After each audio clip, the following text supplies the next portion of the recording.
degrees just a couple of days ago. It's insane.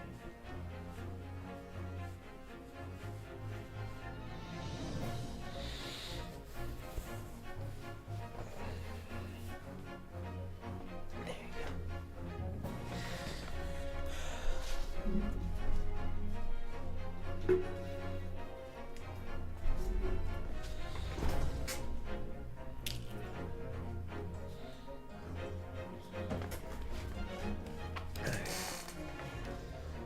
I'm back. We're back.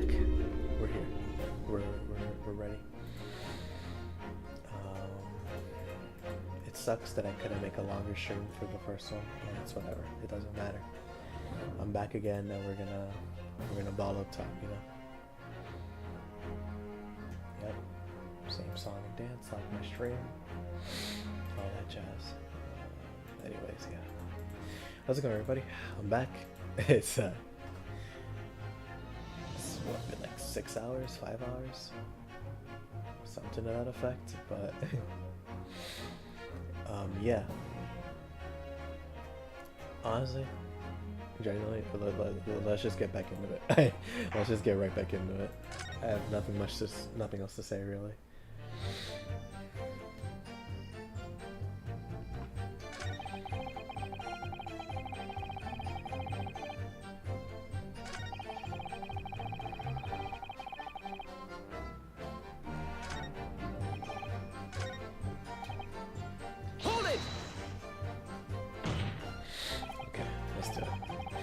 Alright.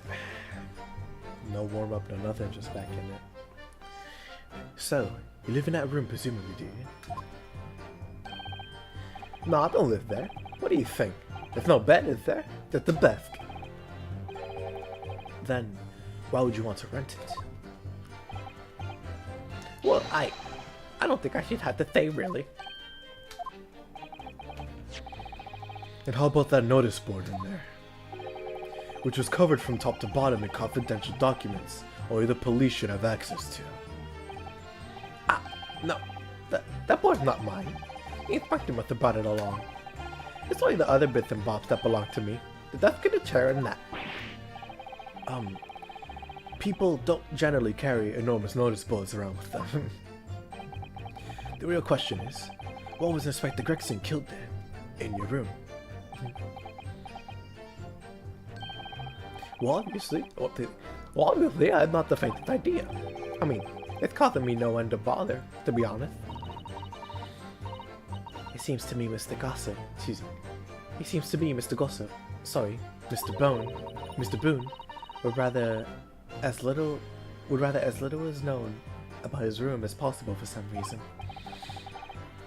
Yes, it does come across that way, yeah. Or it does come across that way. More importantly, knowing that the scene of the crime is actually his room completely changes things. In particular, there's one part of his testimony that's really bothering me now. That's how I'm finally going to undo this man.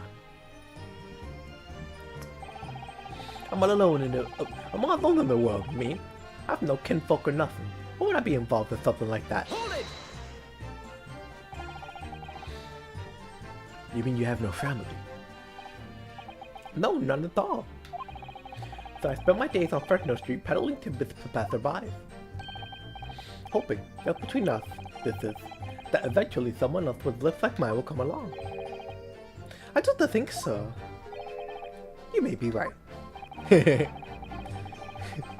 Anyway, that mark on your neck is just too much of a coincidence for us to ignore. What the fellow to do then, eh? If you don't believe me, we're at an impasse. And there's nothing I can do but flick me lip. Looks like I'm not gonna get anywhere out here unless I can produce some proof. You're basically saying I got dressed up and posed as some fancy inspector, aren't you? Well, it's beyond me how you think I could do that. Just look at me, eh? Does it look like I could carry off a disguise with a face like this? Hold it! Maybe you could say with a mustache or a beard to cover up that lip. Aye, perhaps. But if I was going to stick some fake facial hair on to cover up this fine specimen, I ended up looking like his lordship over there, wouldn't I? pardon? I assure you my lips are I assure you my lips are entirely unremarkable. And I would ask you not to cast such scrutinizing looks in my direction, counsel. Sorry, my lord. My imagination got the better of me there. Well, Inspector Gregson did wear a mustache, of course. You're right, he did. So perhaps he was hiding something himself. He could barely have hidden a crumb in a mustache of that size.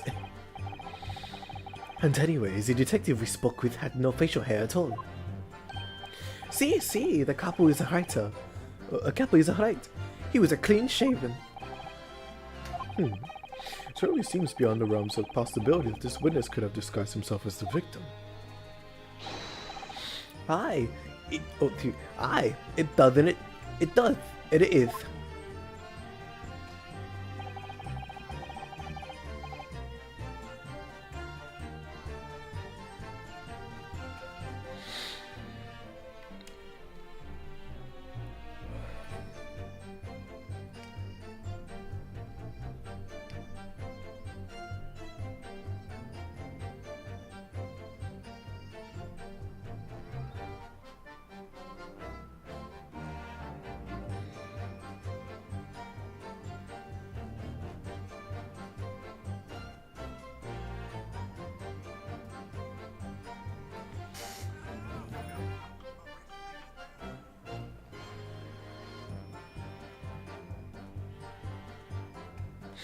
There you go.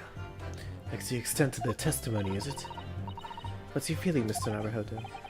Well, what Mr. Boone said is undeniable. It will be all but impossible to hide those lips with any form of disguise.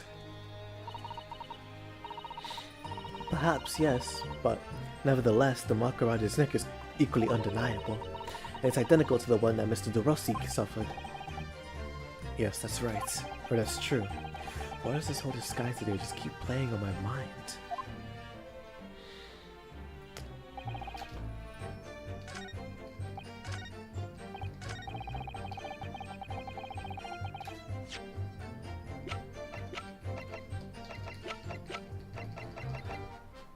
Objection!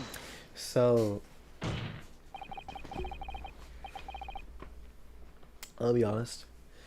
Earlier, when I was trying to find out how long this trial was, I used the guide to see to gauge it, and I got a peek at what the answer was. Granted, I knew what the answer was already in terms of what's going on here, but not what evidence to use. So it that bit was a little bit spoiled, but I wanted to make it clear that I didn't use the guide because I gave up here. So far, this case has actually been pretty decent difficulty. Not in that it's hard, but the leaps in logic, I can see them being they're reasonable. It's not like the last case wasn't. It's just that it was hard. It was actually difficult. Oh my goodness. Anyways.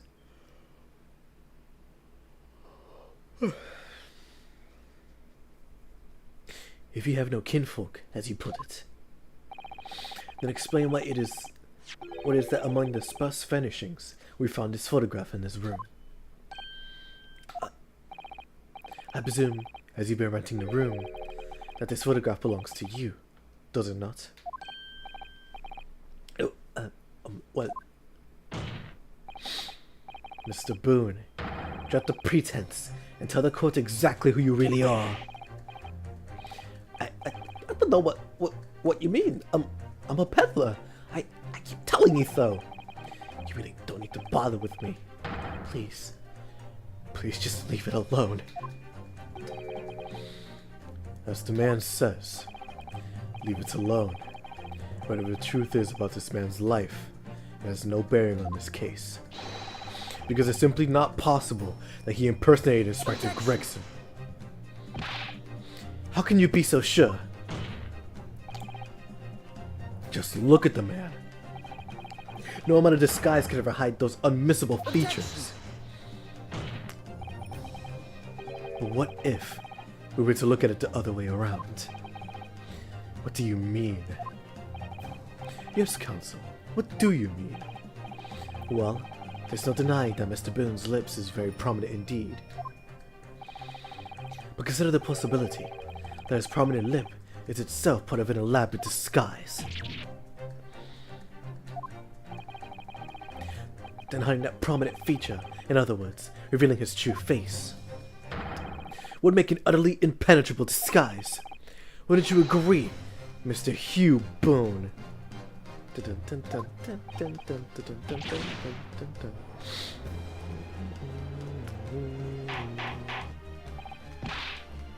Good. Witness, are you still hiding the truth from this court? If that's a disguise, then underneath it, his true identity must be. Yes, that's right. There's only one person he could really be. My lord, the defense believes it can reveal Mr. Boone's true identity to the court. No. Please, no. Very well then, counsel. What is the true identity of this peddler? What is the true identity of this peddler who goes simply by the name of Gossip on the street? Take that! Your real name is actually Mr. Vigil, isn't it? Mr. Dali Vigil. Ah! I don't recall the name, counsel. Who is this Mr. Vigil? It's a name I encountered yet. Sorry.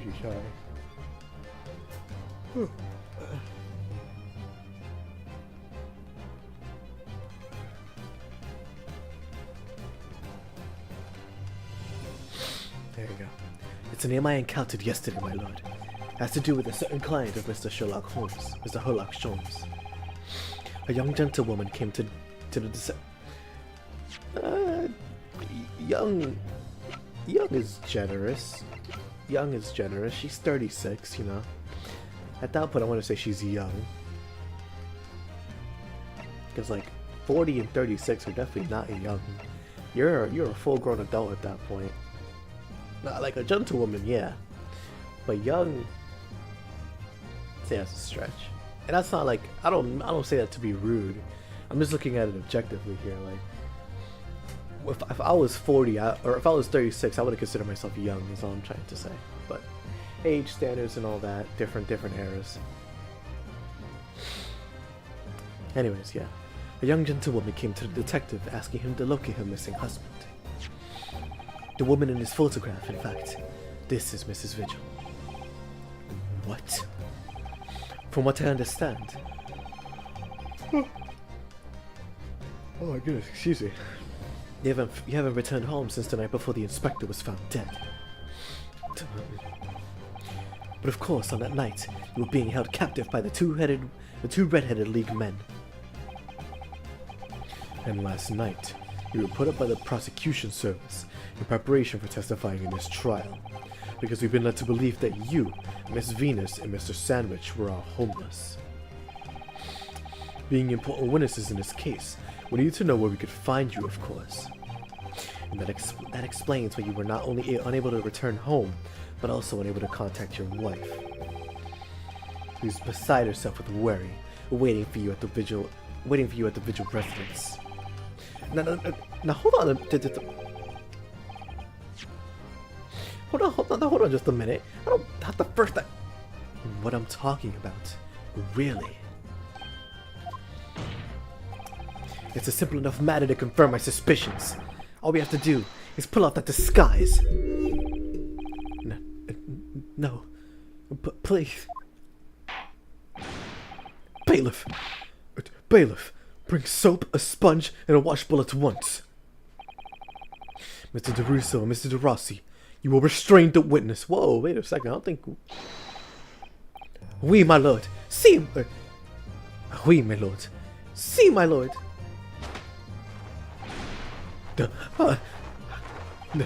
No, stop.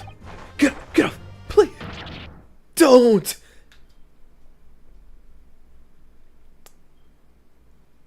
And guess who it is? Yep, Mr. Dali Vigil. This was the twist. because you could see it in the portrait for Gossip. His hair, they have the same hair.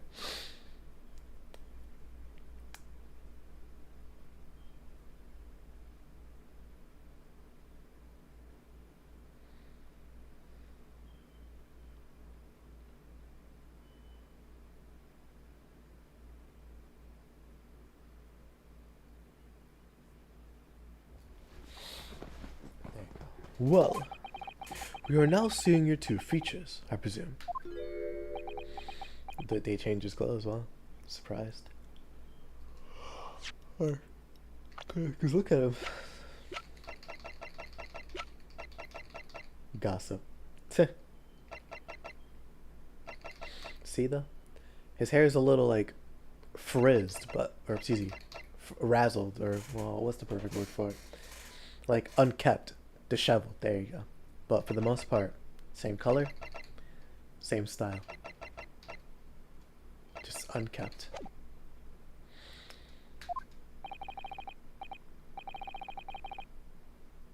Lift your head, sir, so the court can see your face.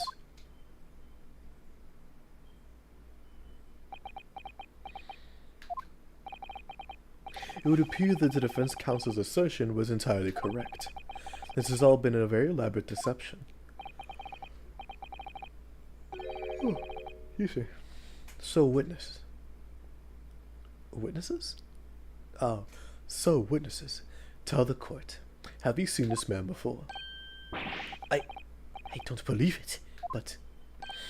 See, there is a no question. This is the inspector we saw. This is the inspector we saw in the park. Extraordinary! On the day of the Red-Headed League enrollment, the man claiming to be Inspector Gregson, who appeared before Mr. DeRusso and Mr. DeRossi in the park, was you, disguised as the inspector, or rather, was you posing as the inspector in no disguise at all.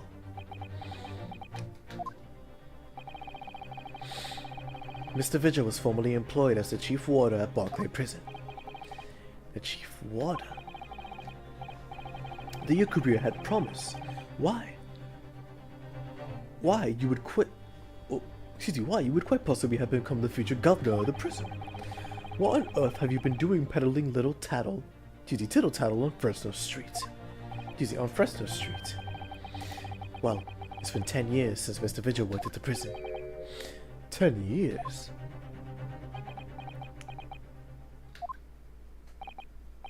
I'm really dreadfully sorry about all this. Yes, it's true. I am Dali Vigil. And you were the chief warder at Barclay Prison 10 years ago. So where did Mr. Hugh Boone come from? Boone is the other me. It's a name I invented. Well, evidently there is a great deal under the surface here. I'll explain everything. I'll tell you just how wretched my life has become.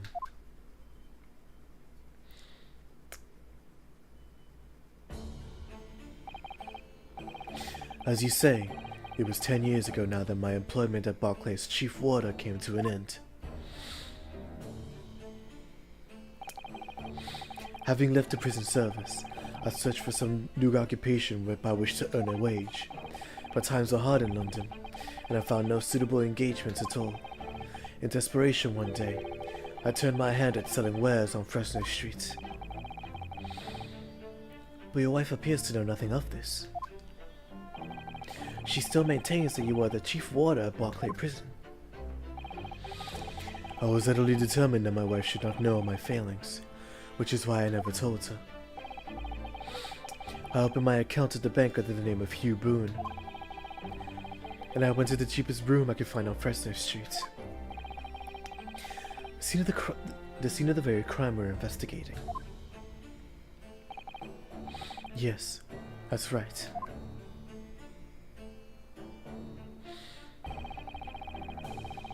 A place from which I could emerge every morning at 8 as a squalid peddler, and transform myself back every evening at 5 into a well-dressed man about town before returning home. That quickly became my daily routine.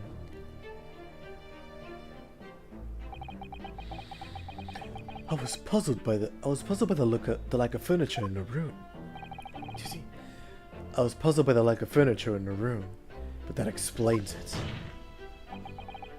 But why on earth didn't you just tell us this in the first place? I have a wife, sir, and 2 sons, but without wishing to sound self-conceited, they regard me with some pride. I couldn't bring myself to disappoint them. So instead, you decided to conceal your occupation from them. Yes. I've made such a terrible mess of everything. Still, one thing doesn't add up. No matter how many tidbits of information you could sell to passing gentlemen, even at 6 pence apiece, you couldn't hope to match the salary you must have commanded as a chief warder at the prison. Very true. Very true. To have kept your family in comfort, despite 10 years of somewhat misbegotten employment.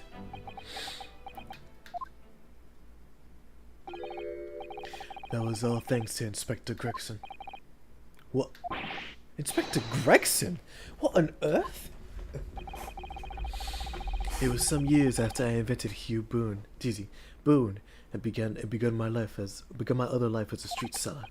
He, the inspector, that is, recognized me one day. Excuse me. Do you mean to say the victim was an acquaintance of yours? I knew him from my time working at the prison. There he is. Amazing art. Amazing art. When he saw what I'd become, he was deeply troubled for me and my family. And from that day forward, he visited me on Fresno Street with increasing regularity. Then one day, he asked me if I could carry out teasing. Oh wow. Netflix is finally getting Whole Cake Island. Finally. It's been so long.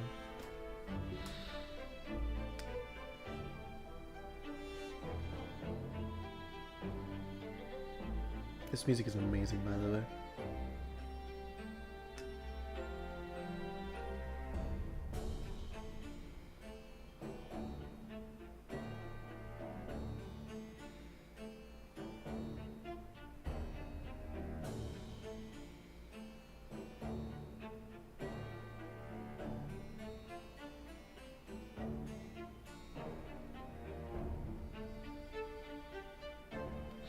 There you go. Then one day, he asked me if I would carry out the secret assignment for him. A secret? What was it? I was to impersonate the inspector. What? Impersonate him? Oh wow. Stand still, look at these two. We always met in the little room so the inspector could brief him. Visit Oxy's tomorrow and take a statement from the proprietress. There was always something along those lines. Surveillance work, interviewing people.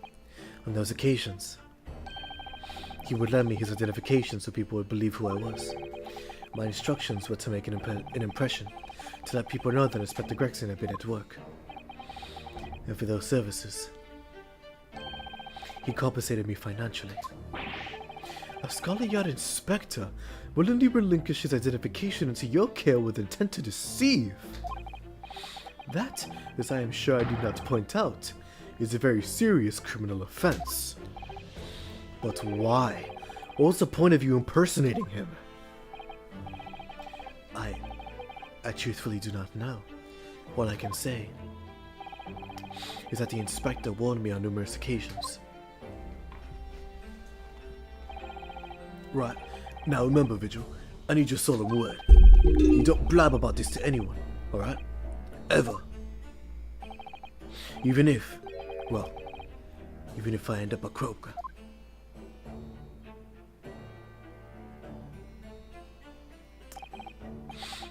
In time, he started to bring papers with him to the room as well.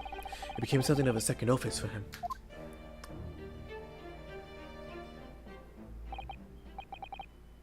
So, in fact, the person who declared himself to be Inspector Gregson at the park on Lime Street was really... Yes, he was me, acting on the inspector's orders. As usual, I removed my boon disguise, and then went on as instructed to the park, armed with the inspector's identification book. It never occurred to me that the bruise on my neck might give me away.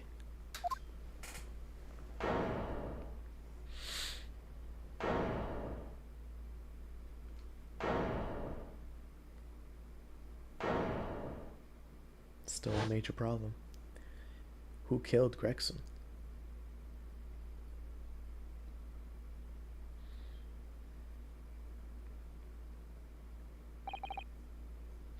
Well, it would seem this confession completely destroys the defense's case. Explain yourself, Prosecutor Asogi.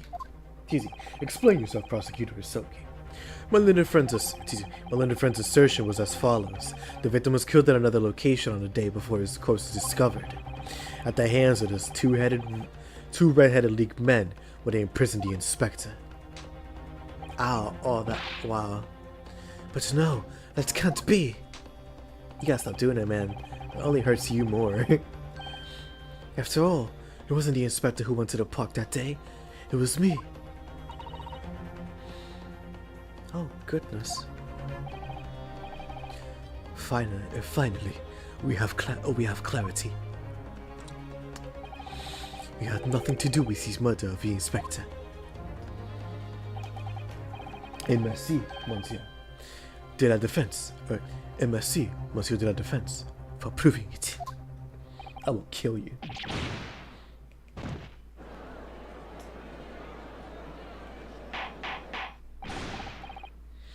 Order! Order! Order!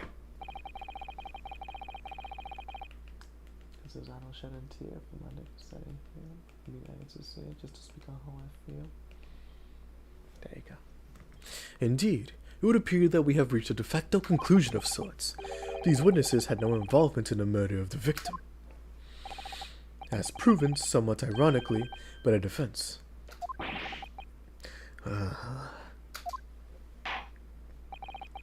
I hereby call an end to the cross-examination. Hold it! It was Asogi of all people, huh? I'm glad you're not letting the truth slip by. Ooh! Pardon me, my lord. Jeezy, pardon me, my lord. But with your permission, I'd like to pose one further question to the witness. Cosmo? What question, counsel? It concerns the events of 10 years ago. I believe you would have been present at a very significant execution that was carried out at the time. 10 years ago. The execution of the professor, Genshin Asogi. I want to know exactly what your involvement was. Oh. Answer me, man. One moment, counsel. Is this related to the current case? Naturally. It is the prosecution's belief that this case and the events of 10 years ago are inextricably linked. Does the defense concur, counsel? Cosmo? You're not yourself. You're not as calm and collected as usual. Poor Kazuma-sama. No wonder he's acting this way. Mr. Vigil's memories of what happened 10 years ago will tell the tale of Genshin Asogi's last moments. His own father. I know. I do understand that. But even so... Prosecutor Asogi. Do you genuinely believe that This question requires an answer in order to learn the truth behind Inspector Gregson's death.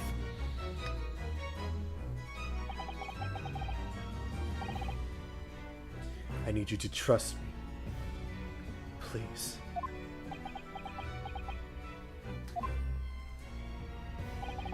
Very well. Then the defense has no objection. I see. In that case, you will answer the question, witness.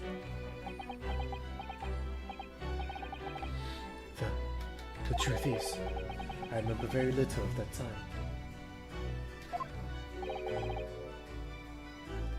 You've forgotten!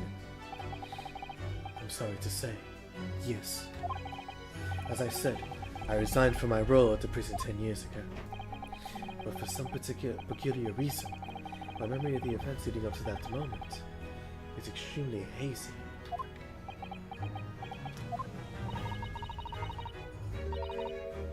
Does that not strike you as strange, Mr. Naruhodo? Sorry? Well, 10 years ago is a long time. But to have forgotten the reason why he left such an important job.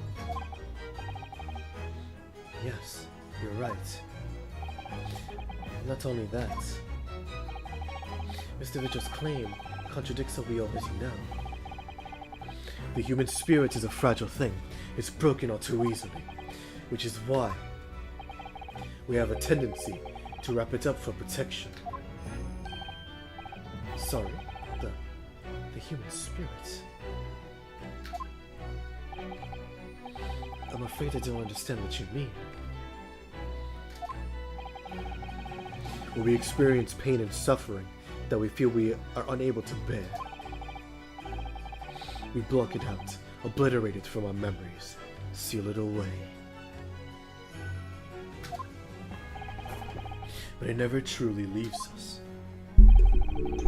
If the seal is broken, the memories resurface, and when they do, that fragile spirit may finally be crushed. But I really don't. Kazuma-sama.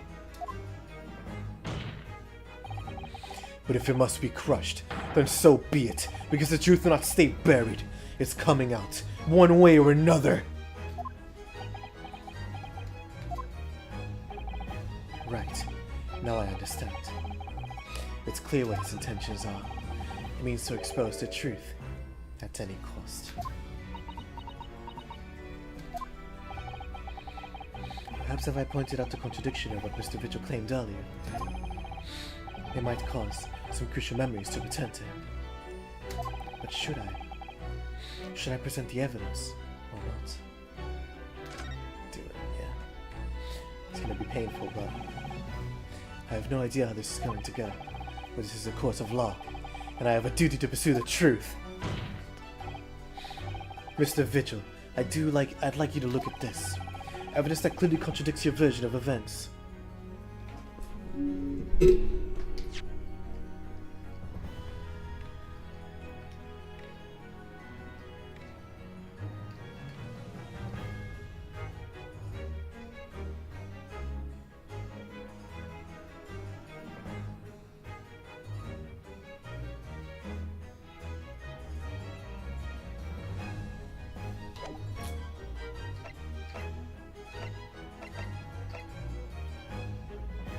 Take that! Just a few moments ago, you made the following statement. I resigned from my role at the prison 10 years ago. Well, yes. In other words, you claim to have left the post of Chief Warder of your own volition. Well, yes, of course. Why? Tell me. Do you remember seeing these documents before? No, I don't. This is a dismissal notice ordering the immediate termination of a prison staff member's employment. A dismissal notice? And the name on the notice is yours, Mr. Vigil. What? It's mine. So you did resign from the prison service at all. For some reason, you were dismissed as Chief Warder. No, there's been a mistake. I'm sure. I'm sure I tendered my resignation, but as Vista notes, this is nonsense. Isn't it? If you were forcibly dismissed, there must have been good reason. Clearly, you did something.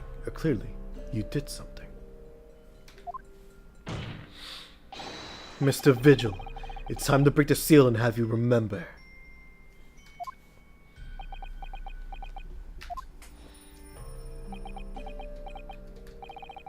According to the few remaining records,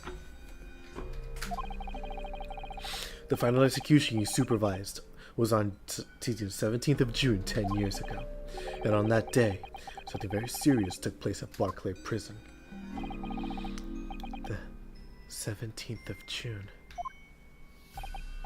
Was that?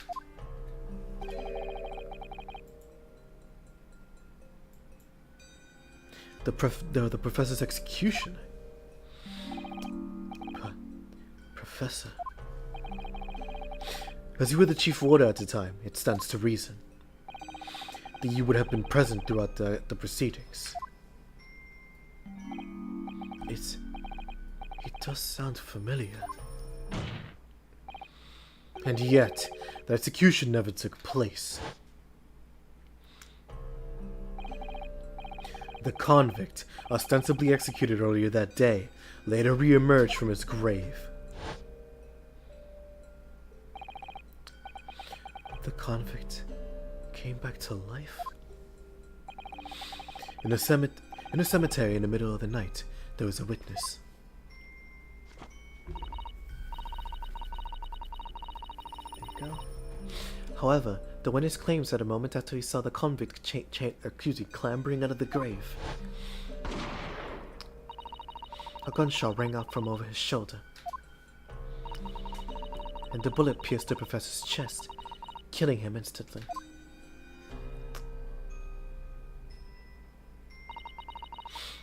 This may have been the professor's actual last moments. Yes.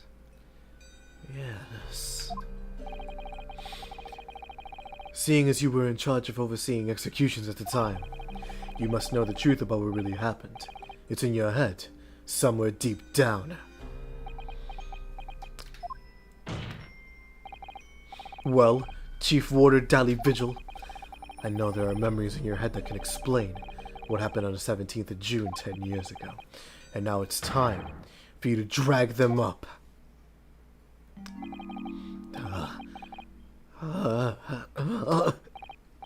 Mr. Vigil.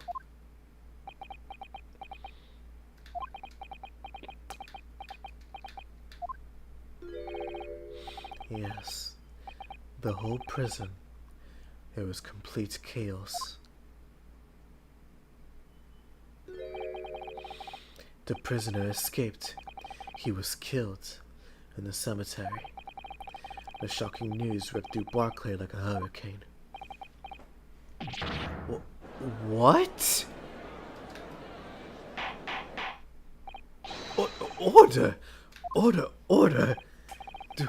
Do you mean to say, Mr. Vigil, do your memories of the time have returned? My head. It's like some floodgates have been opened. The images. The screams. Oh my goodness. The papers.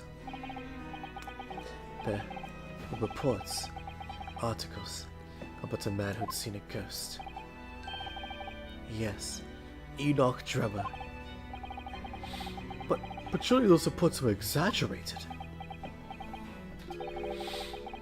There were traces at the scene. Traces of what? In Lowgate Cemetery, at plot number 139. Blood. Lots of blood. That's where the man was buried, of course. Obviously, something terrible had happened there.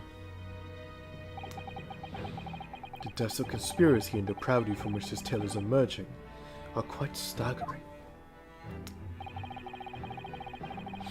I reviewed the police records from that time extensively. A thorough investigation was conducted by Scotland Yard to ascertain how the convict managed to escape in the first place.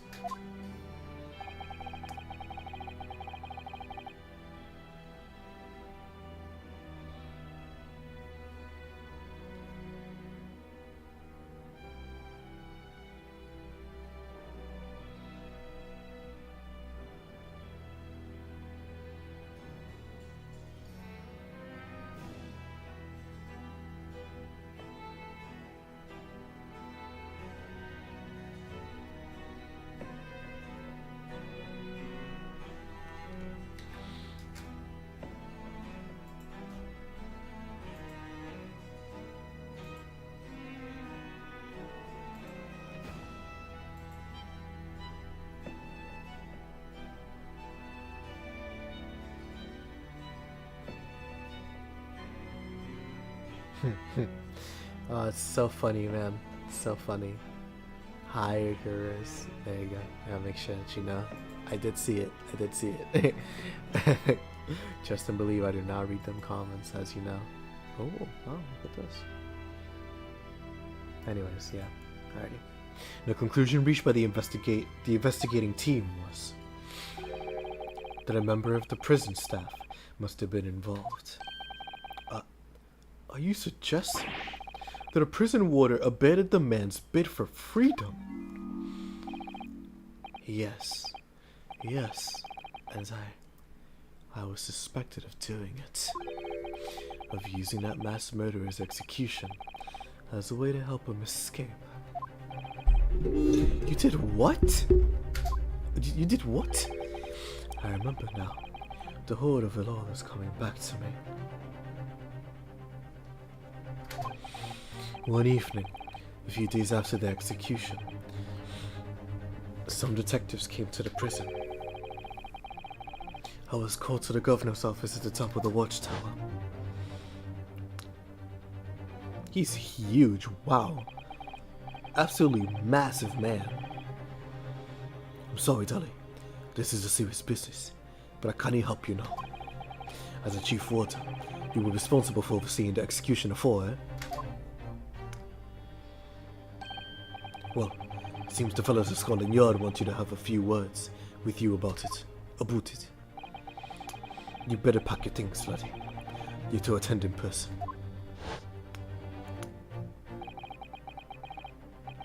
As soon as he's told me that, my mind just went completely blank. And the next thing I knew, the professor, the most hated killer in our country's history. And I let him escape. I'm finished. My life is over.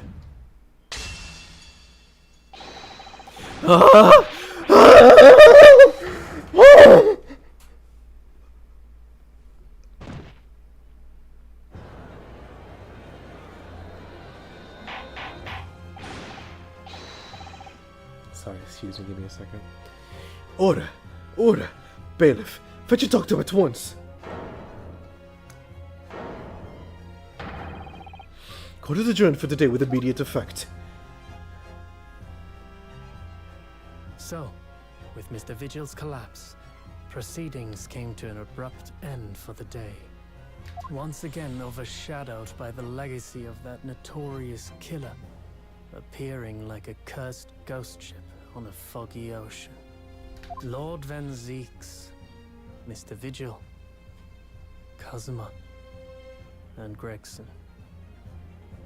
All of them bound by invisible chains anchored to the same wreckage in the murky depths of the past.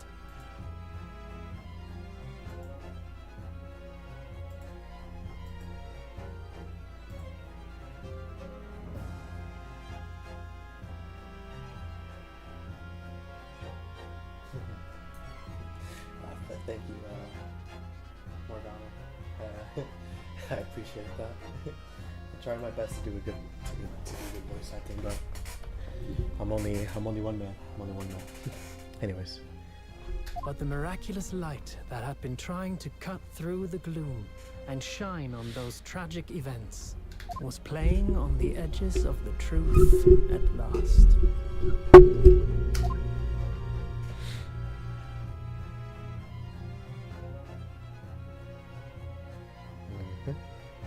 Because trust and believe, we are not done. We are not done at all. Dun dun dun dun dun dun dun dun dun dun.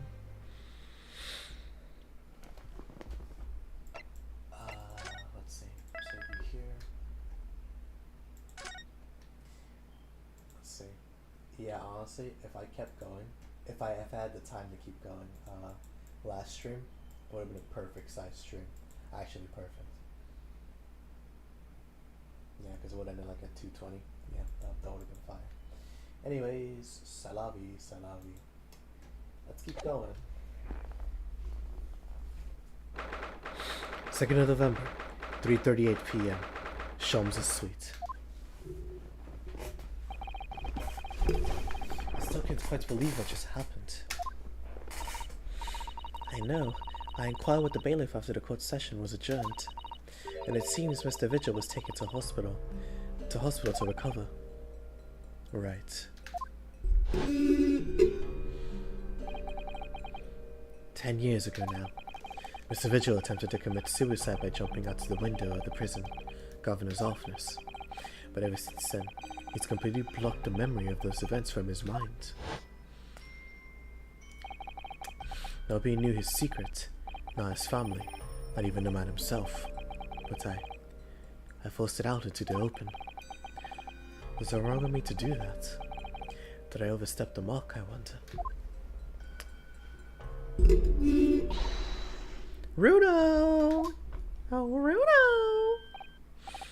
Oh, Iris. You were miles away. Anyway, I brewed a fresh pot of soothing tea for you. Oh, thank you. You and Susie have had an exhausting day so far, haven't you? Oh. Thank you, Iris. How thoughtful of you. Do you happen to know where Mr. Sholmes is? When we came out of the courtroom back to the defendant's antechamber, he disappeared. Oh, no, I don't know. Hold on, where are you?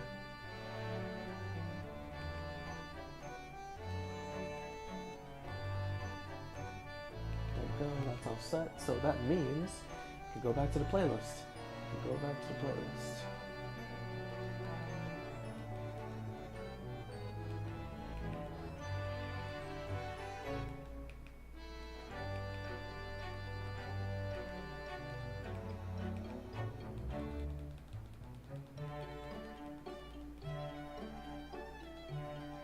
There you go. See if we can finish you tonight. We'll see. Oh no, I don't know. He just suddenly sprang to his feet and left. All he said was, I must leave. I wonder if he's pursuing... I wonder if he's pursuing the mystery of Inspector Gregson's death. Well, you know what Hurley's always saying, don't you? There are mysteries in this world that should perhaps never be solved. For the construction of a solution comes only at the expense of the destruction of something else. What does that mean? He knows very well that when you open someone else's old wounds, you often open your own too. But he just can't take his own advice and leave one alone. Solving mysteries is too important to him. That's so true. But that's what I like about Hurley after all. I suppose that's a lot of that's a lot of a great detective in some ways. So then, let's have tea, and then I'll give you a hand. Oh, do you have time, Iris? Yes, I finished this month's manuscript at last, with barely a day to spare before the deadline.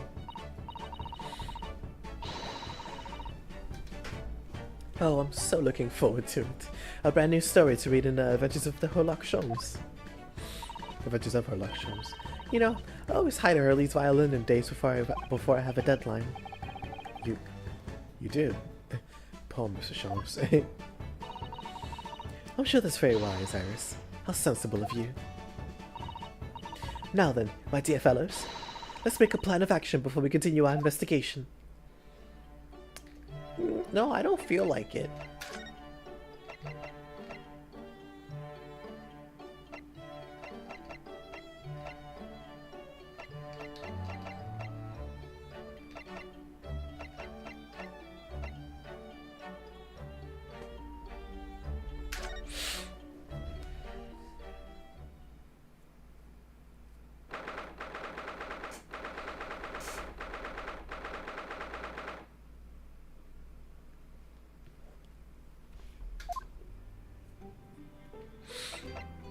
Alrighty.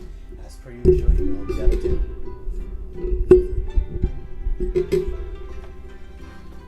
Mr. Naruhodo. Oh, thank you, game. Do I love you for that? Do I love you for that? What to do? You're right, Mr. Naruhodo. It's rather unusual to find ourselves here in the middle of our investigations. It just occurred to me that I might have forgotten something when we left this morning. Please don't worry. As long as you continue to investigate thoroughly, you won't go far wrong. Oh, yes, of course. I must get back to work as soon as possible. There you go. It's happy track.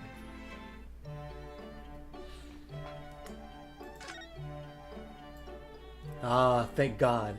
Thank you, game. Oh, thank you for being so merciful. Alright, this morning's trial. So, how did it go in court this morning?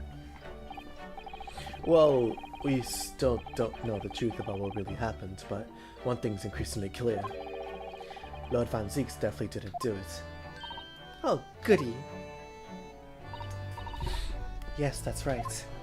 We managed to uncover several new facts as well. Oh, really? And there was another development too. Cosmo. Yes, it's quite clear now. The Cosmo. Oh my lord. The Cosmo-sama is not himself.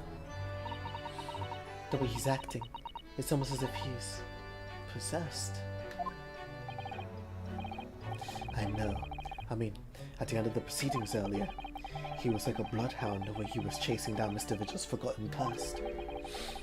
He's not normally so mercilessly persistent. What's going on in his head, I wonder? I need to sit down with Cosmo and try to understand what he's going to.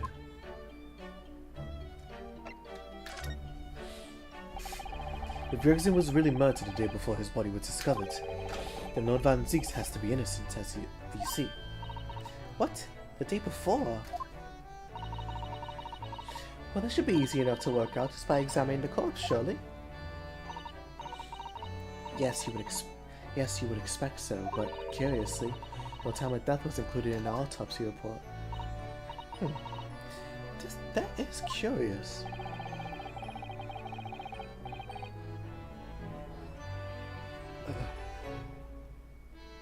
There are still unanswered questions about Lord Van Zieks, though, aren't there? Ah, do you mean... I mean, what was he doing now on Fresno Street that day in the first place? Well, according to the man's testimony, he said he was investigating Inspector Gregson, didn't he? And it turns out that little room was actually the Inspector's secret office. Oh, that sounds like it has all kinds of... teasing. Oh, that sounds like it has all the makings of a wonderfully devilish plot. But then what was the notice board in there covered in all those particular papers? Papers about cases with a link to the Reaper. Starting to get a bad feeling about all this. Oh dear, that sounds more like something horribly devilish. We must stop by looking into Inspector Gregson's movements of late.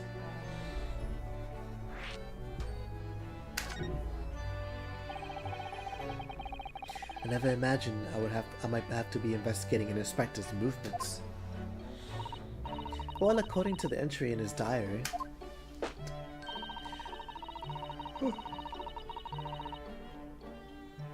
oh goodness, he was carrying out an incognito investigation of the Red-Headed League the day before his death. Oh, you mean he was doing the same as Hurley? Well, Mr. Sholmes was trying to apply, whereas the inspector was supposed to be investigating.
See if that works.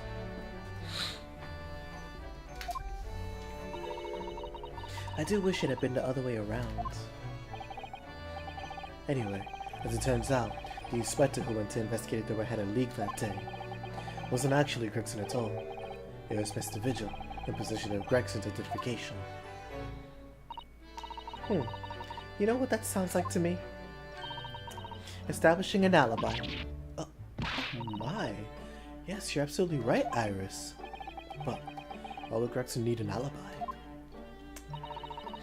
It would appear that the inspector had something to do that he wished to keep secret. I don't believe it. I always thought that he was just a harmless lover of fish and chips. Perhaps they were seasoned with something a little more potent than salt and vinegar. I think perhaps we should try to move away from food analogies. Well, anyway, if Lord Van Zieks felt the need to investigate Gregson, yes, I agree. We must try to find out what he knows.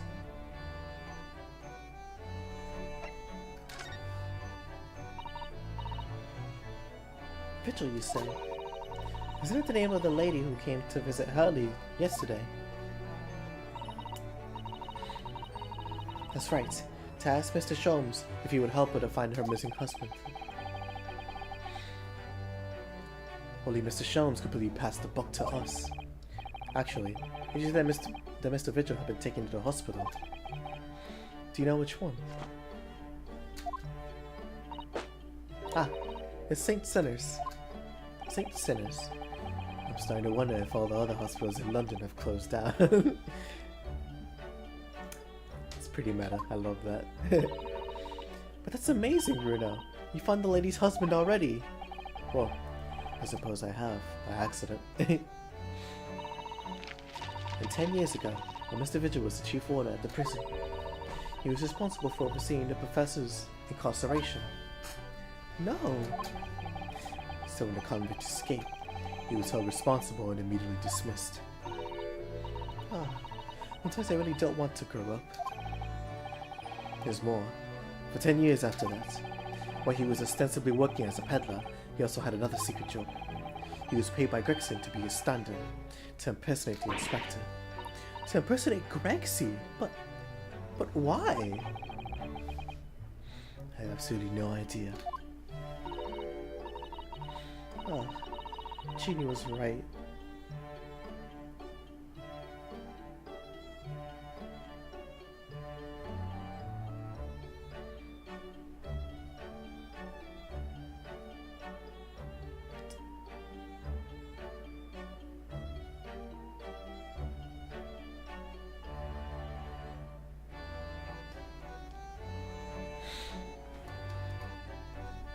Chidi was right. I'm starting to think all adults are up to no good. No good now. Including you, Runo. I haven't paid anyone to impersonate me. That means he has ties to the professor, and to Inspector Gregson now. So I do think we ought to pay a visit to Mr. Vigil, don't you? Back to St. Zinner's son. Wow, it's a beautiful day outside.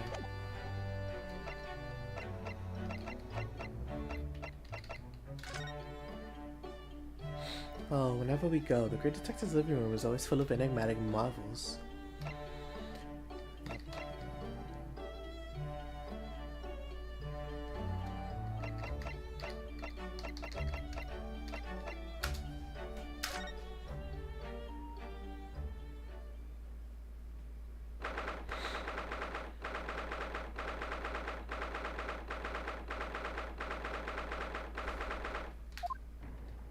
Oh, so sorry, I completely realized.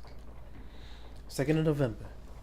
British Supreme Court, Lord Chief Justice's office. No argument. No! Whoa, whoa, whoa, whoa, whoa. Voice cracking and everything. No arguments, Prosecutor Isoki. You will continue with the trial exactly as I instructed. If that's clear. Perfectly.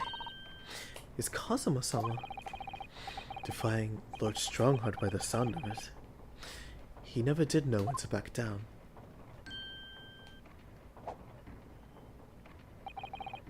On your way now, Isoki.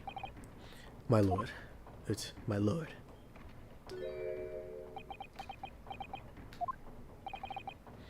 Kazuma.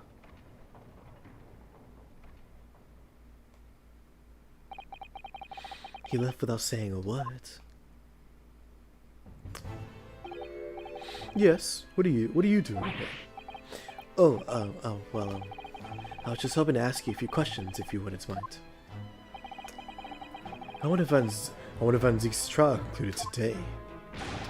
But Prosecutor Isoki's unwelcome inquiries are going to make it take longer than necessary. Unwelcome inquiries? As a result, I'm losing even more precious time. Currently 2 hours, 55 minutes, and 41 seconds. 42, 43. Though you must resolve everything before 3 hours have passed, Mr. Naruhodo. In a miraculous not even 5 minutes. Anyway, I can't let the man's obvious bad mood put me off. I need information.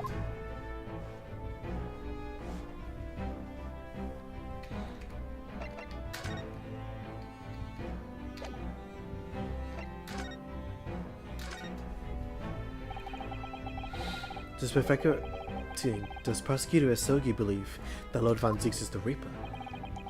I wanted to know. It was 10 years ago, in the fateful closed trial, that Lord Van Zeeks made a name for himself among the judiciary. But the next trial he fought, he lost. It meant the ringleader of a criminal organization was acquitted, thanks to the jurors being under duress. But that's awful. The man's freedom was short-lived. He lasted just 3 days.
Yes, let me see. He died in a rock slide at his place of work, I believe. Correct. That was the inauguration of the Reaper of the Bailey. And people believed Lord Van Zieks is responsible. He was brought to trial himself, but it was shown to have been an accident. So he must have had a solid alibi then. Nevertheless, the mysterious deaths continued.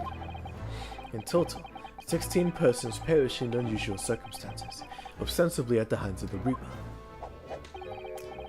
That's a long run of coincidences. Well, the Reaper's true identity may be well revealed by this trial. And the impact of the revelation would have on the British public can't be understated. That is why it's a closed... is that why that's a closed... Is that why it's a closed trial? Precisely.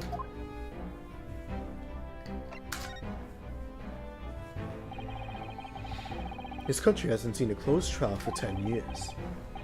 So the last one was the Professor's, the trial of Genshin Isogi. Correct. Actually, we heard that originally you were going to prosecute the trial yourself, Lord Van Zieks. Excuse me, Lord Strongheart. Van Zieks entreated me to relinquish the prosecution to him, that he might avenge his brother's death. And here we are, 10 years later. With the son of the man Van Zieks had condemned now looking to avenge his father's death in the same way. They do say that what goes around comes around. However, it would seem that the new young prosecutor is harboring some ulterior motive as well. Cosmos? I like my organization to run smoothly in the exact manner that I prescribe. As with the giant clock in here, I won't tolerate a single cog being out of step with the others. Ah, so that's what all those gears are about in here. If the young man refuses to mesh with the other parts of my great machine, I will be forced to take steps. What do you mean? Not something with which you need to concern yourself. In any case, all your questions will be answered tomorrow.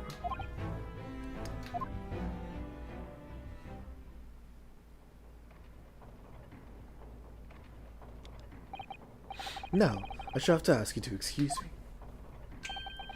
As of this moment, I've been delayed from attending my next meeting by precisely 3 hours. Oh my, that is a long time.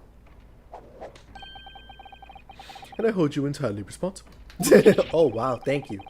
Even though we miraculously managed to fit everything into not even 5 minutes. I wonder if you might agree to us, talking with Prosecutor Isogi. Discussions between the defense and the prosecution outside the courtroom are generally frowned upon. However, I will make an exception in this case. Now go. You can find him in his office. Thank you.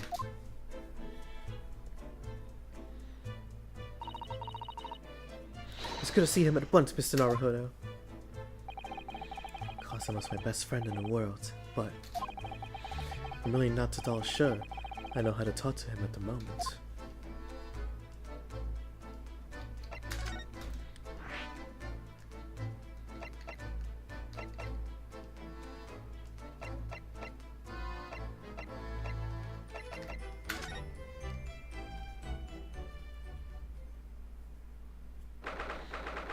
Second of November, local prison, cell 1, blah blah blah.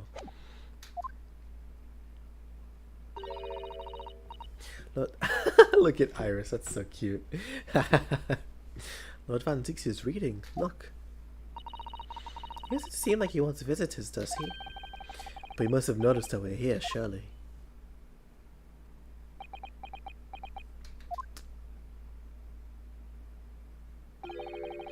What do you Nipponese want?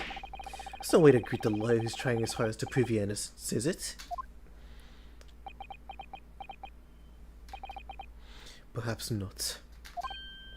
I apologize. So what can I do for you, Mr. Naruhodo?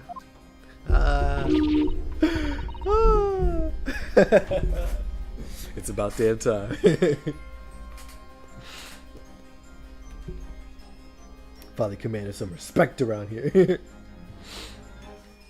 Alright. Lord Van Zeeks, speaking earnestly. Oh, the fog will lift over London for the first time in months tomorrow. This does feel very, very strange.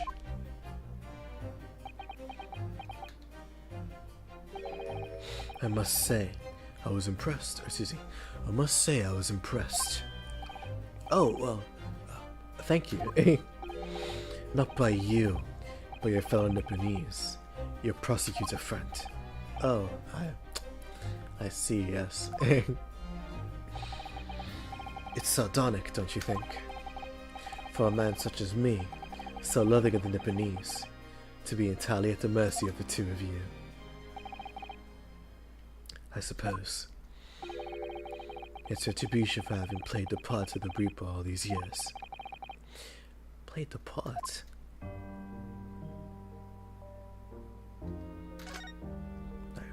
Are you sure we... no. Doesn't say everything. Whatever, it's fine.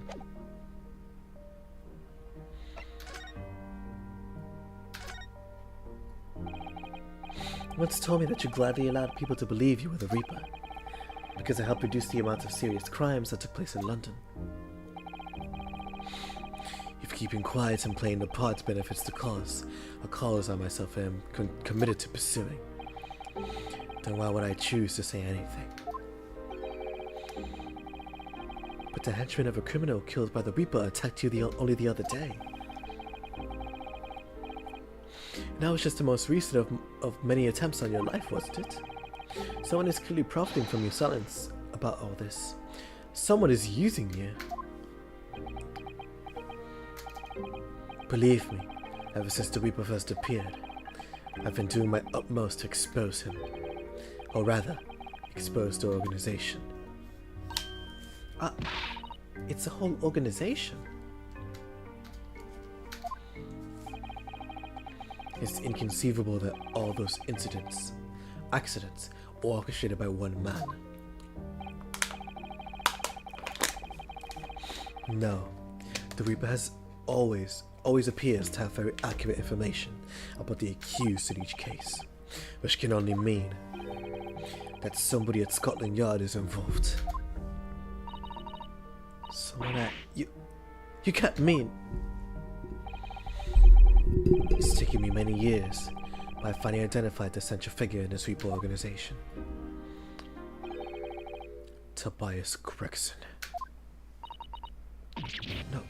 No! Gregson? The Reaper?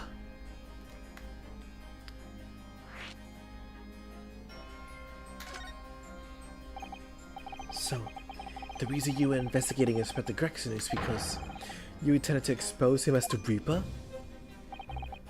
As I said, the Reaper of the Bailey is no single person. It's a highly secret organization with close ties to Scotland Yard.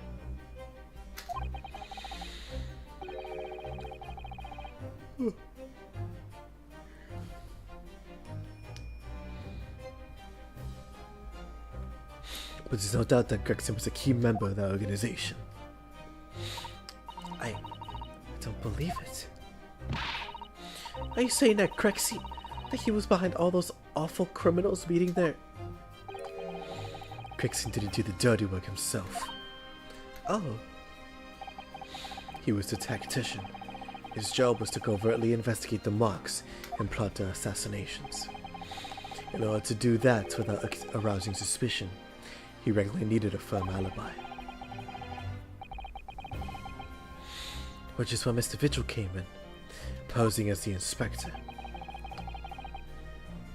Vigil knows nothing of the Reaper, but the room he rents on Fresno Street was almost certainly the headquarters of the operation. Gregson would have met the assassin there for briefings. So we don't actually know who carried out the killings then.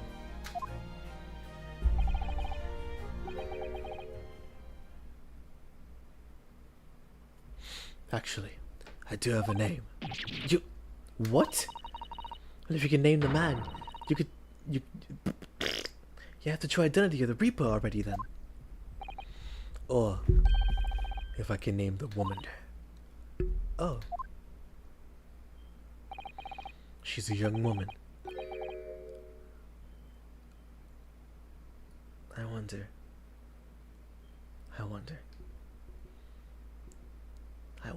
Okay. She's a young woman by the name of Asashin. What? Shin? Miss Asashin. The true name of a terrifying killer I know. Excuse me. Miss Asashin. The true name of a terrifying killer I know only too well. It was her. Wow. It was her.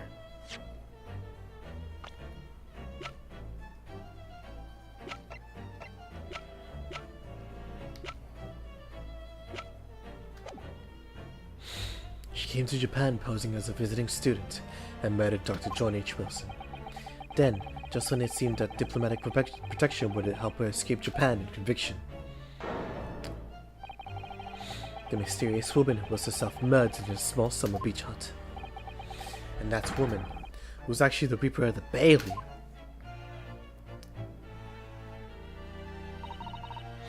Mr. Naruhodo, this perhaps isn't the place to discuss. No, of course not. We can't mention it here. The fact that she killed Dr. John H. Wilson. Because Iris doesn't know, it's very likely that the man was her father. Asashin.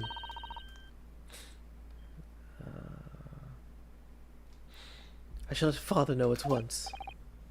Yes, I agree. Does that mean we have reason to go over there now? No, not yet. The Great Waterloo Hotel. The BBC. The BBC. The BBC. The BBC. The BBC. The BBC. Alright. Kazuma, isn't it? Kazuma Asogi. You say he's a friend of yours. My best friend. Or teasing my best friend. He's the whole reason I got to come to Britain. It was all on his merits. I have nothing but respect for him. Yes, I understand that only the very best students are selected for such opportunities. And a fine demonstration of how sharp he is in the proceedings earlier today. He missed nothing. In fact, his fellow's performance very much reminded me of his father. Genshin Asogi, the professor. It's true that the aristocracy at the time was the root of numerous grave societal problems.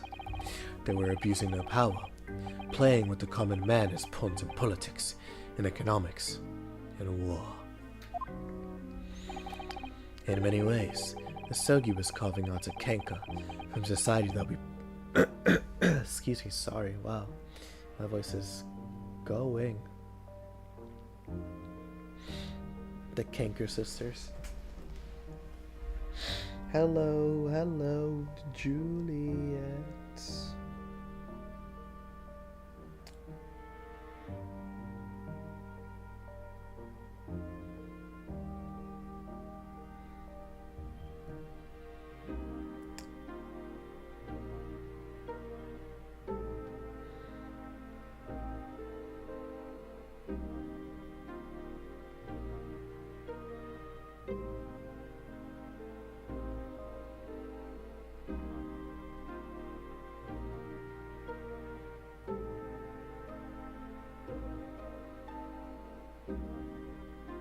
Yeah, I had a Kanker sword before. They're weird, but I definitely have. Maple. There you go. In many ways, Asogi was carving out a Kenka from society that we British couldn't deal with ourselves. Ah, I see. But that's precisely why it makes no sense. Clint Van Ziek was a noble, an upstanding man. He wasn't corrupt. Why did that damn Nipponese have to go and take my brother's life? In spite of having once saved mine, he saved your life.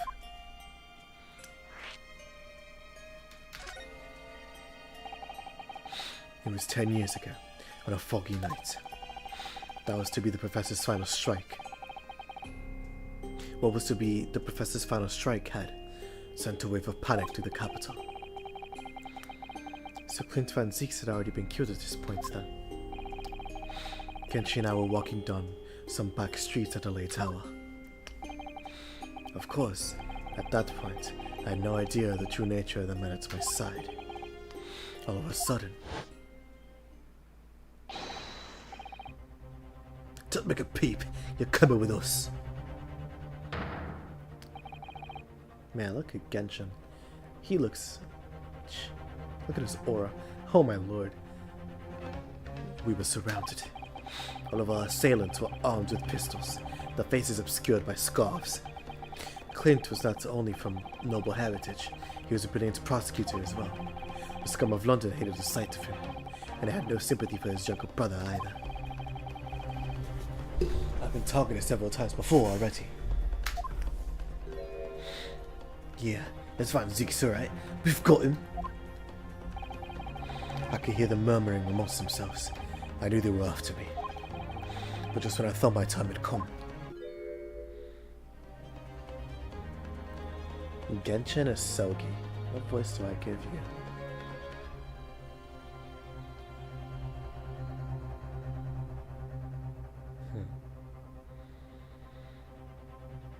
If I let them kill you, Clint would never forgive me. It was Asogi's voice, just a whisper in my ear.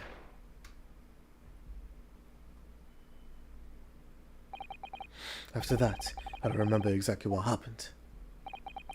The next thing I knew, there was silence all around. Genshin lay on the cobbled street. Blood was seeping from his left hand. He shielded me.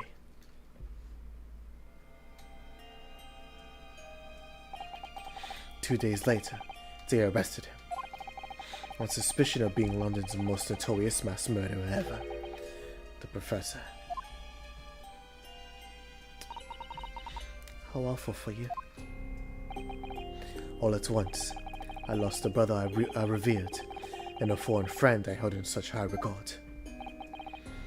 I'm so sorry, Lord Van Zieks. Excuse me, I'm so sorry, Lord Van Zieks. That's the end of my miserable tale. I never thought I'd recount it to anyone. Well, thank you for confiding in me. The Professor, the Reaper, and Inspector Gregson. I wonder just how intimately related they all are. I still can't quite believe that Gregson was essentially the Reaper, giving assassination orders to Giselle Brett. Mr. Naruhodo, let's go and inform my father. I'm sure our government will want to hear about this new information. Oh, that means I get to meet your daddy, Susie. Hooray! Yes. Alright. Let's head back to the Great Waterloo Hotel then. Well, there you go.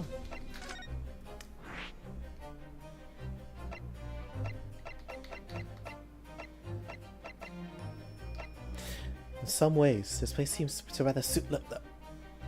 Oh dear, did I say that out loud?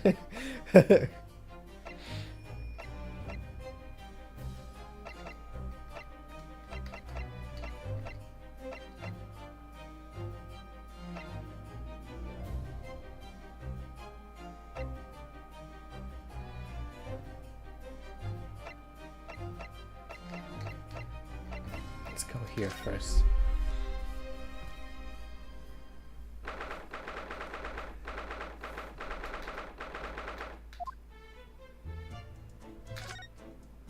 See, this place is thick with dust, isn't it? There's such a chill in here, too. Yeah, there's nothing new to investigate here. Okay. That's fine, then.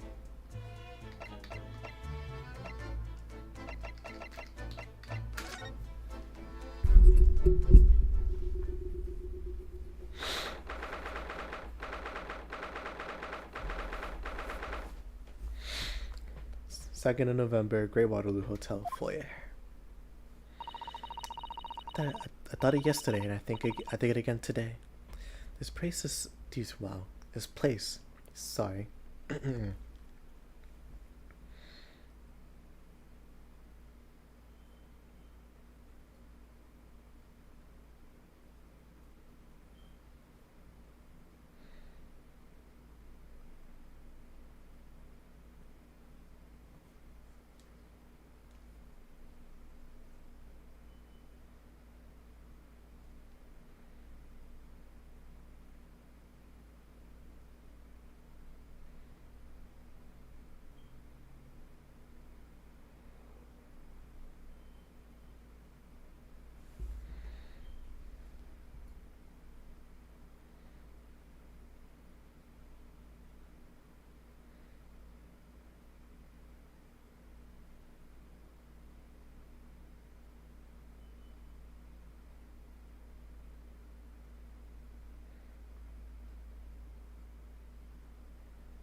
Oh, hell no, bro. There you go.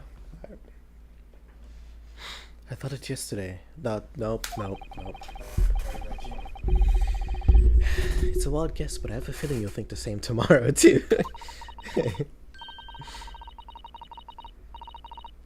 My tea has a finer fragrance than whatever they're serving in a tea room here, though. Wouldn't you say?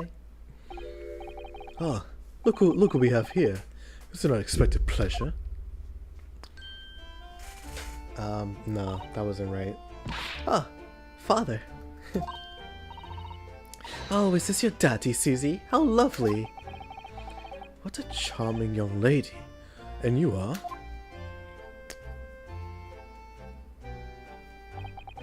Oh, really? So you're the author of The Adventures of Sherlock Holmes, are you? That's me, Iris Wilson, at your service, sir. Susie's been such a wonderful friend to me over the last year, you know. Well, Miss Wilson, I must say I read your work regularly and with much interest. Iris actually lives with Mr. Sholmes, you know, Father. Is that so? Well, perhaps it goes some way to explaining that bright look in your eyes. Aw, making her blush. Yeah, Mikitoma, man.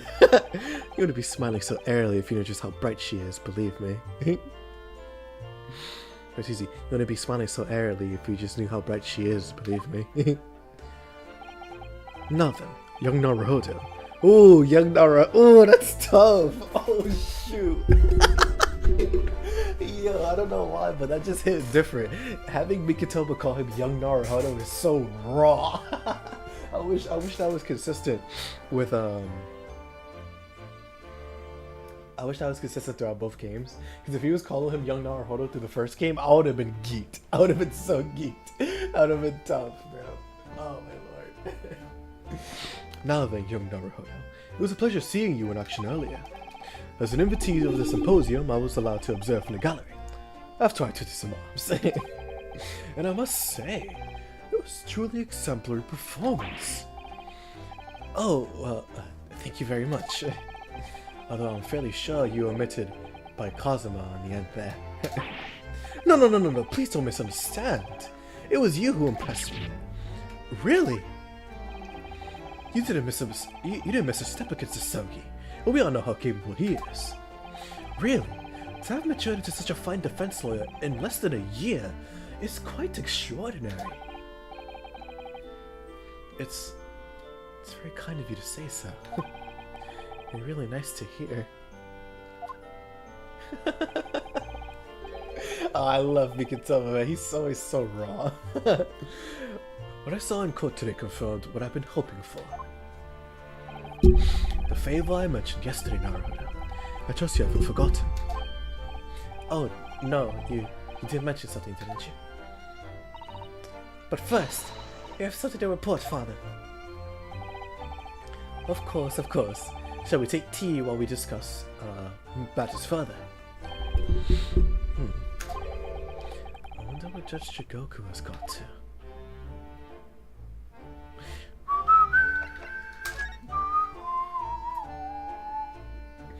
Yep, all the same. Alright, same word. Say wallahi, bro. Say wallahi. Say wallahi, bro. Say wallahi. Say wallahi, bro. Say wallahi. Say wallahi, bro. Say wallahi. Alright, how about the Reaper? The Peeper, the Bailey. The Baileys. The drinker of the Baileys. Alright, let's see.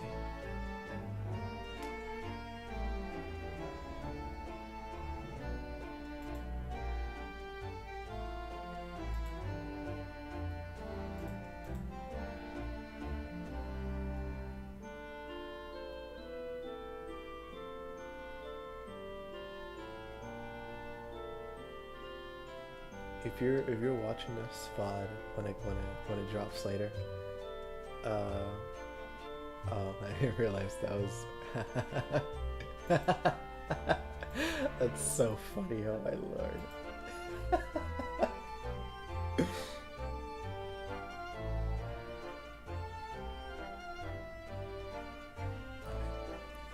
Father, do you know about the so-called Reaper of the Bailey?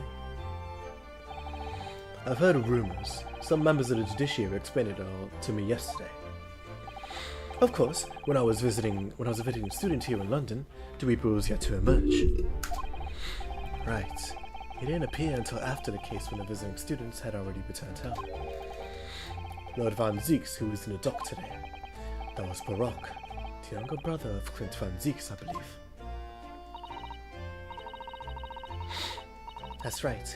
He's known throughout London as the Reaper, as you've heard. But the truth is, it wasn't him behind all those mysterious deaths. It was somebody else. I see. So what you're saying is there's been a professional killer at work here.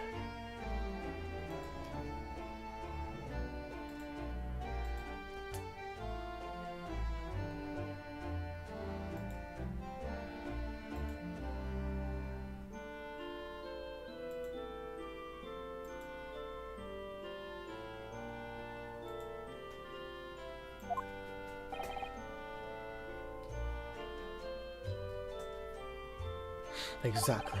Someone by the name of Asashine, in fact. I beg your pardon. Did you say Asashine? You mean that Giselle Brett woman who was responsible for killing my great friend? Oh no. A friend of yours was killed. Professor Migutoba, I think perhaps we should have discussed this right now. Because the friend of the professor is talking about is Dr. John H. Wilson. And that's not something we want Iris to find out about. Not like this, anyway. So let's talk about it. Ah! Oh, wow. Just stop the music, okay? I just remembered something. Biscuits! This hotel has the most delicious looking biscuits. That was rather out of the blue.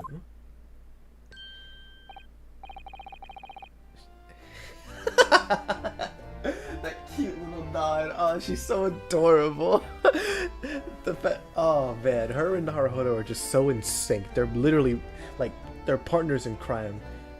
you take Maya and you take Phoenix, and it's just like, oh, you know, they're friends and they have their synchronicities, but like Naruhodo and TZ, well, not yet, Naruhodo and Suzuto are just so interlinked. They're literally buddies. Like they're so connected. It's amazing. She's doing this deliberately. I think I'll go and see if I can purchase some. I wonder, would you like to come too, Iris? Oh yes. You just try to leave me behind. So that's a young girl. It's called Iris Wilson, is she? Yes, that's right. She's the author of all those adventure stories starring the great Detective Sholmes. But the name of the other credited author isn't Iris, is it? It's Dr. John H. Wilson. Yes, I know. That's the name of her father, you see. Her father? Dr. John H. Wilson. I was deeply indebted to the man for all the kindness he showed me during my time in London. That's why I was keen to reciprocate it and invite him to the Imperial Yuma University 4 years ago. But he was murdered last year by Giselle Brett. Why? Why would the hand of the Reaper stretch all the way to Japan? Iris knows nothing about the case, but it seems very likely that the victim, Dr. Wilson, was her father. Well, I can't say that we ever spoke about his family, so I don't know if he had a daughter or not. But there I can say with some certainty that he was never the great detective's partner. So, it could have been another Dr. Wilson, you think? Well, John and Wilson are both common names after all. Still, it's probably best not to mention this to the young lady until we can be sure. That's what we thought, yes. We're back with cinnamon biscuits. Ooh, they smell delicious, Iris. I think cinnamon will go very well with the tea they serve here. Don't you, Susie? Yes, I'm sure you're right, Iris. And there you go. Judge Jigoku. Say I'm alive, bro. Say I'm alive. I haven't seen Judge Jigoku for a while, have you? Guilty! But that guilty is still ringing in my ears. No, now that you mention it, I haven't seen him since this morning either. I suppose since the symposium's opening was postponed, he'll have gone to explore at the great exhibition. That reminds me of something you mentioned yesterday. About Judge Jigoku having once been in a dock himself. Ah, yes. It was all tied up with that accursed trial. The close trial of Kazuma's father. Excuse me. Seishiro was trying to mitigate Genshin's guilt, so he took the stand to testify.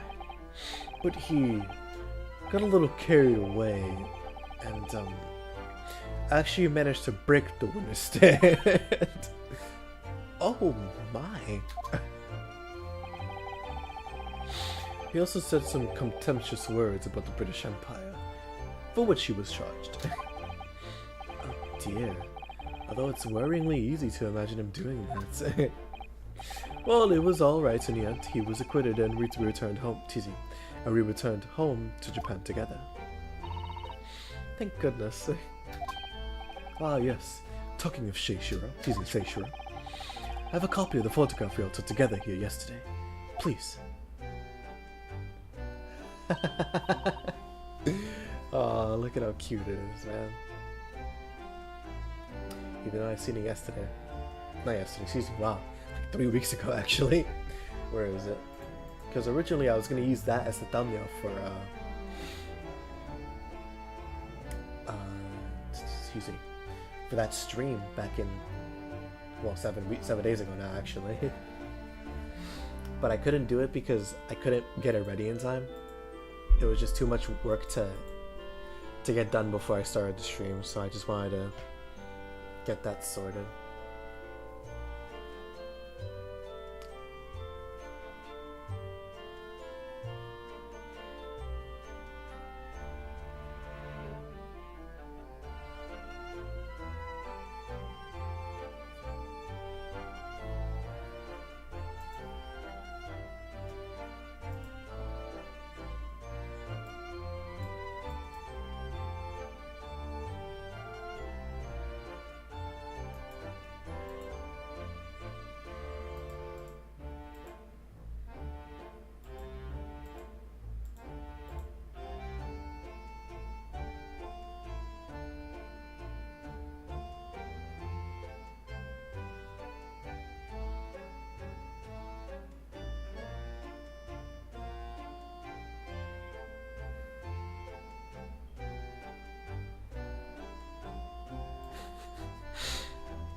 sorry, I just saw a clip of The Boys Japanese dub. I think I've seen that video before too. Just funny seeing it again now that the show's over. Ooh, delicious! Oh, what a lovely picture. Somebody seems to shout, "We've arrived in Britain!" The commemorative photograph has been entered to the court's record. Why? Why is it here? Why is it in the court record? Okay, sure, man, alright. I mean, I guess maybe to see it whenever you want, but also, I don't think this is, this is a good sign. A photograph taken in the foyer of the Great Waterloo Hotel on the morning of Professor Mikotoba and Judge Shikoku's arrival in London for the symposium. Oh, put a comma somewhere, man. Please. Goodness. None of us had any idea what was coming when we took that, did we? No. No, that's so true.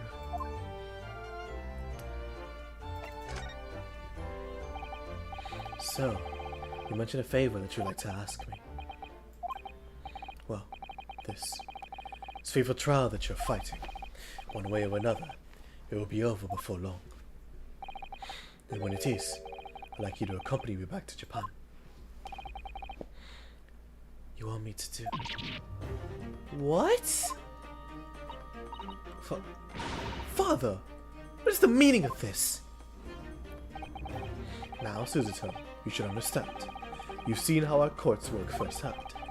Japan's judicial system is in its infancy, especially when it comes to defense. Oh, you mean... The Supreme Court of Judicature is in desperate need of a good defense lawyer. As soon as possible. Really quite urgently, in fact. But I've not even been in London a year. Teasing. I've not even been in London a year yet. I've read all of Suzuto's reports. I'm well aware of your extraordinary talents. And having seen you in action with my own eyes earlier today, there's no question. You, Naruhodo, are precisely the man our country needs. You would have thought it would be a Sogi, honestly. Surprising. So, you'd be leaving then, Bruno? What am I supposed to do, Father?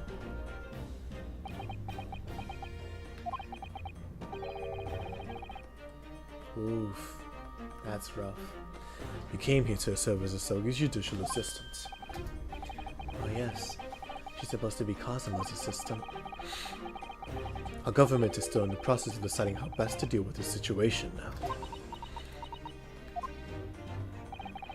You've always chosen your own path, Suzuto, and I trust your judgment in this matter also. Father? Please, the pair of you, don't look so downcast. It's merely a suggestion, you understand. I hope, if I'm honest. But I won't force you. All I ask is that you consider it, and come to a decision by the time this trial concludes. Please stop staring at me like that, it's making me nervous. Yes. Alright. You won't leave, will you, Bruno?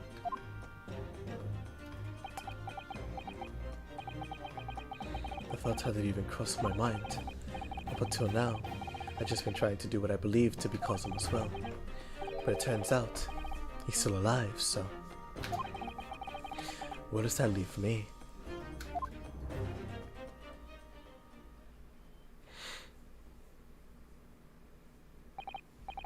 Well, if you'll excuse me now. I need to telegram government ministers and the Japanese police with this information about Asashime, so let me restart the music. Of course, Father. Thank you. I look forward to next month's installment, Miss Watson. Oh, good. And please, do come to Baker Street sometime, won't you? We'd love to entertain you. As I up-pole on you. I would be delighted. The best of luck for tomorrow. The best of luck for tomorrow, young Naruhodo. And give my suggestion your full consideration, won't you? Yes, I will. Going back home.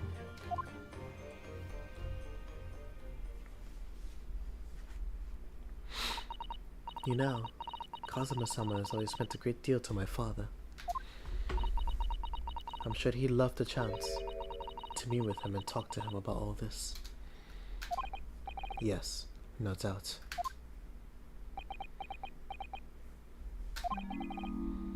Oh, it's a shame. Of course. It's so obvious. Oh. Oh, no, I did. Wow. That's a shame. Of course. It's so obvious. How could I have neglected to consider the possibility before now? Mr. Sholmes? Harley, where have you been? Why, I joined you out for tea, of course. What an extraordinary question. I didn't notice you at home. No matter, no matter. Anyway, to more pressing concerns. Mr. Naruhodo. Oh, yes? I must dispatch a telegram to your country at once. It is a matter of much urgency. To Japan, you mean? Tell me, to whom may I entrust the task? Oh, excuse me, sorry. Quickly, now. Who? My father has just now left to send a telegram to the Imperial Police Bureau of Japan himself. I see. Well, he looked reliable enough for a bearded fellow. I don't think what father's sports could be considered a beard, Mr. Sholmes.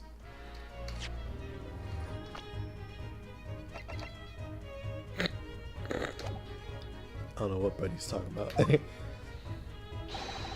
There's not a moment to lose. Ask your trusty, unshaven father to see this is sent.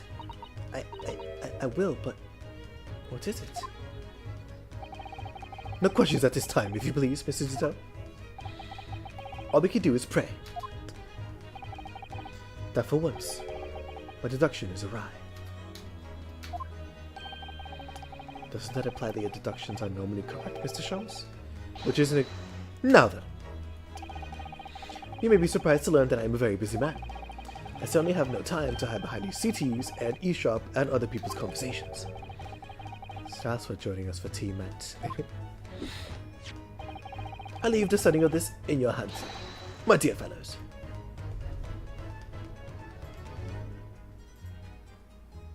Okay, almost 2 hours. Yeah, we're doing good. We're doing good. Wait a minute, Mr. Sholmes. He just sort of ran off, didn't he? At quite a pace. I left an unpaid bill for his tea behind too. I'm gonna kill him. I must catch up with father at the telegraph office. At once. And I'll run and call us a cab straight away. Well, it looks like I'm all alone. And there was me, thinking everyone would be clamoring to pay for Mr. Sholmes' bill. Now it's just me. Just me!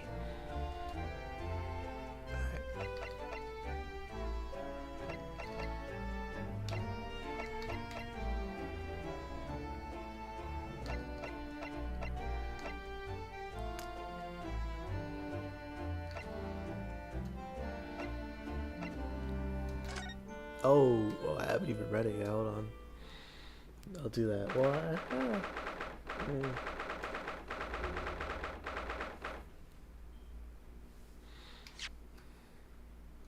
Nah, it's fine. I'll do it later. 2nd of November, St. Sinner's Hospital, Ward 3. This is the ward where Mr. Vigil was brought, apparently. To be frank, I'm a little worried about seeing him again.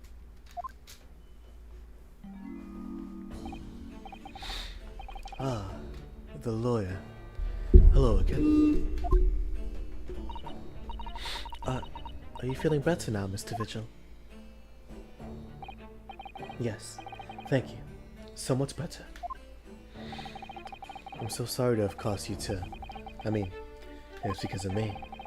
If I hadn't exposed your secrets and forced you to remember things you obviously tried to forget.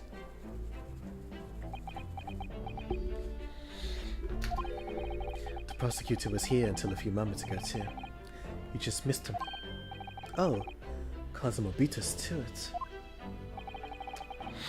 He said much the same as you. He was very apologetic. But the truth is, I brought this all upon myself. Please, don't think like that.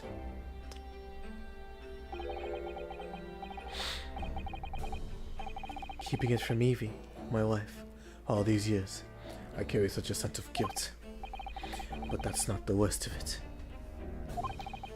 Over time, I obviously came to deceive myself as well.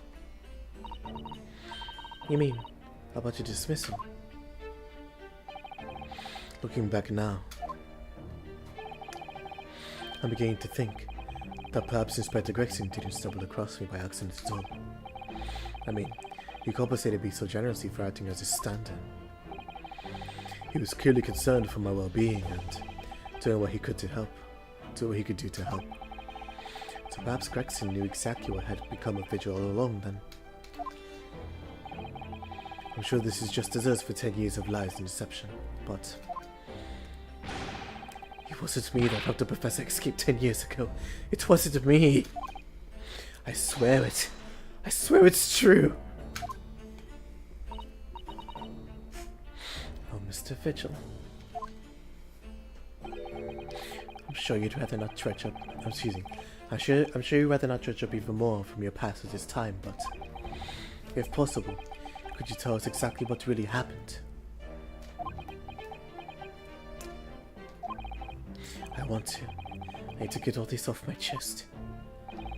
I just want someone to tell me what I should have done. Let's see. A hospital bed in St. Sinners where Mr. Vigil is recuperating, having lost consciousness in the witness stand.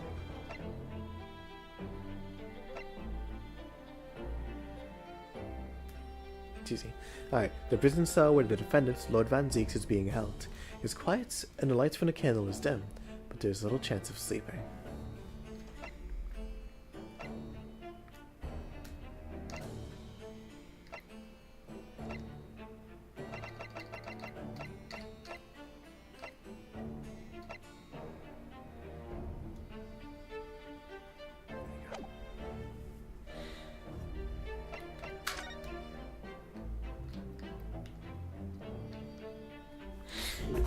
This isn't the location that you have to investigate. So let's see what we can find here. Mr. Judge Jigoku. Goku. Goku!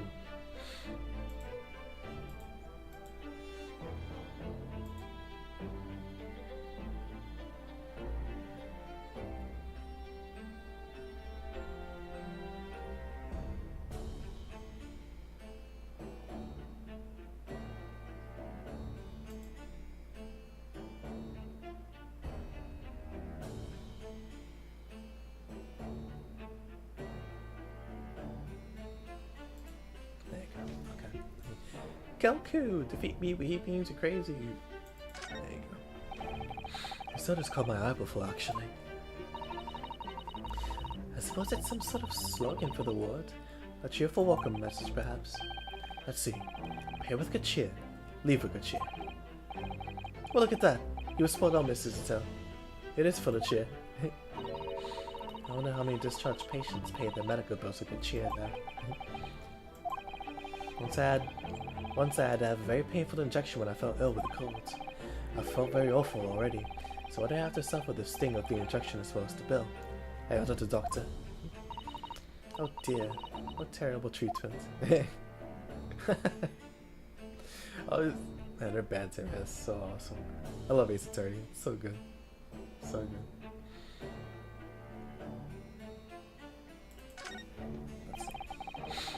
Supposed to be the patient's treatment notes. Let's see. Tendency to jump from windows. Remember to place cushion at the base of wall outside. Are we still up from the ground here? Oh dear. Poor Mr. Vigil. I have a feeling that there's a better solution to the problem than a cushion though. Finding something you've lost isn't always a happy experience, turns out. Pursuing the truth can be a very dark business sometimes, can't it? Yes. I'm afraid it can. Yeah. The truth isn't a pretty thing, but it's important. There are all sorts of medicines in his cabinets, look. I'm not sure if it's safe leaving them in reach of everyone like this. Yes, you're right. I can imagine if you were packaged, you might try some of the pills. Well, at least there seems to be a little lock to secure the cabinet doors. I imagine that would stop you if you were hungry. Or that you break the lock. Hungry doesn't turn me into a criminal, you know, Miss Suzuto.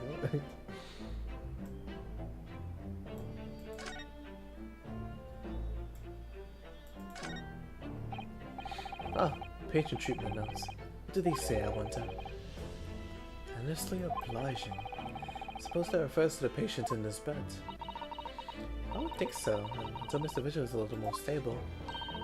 It's probably just as well that he has a kindly person in the neighboring bed. The endlessly part is a little worrying now, isn't it? I mean, what if Mr. Vigil suddenly declared that he'd like to take a trip out the window? Would this endlessly obliging patient simply open it for him and say, "Be my guest"? Let's check with the doctor later. Oh, the fact that it's a serious concern is hilarious. Oh look, a pair of crutches. Before we came to Britain, I hadn't realized they were used here as well. I imagine they were imported into Japan from Great Britain in the first place. Oh, so no one in all of Japan broke a leg before their arrival. Anyway, the sight of these things doesn't bring back good memories for me. Oh dear, did you injure yourself once and needed to use some? When I was little, I thought they looked fun, so I borrowed a pair to play with. But then I slipped and sprained my ankle. I see. They contain powerful magic, those wooden staffs, the power to heal, and the power to harm. I think a certain cheeky little boy managed to cause the harm all by himself. There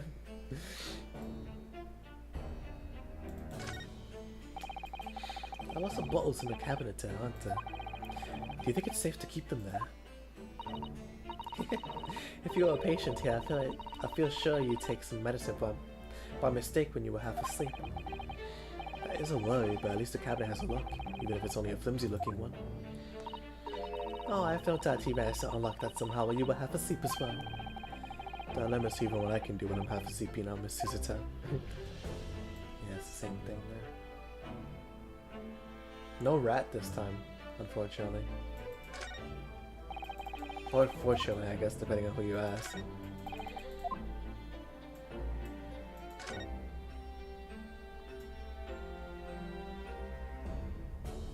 Alrighty, Mr. Vigil, let's have a discussion, me and you. Inspector Gregson was obviously engaged in a special operation of some sort, Operation Desert Storm. He was investigating something that even Scotland Yard couldn't know about.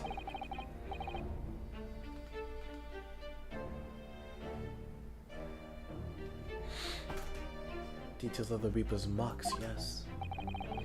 It was when he had to carry out those investigations that I would take his identification and impersonate him.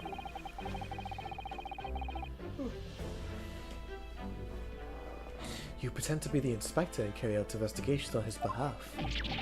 Oh, no, never! A common street peddler couldn't possibly carry out a proper police investigation. All I would do is go to the specified location and make a little hoo-ha. Just something to leave an impression, so everyone there would think a detective called Gregson was here. So, that's what you were doing on the day prior to the incident? Yes. He asked me to make an appearance at the park on Lime Street for the Red-Headed League event. So as usual, I flashed the inspector's identification around and was very vocal about my presence. Oh wow, Iris, you are here. Hello.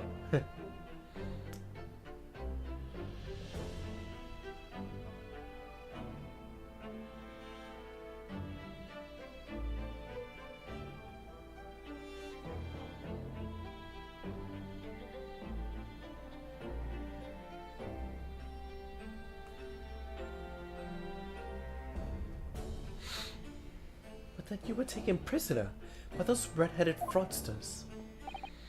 Yes. So, He would always make a point of showing Greggson's identification and generally being loud. That's what the inspector asked me to do, yes. That's one way of becoming a legendary detective, I suppose. Not a good one, though. And as you know, I suffered this bruising around my neck at their hands. But the following day, they kept their word and released me. Without returning the inspector's identification to you, however. Without returning the inspector's identification to you, however. We had arranged to meet in the Fresno Street room at 5 that day, so I could report back to the inspector. But at the agreed time, so I heard the gunshot.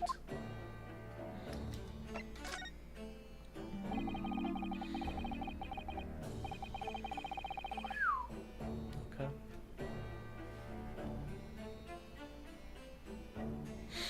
It was midnight on the 17th of June 10 years ago.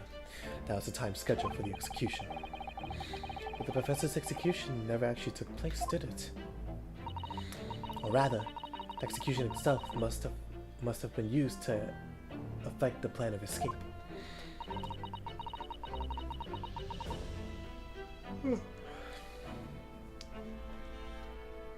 I hardly dare to imagine what a chilling plan it was. Barclay was renowned for being the highest security prison in the country. Everything that went in or out of the place was secured multiple times. But there was one notable exception, or rather, one notable loophole, so that I was never questioned. I have a feeling I know what that loophole was now. The coffins into which the bodies of the executed convicts were placed, correct? Yes. Once the coroner had confirmed the death of a condemned convict, the body was taken into its coffin for immediate burial in Millgate Cemetery, just beyond the prison. The chief warder had first had to sign the necessary papers. And after that, a member of the staff was permitted to search the coffin containing the body. When executions took place, only the executioner and the coroner were permitted inside the chamber. I would wait in the adjacent room for word that the condemned convict was dead.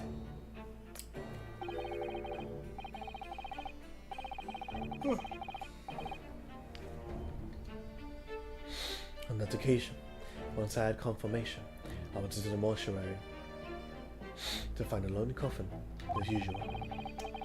The procedure was that I would sign the paperwork, having checked the coffin, then I would shut. But for some reason that day, the coffin was already nailed shut. No. I didn't think anything of it at the time. I assumed that my deputy must have checked the coffin and nailed it shut before I arrived. So, you mean the coffin contained? Yes, I can only imagine that Asogi, having escaped his execution somehow, was alive inside the coffin. The coffin was then taken out through the main gates and deposited in Millgate Cemetery.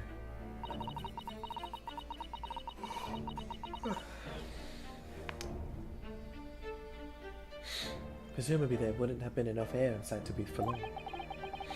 So in the early hours following the burial, somebody dug up the coffin again to set Genshin free. But in the end, he was fatally shot in a graveyard anyway. What on earth really happened in Millgate Cemetery that night, I wonder? I'm afraid I really don't know. All I can say with certainty are two things. And so you couldn't possibly have escaped that way without help from somebody working in the prison. And that somebody was not me.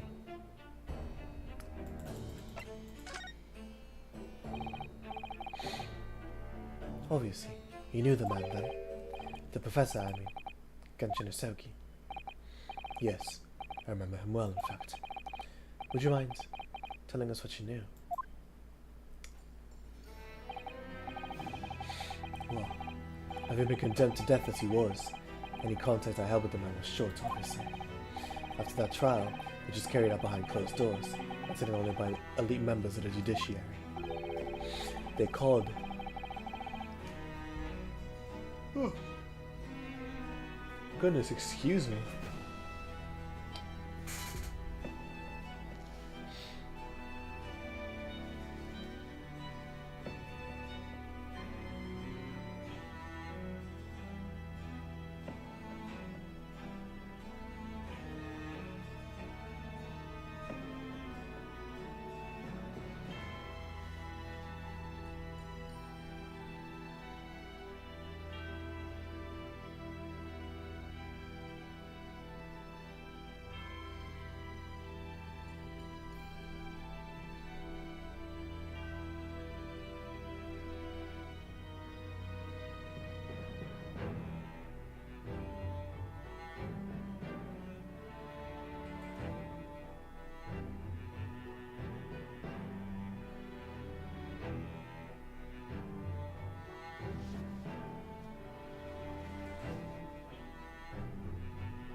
Okay, sorry, just spaced out for a second.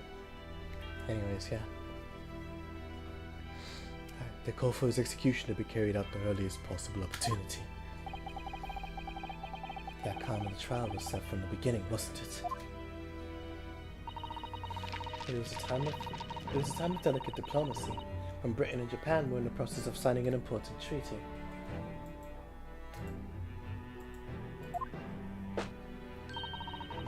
The moment that this potentially destabilizing case had to be dealt with swiftly and discreetly.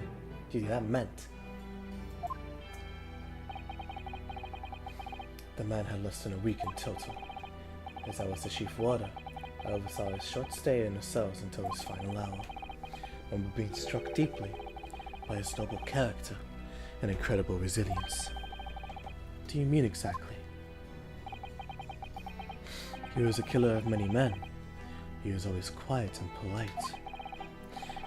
He was a gentleman and a man of intellect. In fact, I couldn't bring myself to believe what he'd done, so I asked him one day, "Those 5 members of the aristocracy whose lives were taken, were you really responsible?"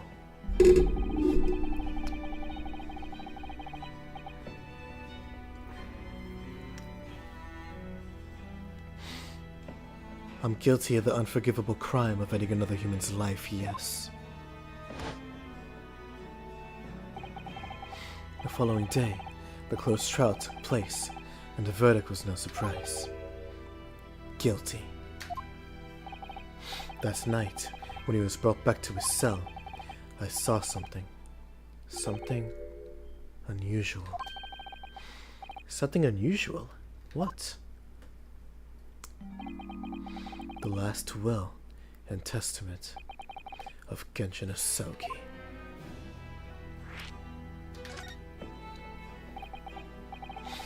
As I said, it was on the night following his trial, after he had been found guilty. I was doing the rounds of the cells when I listened to Asogi's. I noticed that he seemed to have a sheet of paper in his hand. His last will and testament then, presumably. As soon as he noticed me, he hurriedly shoved it behind his back. But what did you find that so unusual? Isn't it normal for a man to pen a will when he knows his death is nigh? Yes, that's true. There were special conditions to Asogi's incarceration, you see. What sort of conditions? Well, even though he was held in a cell designed for condemned inmates, he was allowed to keep his personal effects with him, with one exception. Really? He was allowed his things? That is unusual, certainly. Of course, he had been convicted of killing 5 members of the aristocracy. But at the same time, he was a guest in our country from the Empire of Japan. The powers that be were determined that his final days shouldn't be needlessly uncomfortable. What was the exception you mentioned to the personal effects he was allowed? That's the point. He was permitted to have writing materials. Specifically, no pens or papers. So, he was prevented from leaving any writing record of what had happened to him. Yes, that was the long and short of it. I have no idea where he obtained that paper. Any writing materials would have been confiscated from him upon his incarceration. As I said, he hid the paper behind his back, and he pleaded with me.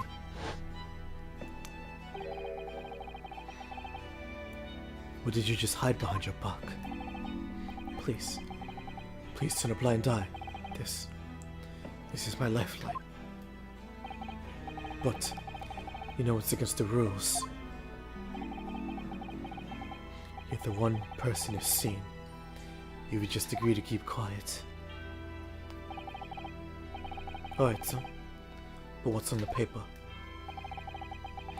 A last will and testament. A last will and testament. This will is the only weapon I have left now.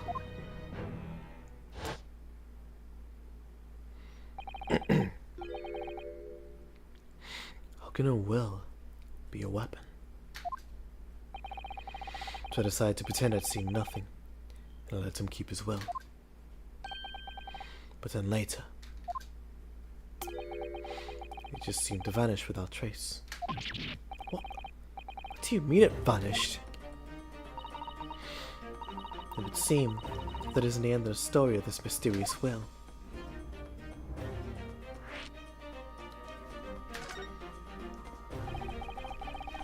I was the only person who saw Asogi's will, but somehow it disappeared.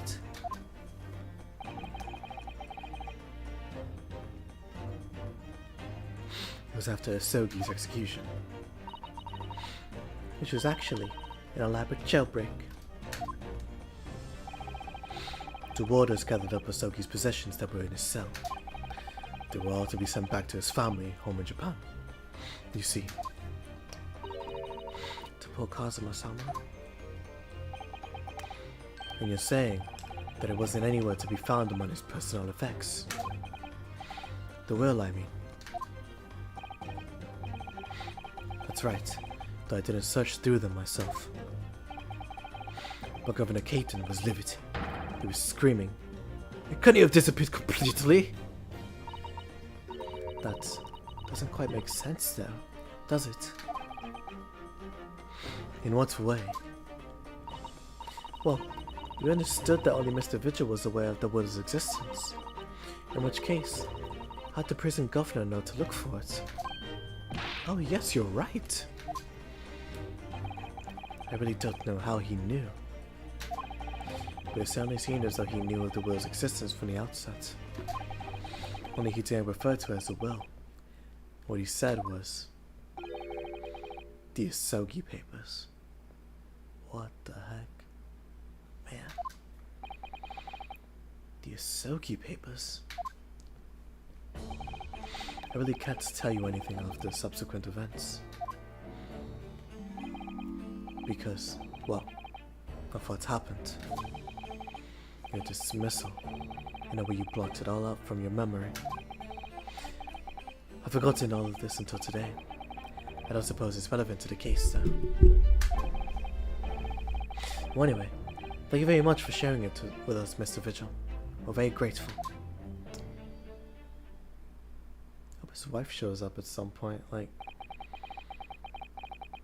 Yeah, like she was looking for him so much, and it's just like, man, this sucks. She really won't be able to see him again, depending.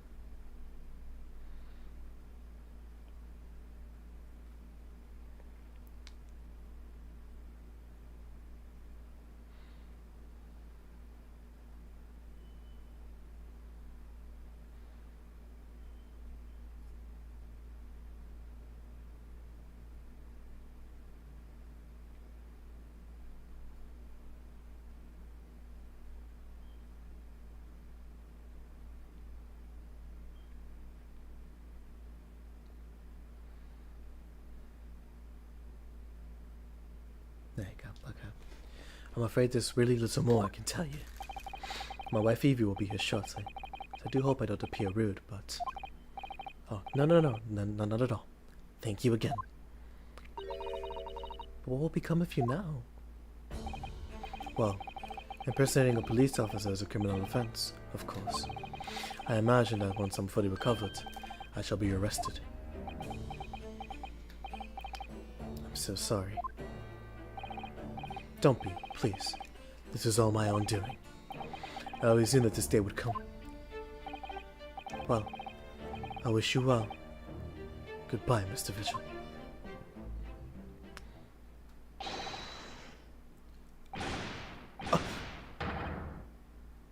Wow, okay. But before you go, there's just one thing. Yes? What is it? The Asogi papers. I'd be very grateful if you make no mention of the things I told you about them. Presumably for some good reason. It's my understanding that their very existence is a closely guarded secret. If it became known that I remembered, well, it could be rather troublesome, I think. I understand. Some sort of will that Genshin Asogi penned just before his death, which the man himself claimed was his last weapon. I wonder, perhaps it had something to do with his plan to escape. Did anyone who might know more about a document that Kazuma's father left behind? It'll be Mr. Vigil's... It'll be Mr. Vigil's governor. That we know precisely where we must go. Back to Barclay Prison. Man, I wish I could have seen them together. That would have been so cute. Well, at least he seems to be on the mend.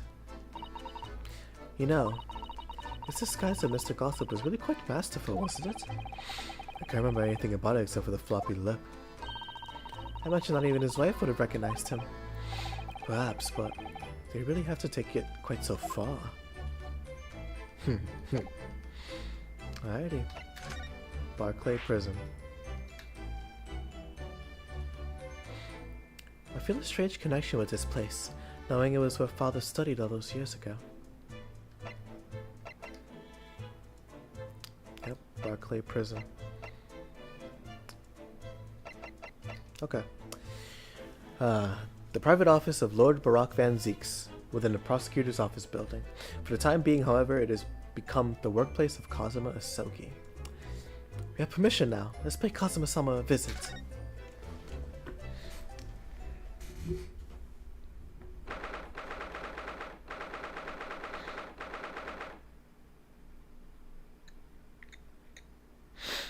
Alright, 2nd of November, prosecutor's office.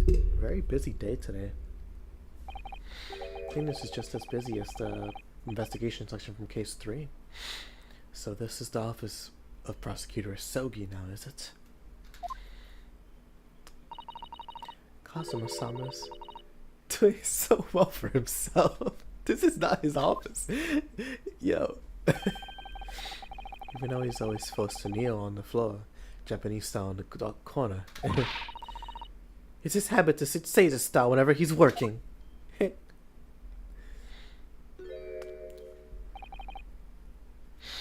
Kazuma.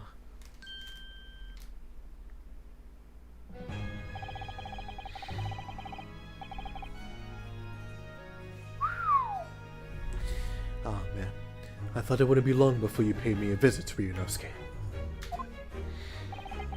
It's been so long since he smiled, man. It's been so long. I was right about what I said, wasn't I? Sorry? Do you have all the makings of a great defense lawyer? Well, I always believed that you fulfill your dream of advocating in the British courts. I just never imagined for 1 second that it would be as a prosecutor. Seeing you stand in a foreign courtroom, so candidly realizing your dream, Kazuma-sama, I'm truly happy for you. And I'm truly thankful to you, Judicial Assistant Mikotoba. Ryunosuke, I always thought it would be fun for you and I to shake up the British legal system a little together. This isn't quite how I envisaged. Wow, you are pulling out linguistics that just like are so strange. Oh my goodness. I know what envisaged means, but like, wow. Usually people would say envisioned here. This isn't quite how I envisaged it, but I suppose it's just another twist of fate.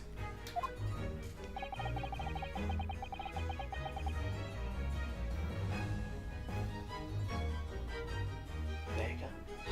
I learned a lot of things during my time in London. About how Tsuruta-san's father was himself a visiting student here once, along with Judge Jigoku. And about what happened with your father. You have no difficulty understanding why I had no choice.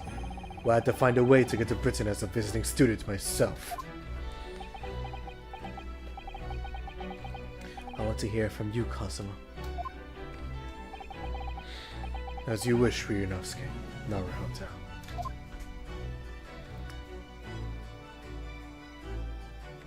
Look at this, man.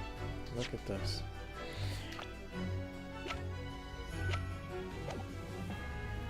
Crazy how things shake up. Crazy how things shake up. I want to see how his reaction to this. I wonder. Kazuma, this is your armband. Actually, I think it's yours now. Sorry? You're the defense lawyer. You have a talent for it. I always known that you would. And now, you've chosen to take that path in life. As your friend, I couldn't be happier for you, or more proud. Kazuma, So keep hold of that. Besides, I'm a prosecutor now. The armband would have no meaning for me. Well, if you're sure. Thank you, my friend. Fuck. Oh my goodness, wow, okay. This is real heavy investigation section. It's just dark, like.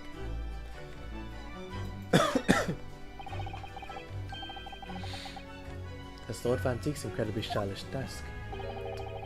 It's not my style, though. No, I noticed you've been working at the little table on the floor, kneeling down Caesar style. I thought it was some kind of punishment to set up by Lord Van Dyke's when I first saw it. I find it the most comfortable way to work. I can't do it. After a couple of minutes of sitting with my legs folded under me, they start to get they start to go tingly. Don't exaggerate, Tuyanovsky. We both know you can't even manage a minute. Oh my gosh, man. It's been so long. So long since we've seen those two interact. Oh my goodness. And in a friendly manner. Oh, this game is so good. This game is so good, man.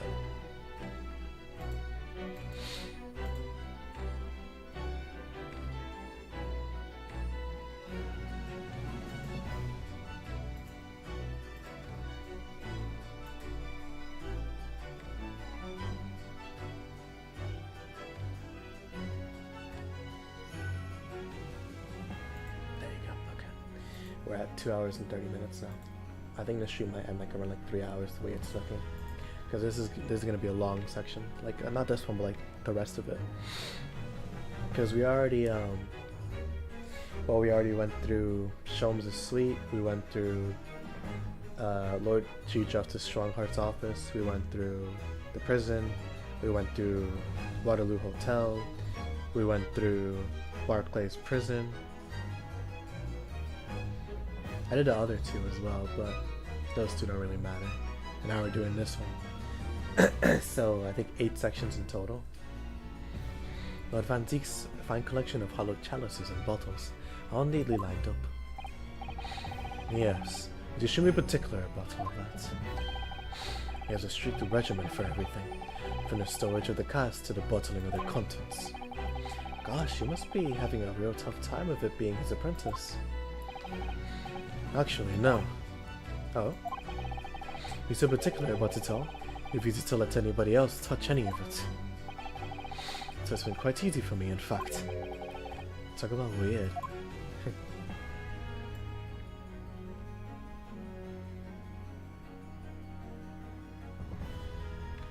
It just looks like Alucard, like, it's insane looking. Clint Van Zieks. Do you know who the man in the portrait is? Why would I? What? You're Lord Van Dyke's apprentice? Yes, apprentice, not friend. And during the time I was suffering from amnesia, I didn't even notice the picture. Oh, really? I mean, it's not the smallest picture, but I wouldn't have the first idea what the man decorates his office with. He doesn't even bother to ask. Wow. I guess he's right. They're not acquaintances. He's even not friends. They're student and teacher. What the? It's a scale model of the crime scene. Oh, yes. I realized that. Does the prosecution office make a model of the scene for every single case? Apparently so. Sometimes it helps to visualize things better and notice things you hadn't spotted before. Actually, the miniature notice board is my work. Be honest, you enjoyed making that.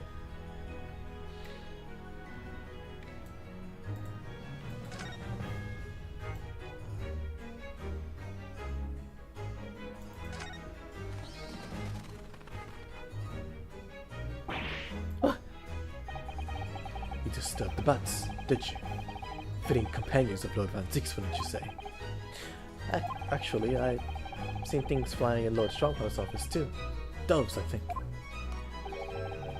Perhaps you have to like birds to attain rank in the judiciary here. Although bats aren't birds, of course. How about a sparrow for you? What's that supposed to mean? Oh, nothing, sorry. Just take it out loud. Oh my goodness, man. Cast floor to ceiling, just like the last time we were here. Hollowed barrels, I suppose. They're arranged according to vintage, flavor, and region. Every week, they're all taken out and put back in order. What? Every week? Lord Van Deeks can't seem to settle on the perfect way of arranging them, you see. Vintage, flavor, and region don't neatly coincide. That's the trouble. Gosh, being his apprentice must be a real challenge. Actually, no. Oh. He considers the task too important to entrust to anybody else, so he does it entirely on his own. Sorry, wow, I didn't realize what I was doing, wow. Didn't realize I was doing the wrong impression. So he's a barrel of laughs here and on Comic Con.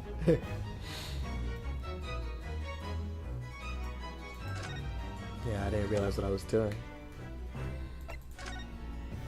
His disappearance. It's getting on for a year now, since what happened on the SS Buria. We were heading across the oceans from Japan to Great Britain, when a bizarre series.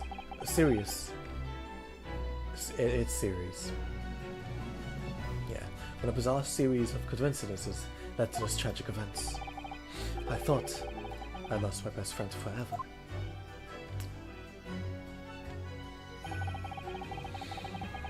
I must have been unconscious for a long time.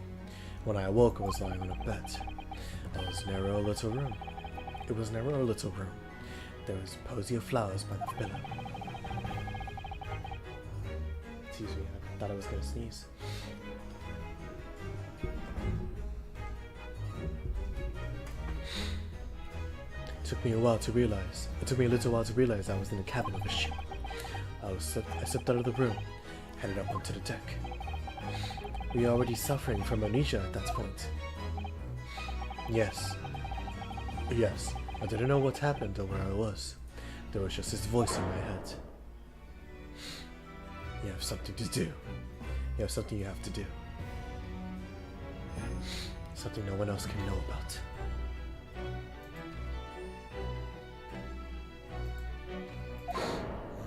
Go to Great Britain. Your task awaits there. It was a calling I couldn't ignore. It compelled me relentlessly. Out on deck, I saw that I was on a huge steamship. We were docked in a large port. It must have been Hong Kong. Yes, it must have been. Presumably just before they were due to carry a body off the ship. I have no idea of the situation, but did have a feeling that this was in some way my last chance. So I concealed myself among disembarking passengers and went ashore. Then I disappeared into the crowded streets of that foreign port city, so I could plan on my onward journey to Great Britain. Give me back the soul. I want it, man. Give me Karuma back. Let's see.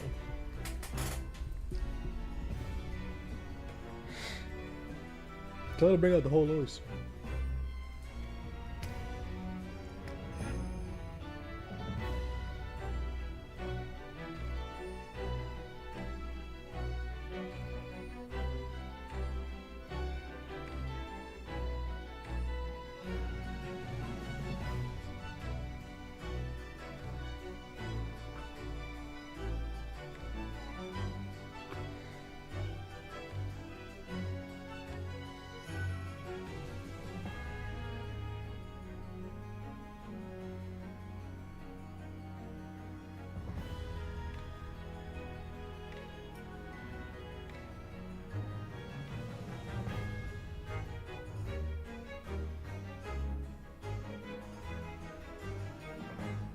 Sorry, I cannot fulfill this request.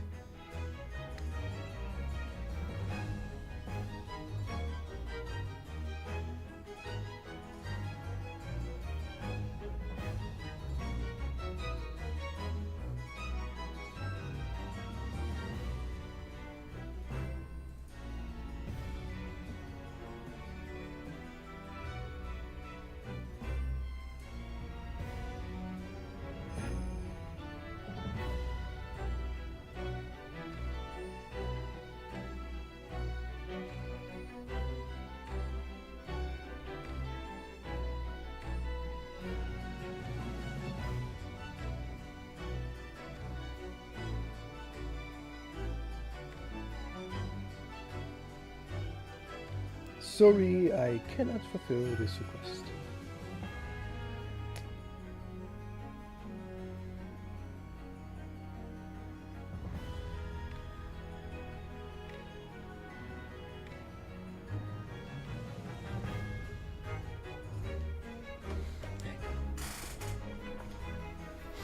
Just under a year ago, with all my past memories lost to me, I was left behind in Hong Kong.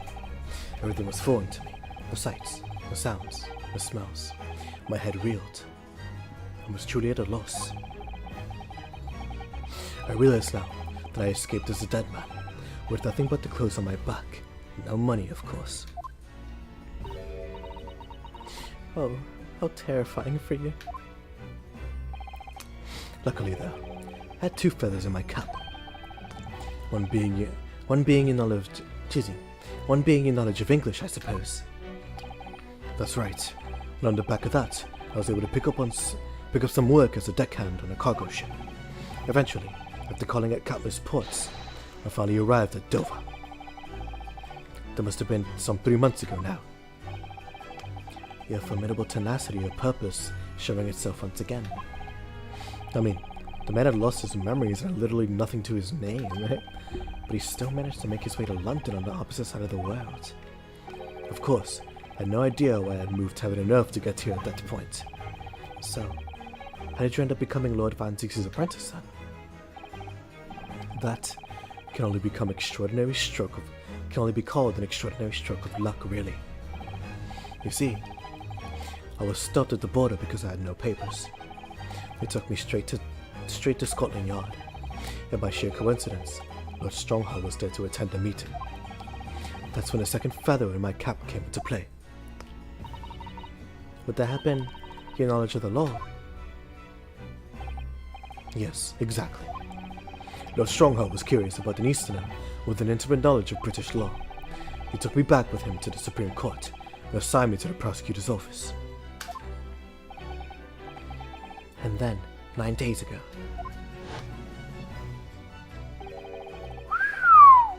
that's tough.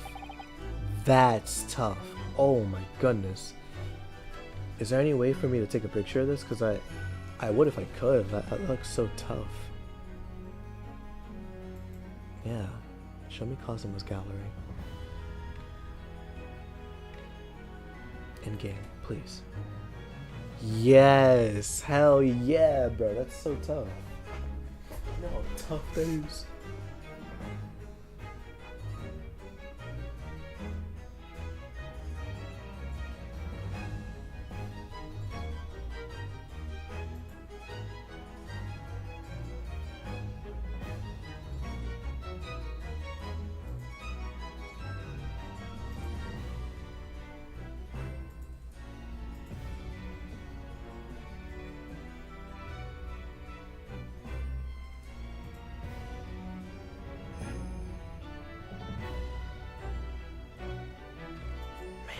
Oh my goodness, I'm gonna cry.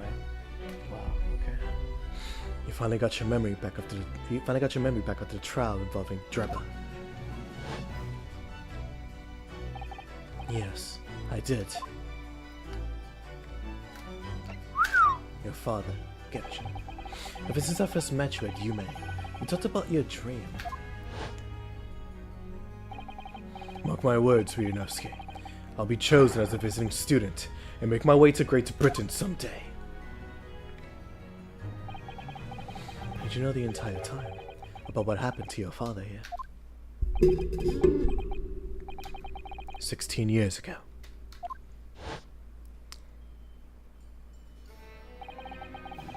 When my father left on that exciting trip to Great Britain, I was just a boy. We took a photograph together the day before his departure. It's my last memory of him. But what I remember most about my father is his unswerving sense of justice. 6 years after he left, a gentleman called at our family home. He told me that Genshin, my father, had been taken ill in England and passed away. Here's Professor Mikotoba, your father, Suzuto-san. Oh my. Ever since then, the professor was very good to me. He even helped to fund my university education at UME. I'll be forever in his debt. But nevertheless, I just couldn't bring myself to believe what he told me. Oh. Then one day, a letter arrived at our house from Britain. There was no indication of the sender, so I opened it assuming it was a notifications of my father. What I read in that letter changed my entire life. What did it say? It said that my father had been a mass murderer, and the writer cursed the absurd name. Oh no. As a result of that letter, I found out what had been hidden from me all those years. Presumably, the letter was sent from a relative of one of the victims. If whoever it was had been a member of the judiciary, he could have been present at the closed trial. The letter revealed that my father had been sentenced to death, executed for being a killer. I'm so sorry I had to find out that way. I imagine the British government did its very best to silence whoever sent that letter. Was someone who knew the truth and couldn't bear the resentment was always going to be a problem. But still, it could have been written by anyone. Why would you believe such a thing? There was a newspaper cutting included with the letter. It was the first I'd ever heard of the professor and his terrible killing spree. Well, what did my father have to say about that letter? I couldn't bring myself to show it to him. What? Why not? Because he deliberately concealed the truth from me by telling me my father was taken by a fatal illness. That couldn't have been easy for him. He'd done it out of consideration for my feelings.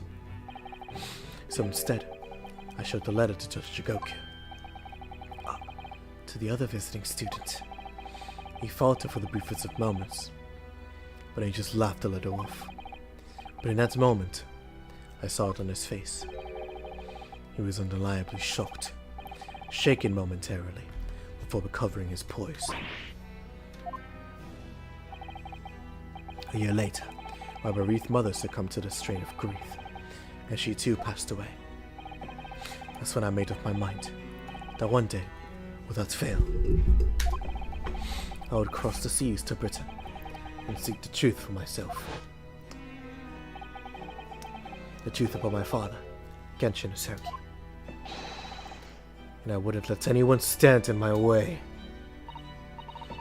Oh, Kazuma. The Reaper's Trial.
Go. Okay. What we learned today in court turned things completely on their head. It was an impressive piece of lawyering. Ryunosuke Naruto. Lord Van Ziegs is the Reaper, you know.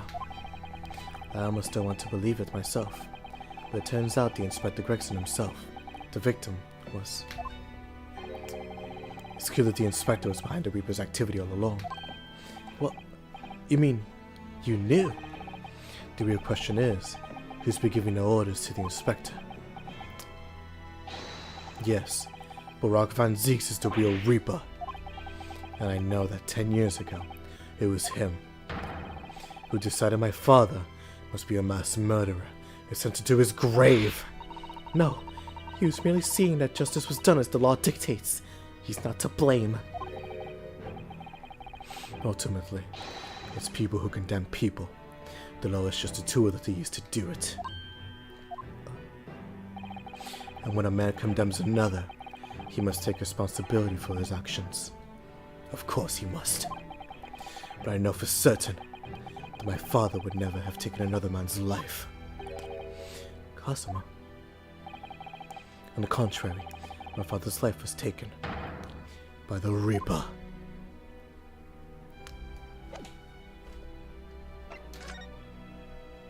Yep. There you go. Okay. Let's see.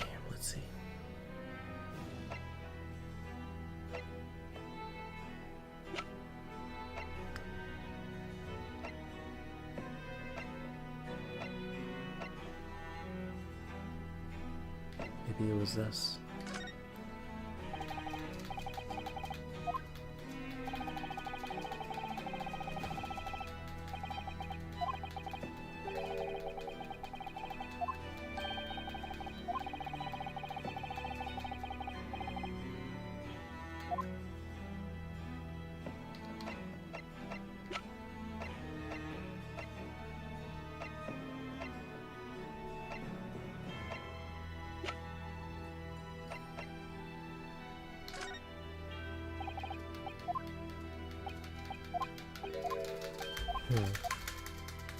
Do I not have the piece of evidence?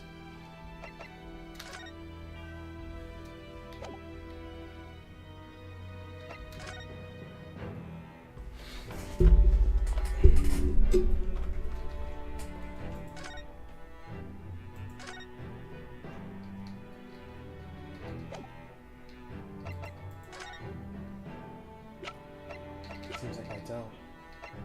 Yeah, seems like I don't.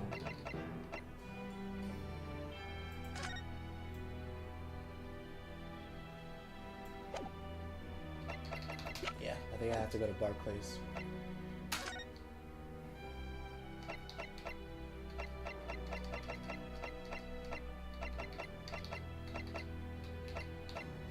Yeah, let's do this. Go here, and if it doesn't work, then I'll just look it up. Alright, 2nd of November, Barclay Prison, Governor's Office.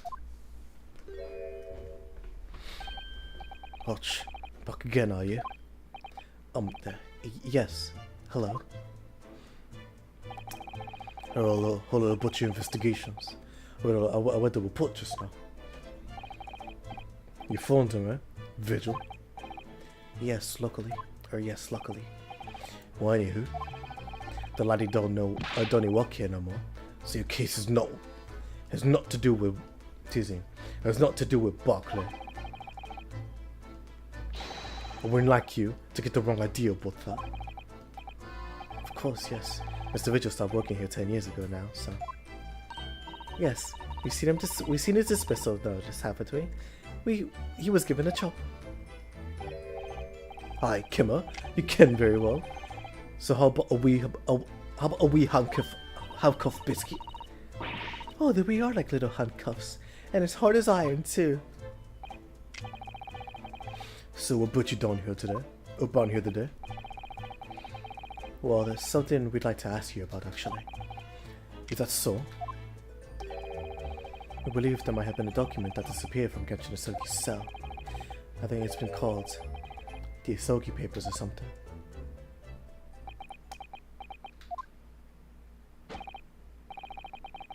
Did I not say?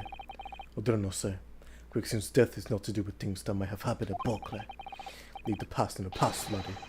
Let's not footer about with irrelevant details. His expressions changed completely. We're clearly onto something here.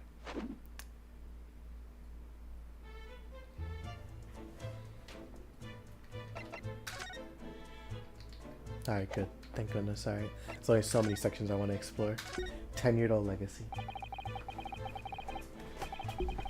A murderous butch execution and a whole miserable escape. The old Barclay's dock is our shocking embarrassment. Because the convict had a collaborator on his prison staff, you mean? Oi, for shame. The coroner who confirmed the death of the man after his execution. The coroner who confirmed the death of the man after his execution, Courtney Scythe, and my chief warder at the time, Vigil, who was in charge of the whole affair. But Mr. Vigil says he didn't know anything about it. The rascal would ne'er say otherwise, eh? More handcuffs. Oh, how can I say no? You can never have too much iron in your diet. When Mr. Vigil was handed his dismissal notice as a result of what happened, he was so despairing. He jumped out of your office window, didn't he? I didn't like to say it, but that's just Vigil trying to get out of it. Do you not think he wouldn't have jumped from the shock of his crimes being exposed, eh? I do. You wouldn't say otherwise. You wouldn't say otherwise, though, would you? I'm not used to him saying or talking like that. You wouldn't say otherwise, though, would you? Of course, I couldn't shun all responsibility myself. I shouldn't have let him deceive me. Actually, there's barely anybody that kens that went on what went on at the time now. We Gregson have been murdered, and Dr. Scythe forbidden from having any visitors. No visitors? Someone obviously doesn't want her giving anything away. Well, we're not going home empty-handed. And when you dream of sending you back packing now, or packing with no Krimmer, and when you dream of sending you packing with no Krimmer, here, take a handcuff or two. Reminds me of Gregson. Oh, well, it would be rude to say no. Wouldn't want to be too anemic. I wouldn't want to become anemic. I suppose, if there's anybody who might still care about what happened back then. It'd be that last from the forensic division, Maria Gorey. Maria Gorey? Oi, Scythe's daughter. She didn't have no more, just the one. But the wee Barnes follow her mom's footsteps. She didn't ever see her without a scalpel in her hand. Ah.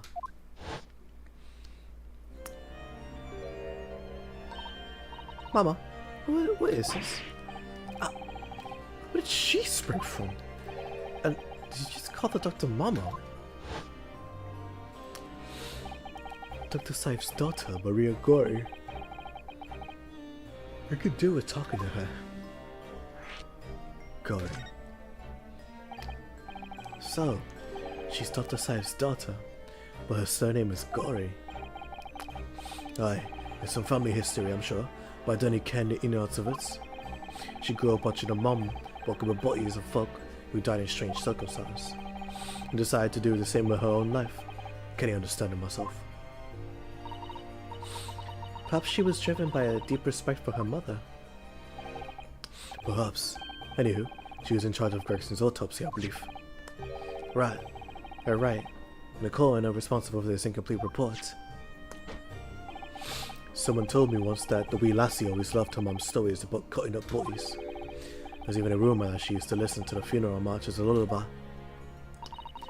Well then, perhaps her mother might have told her about the autopsy from the case 10 years ago. Aye, I said there's a fighting chance at least. After all, this was a life-changing case for all of us. We really need to speak to Miss Gorey herself about this, I think. Well, thank you very much. I'm not happy about any part of this. It took years for Londoners to finally forget the whole professor business. Can you not give up on this, laddie? Stop asking pointless questions. I'm sorry. I don't like dredging up these painful memories for everyone. Can you not just stay away, no? Leave me alone and then you come back here, eh? The soggy papers. How'd you come to know about that, laddie? There's so many folk here in the prison who've heard of those papers. Oh, well, can't tell him Mr. Vigil told me. I'm afraid our sources must remain confidential, sir. You've been led to believe the papers are actually a last will and testament. Is that right? The professors, or rather, Kenshin Asogi's.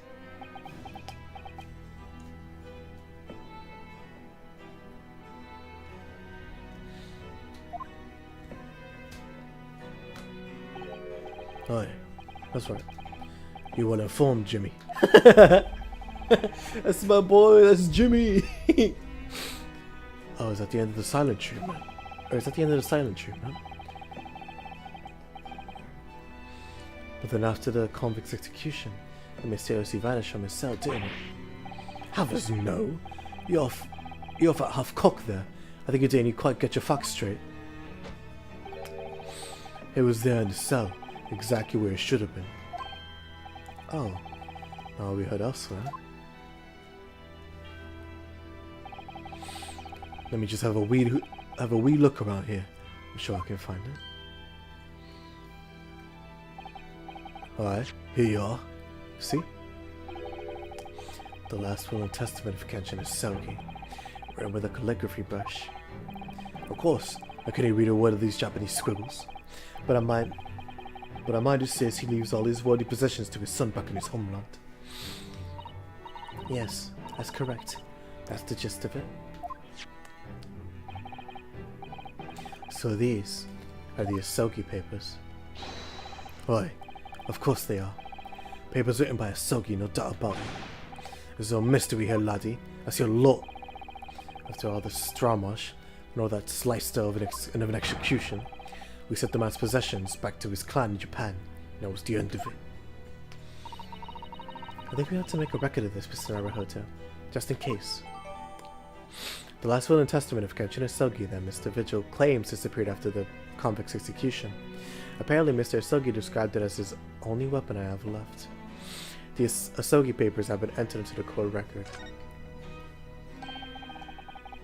One thing before you go on your way, Mr. Naruhodo. Oh, yes? Those papers are not to do with Grigson's death. I prefer if you didn't make no mention of them outside your office, or rather, I wouldn't just prefer it. Consider it an order from the highest levels of our government. I understand. Alrighty.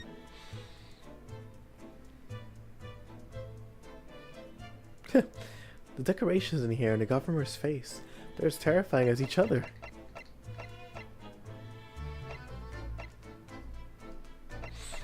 So we can't go to her office. Yeah, we can't go to her office, so... Yeah, I mean, it's just literally going back to Asogi. Check this out, bruh. I got something for you, buddy. Check this out, bruh. Kazuma, what do you make of this?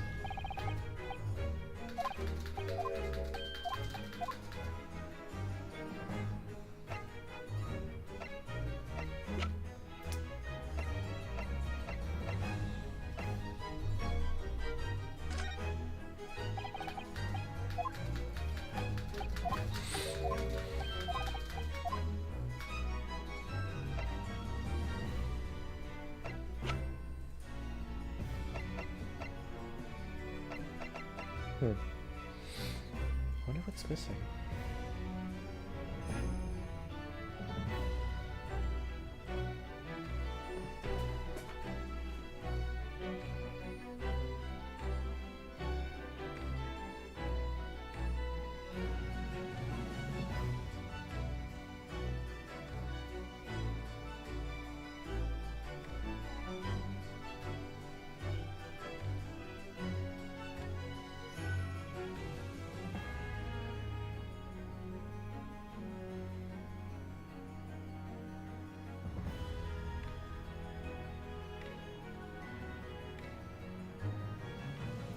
That's what it was. Wow, that's a little convoluted, I can't lie.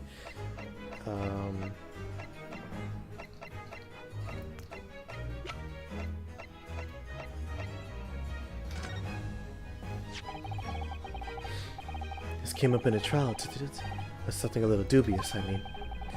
The fact that no time of death was recorded on Inspector Gregson's autopsy report. Yes. Yes. There were some unexpected turns in the courtroom earlier. The suggestion you came up with certainly took everyone by surprise. The idea that the victim died the previous day at some other location is quite something.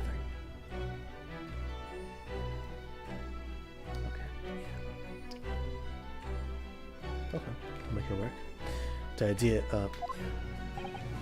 well, considering when the pocket watch had stopped and the scorch marks on the candle, there's certainly a distinct possibility.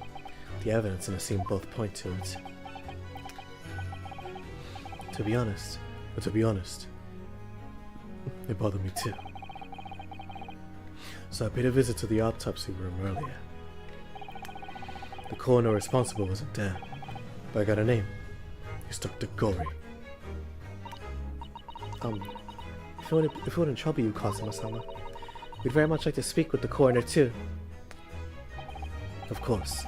Last thing I want is for anything to be brushed under the carpet. Scotland Yard's autopsy laboratory is behind Locate Cemetery. Locate Cemetery? By Barclay Prison, you mean? Ah, you know it, do you? The prison where my father was incarcerated, and then robbed of his life. Kazuma-sama. Well, thank you. We'll pay a visit to the laboratory there today, or later today.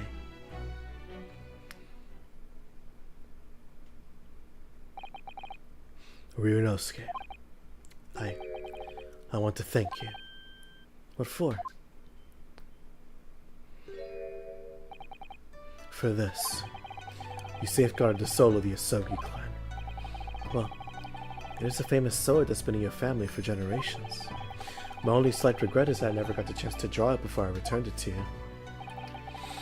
Kuruma is said to have been forged by a master swordsmith during the Sengoku Warring States period. I come from a long lineage of warriors, many of whom were expert swordsmen. Well then, you're a chip off the old block, I'd say. This blade, Kuruma, is a symbol of the Asogi clan's honor and might. Apparently, one of my father's apprentices even took the blade's name for a surname. Really? Kuruma? Does sound familiar, boy, that's for sure. 16 years ago, when my father was a visiting student here in London, he had a sword forever at his side, which is why it means so much to me that I have it by my side again now too. And that is all thanks to you. It was an honor.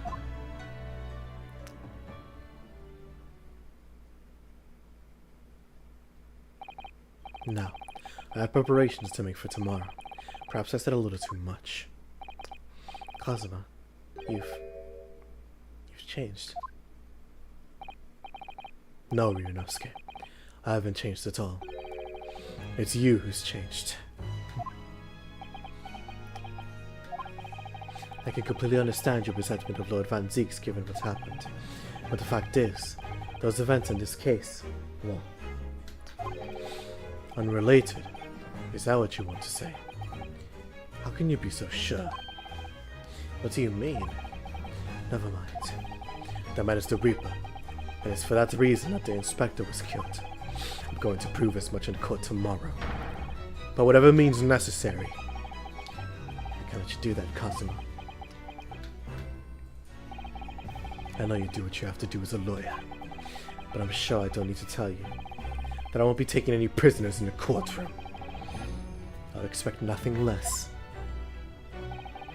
Until tomorrow, then, in the Old Bailey. Until tomorrow. Until tomorrow. Wow.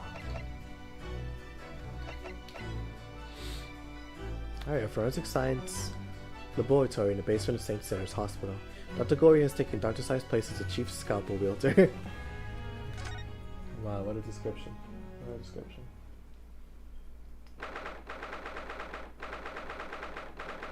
Second of November for... This lab is a lot different from what I remember it being. Forensics laboratory. This place really is creepy, isn't it? Well, being a dead room, it's probably full of spirits of the dissected.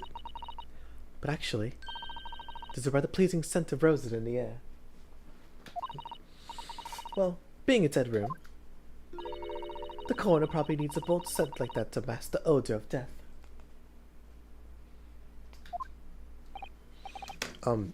Iris, do you think we could change the subject?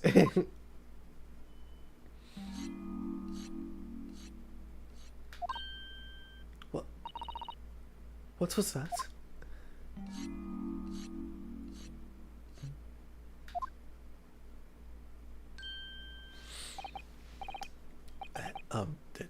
Dr. Glory?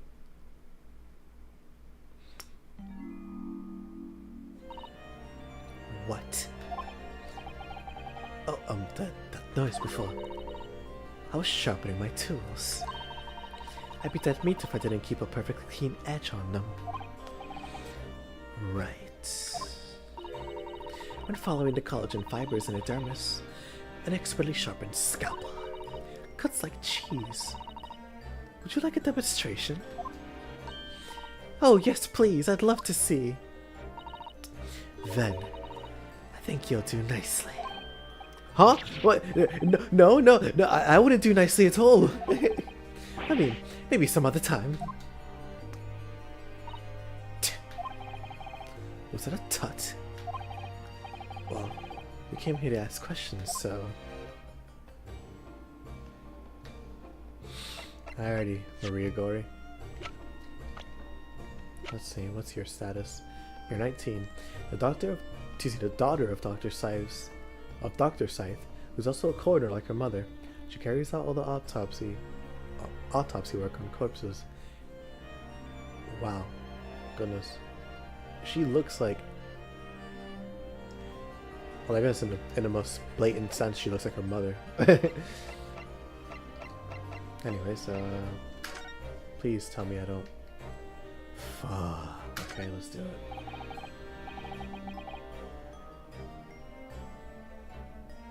Alrighty. This looks different to before. Of course, Mr. Naruhodo. Miss Gory's a young maiden. She has all sorts of charming little dolls and the like around here. Around her place of work, look. Oh yes, you're right. Perhaps she's not so strange after all. They're how I practice. Sorry? Mama always says the operations and dissections require speed and accuracy. So I take out my needle and thread and stitch 3 new dolls every day. Alright. I used to make livers or kidneys or intestines, but Mama told me to make something more friendly instead. That's quite different to what I imagined.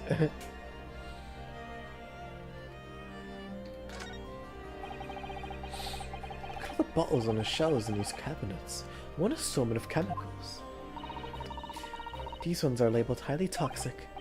Ugh, it's worrying, because there are also things that look like salt and pepper shakers in there.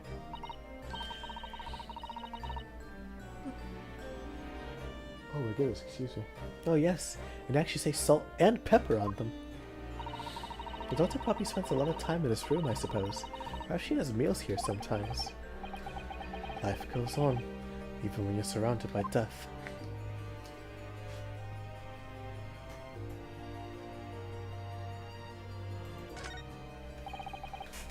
Look at this! What a magnificent display case! The cherry wood has been polished to a sheen, and the intricate carving is just a joy to behold. Western cabinet makers are really are very skilled, aren't they? It's 10 people. Pardon? It's made from the bones of 10 different people, all mixed together. Some of my best work. I was admiring the case, actually. The scary skeleton inside is something I intended to ignore as best as I can. You're strange. I wonder who's the strangest.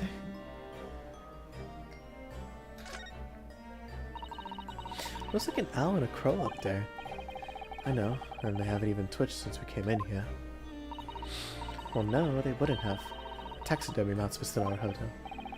I was afraid you were going to say that. I've been trying very hard to tell myself they're just sleeping with their eyes open. Yes, I think perhaps you're wise to put something like your Daruma doll on display in the office instead.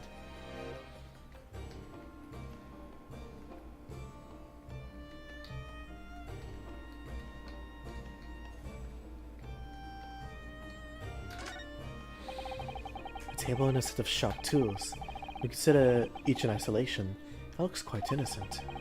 So I guess that when you put them side by side, it seems so horribly disturbing. Mostly best not to ponder it too deeply. That's almost a section table. It's too high for me, though. It is? If I fell from that height in my sleep, it would really hurt. What? You mean...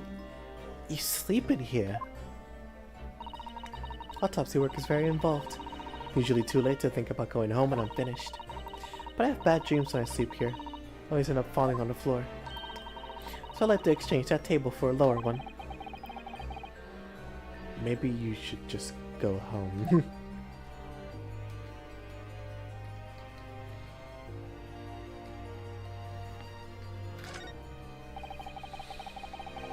Those large jaws seem to have pale things floating around inside them.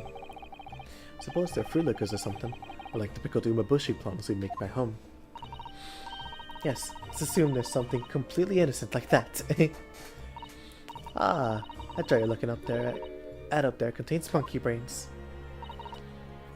Oh my.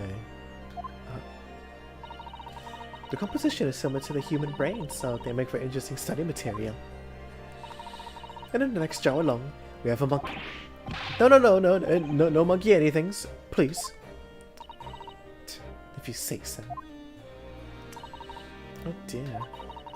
A time when I still thought it was just some pickled umabushi plums seemed so long ago already. Yeah, that's everything. Alright, Miss Gory, let's have a conversation. We've actually met before. Maloya, if you remember. You're not dead yet. What?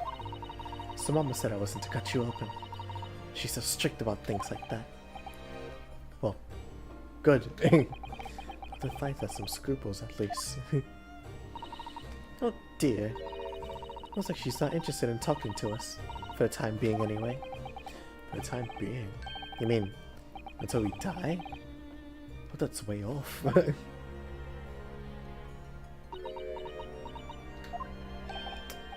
Sorry, but I wasn't planning on dying anytime soon. Sure, there's some less drastic way of making her listen.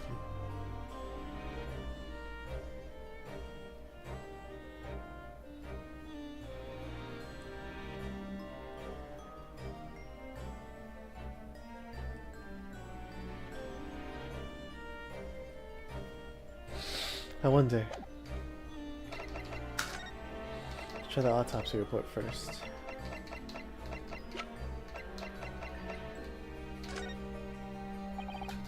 Dr. Gory, I actually came here to ask you about this.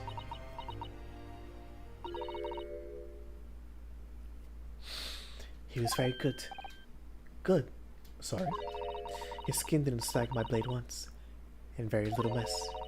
His joints dislocated easily, and his muscle tissue was a pleasure to work with. We can skip the details, you know. But there is one thing about the report that's caught my attention. It don't seem to have recorded a time of death.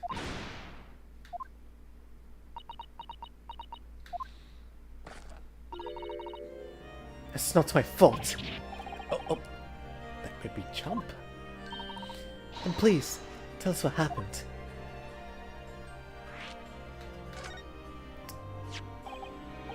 So, but does this autopsy report include the victim's time of death? It really is the most crucial detail. I was told not to write it. What? By whom? Male Strongheart, Lord Chief Justice. He came here. Lord Strongheart came... He said that from the witness statements about the gunshot and the other evidence. It was obvious. The man clearly died at 5 PM on the 1st of November, when a gunshot was heard. But at the time of death you wrote on the report, you didn't write anything. Was there some reason you didn't include it?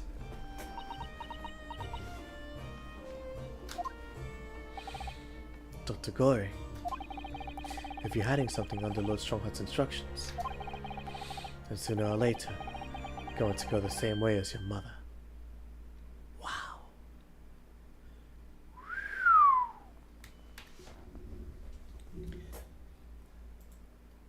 He's merciless, my goodness. Very merciless.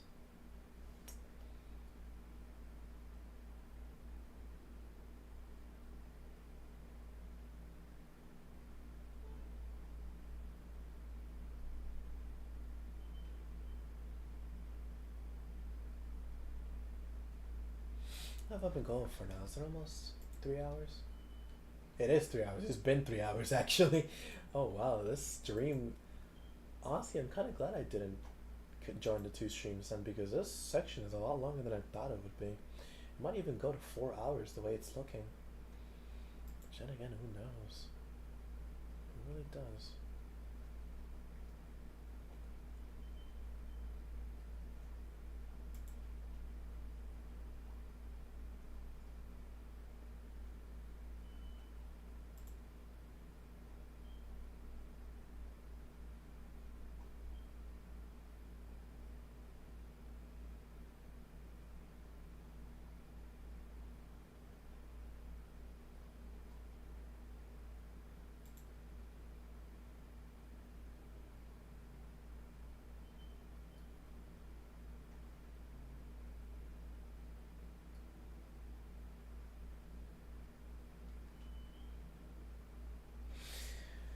Goodness, okay.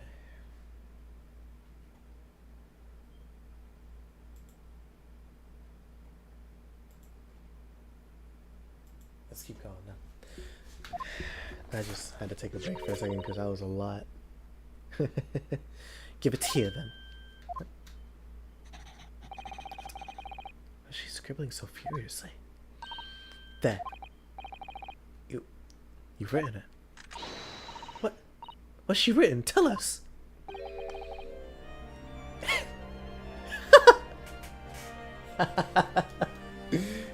Indeterminate. But the details of the autopsy report have been updated in the court record. The autopsy report from the examination of Inspector Gregson's body, according to the coroner, Dr. Gory, an accurate estimation of the time of death is not possible. The details of the autopsy report have been updated in the court record. I think I already read that, but still, anyways. They are... Wow, that's interesting that they only have 1. I'm surprised that they're adding like 3. There you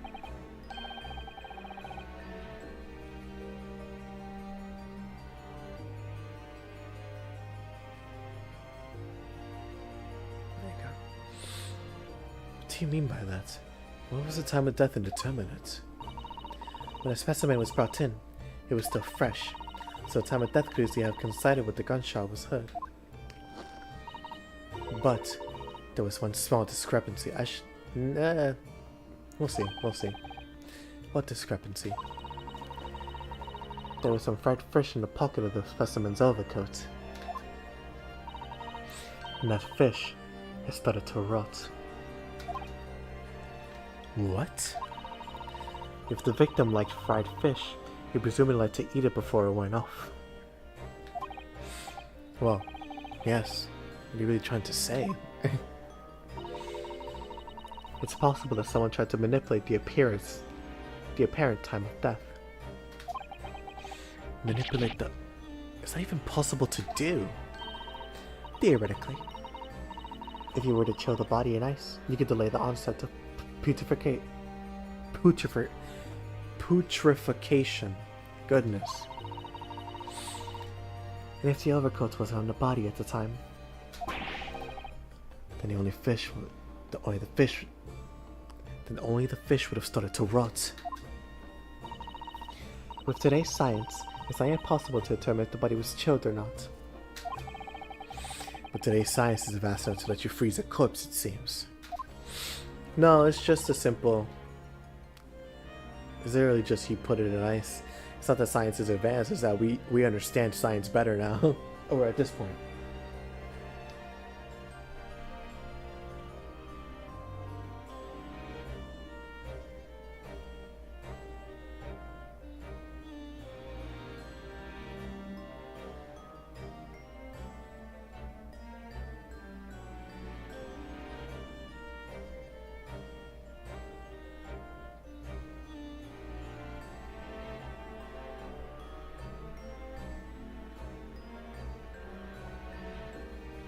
But surely, to chill a corpse like that would require an enormous electrical refrigerator. I don't imagine many households in London are equipped with such a device. No, definitely not. But maybe in a factory or some other special places. Don't recall seeing any factories or such like on Fresno Street though. I wonder if the inspector's body had been chilled somehow. What might the actual time of death have been?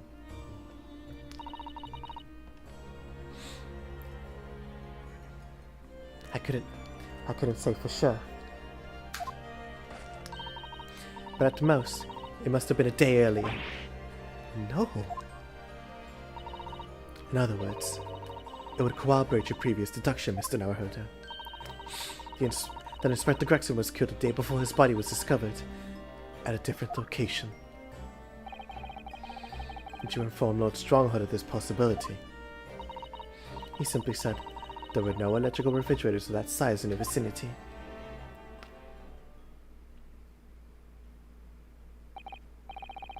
Oh yes, one other thing. Something the governor of Barclay Prison told us. He said that your mother, Dr. Saif, was responsible for confirming the death of the professor after his execution. The professor. Apparently, you always enjoy listening to your mother's stories about her work, so we were wondering if you might know something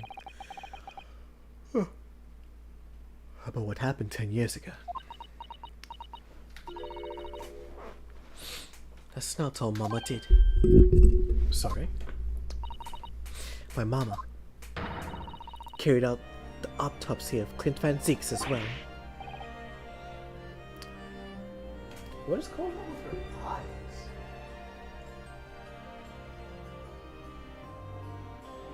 Are they supposed to be flies?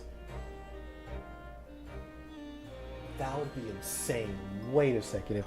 If her eyes are supposed to be flies, that would be insane character design. Oh lord, that would be insane. Man, this... wow. What? Really? The brother of Lord Van Zieks, the professor's final victim. The idea of carrying out an autopsy on a member of the aristocracy was completely unthinkable back then.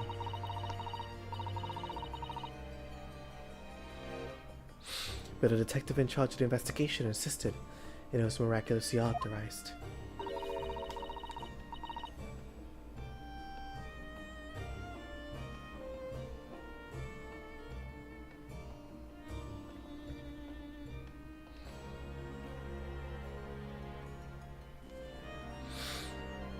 The detective being Inspector Gregson, of course. Quite an accomplishment for one man. The autopsy provided the vital clue needed to arrest the killer. And Mama was there for the historic event. What does this all mean? You know, that amazing autopsy happened right here in this very room. The professor and Clint Van Zieks. They both spent their final moments before their burial on the dissection table there. So the slab, Mama's slab, was instrumental in some of the country's most important events. She really is proud of her mother. What if you tell us more about what exactly happened back then, Dr. Gory?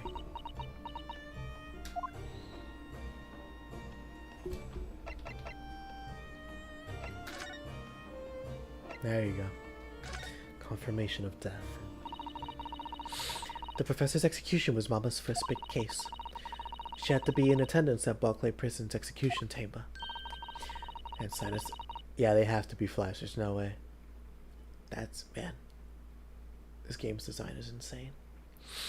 And sign a certificate to confirm the convict's death. Mama's the best coroner in the world, you know.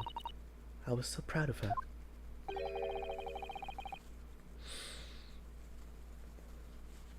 But the execution had taken place. No, it was still. Mama actually helped with the jailbreak. I didn't want to know.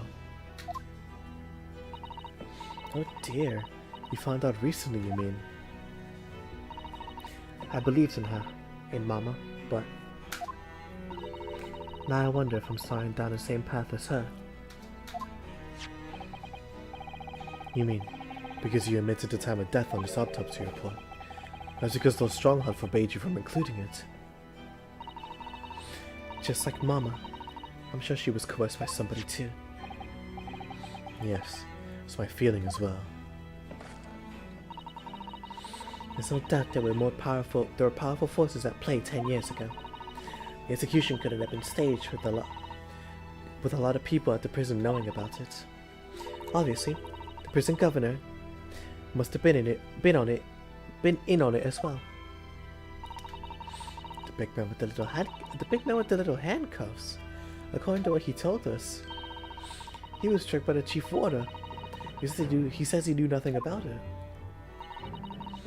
Of course he said that. I'd say the same thing. So who was behind that jailbreak all those years ago?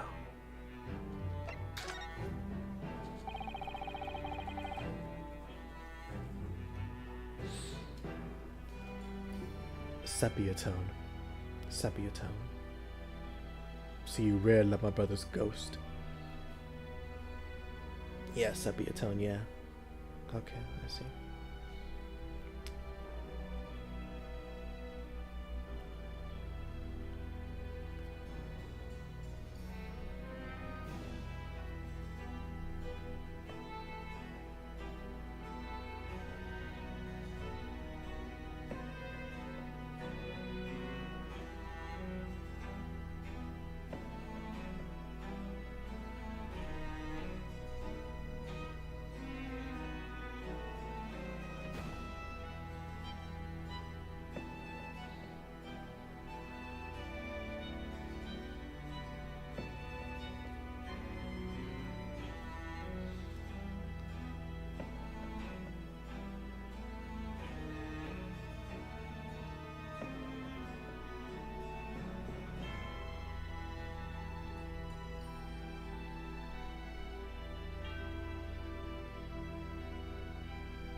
There you go, okay.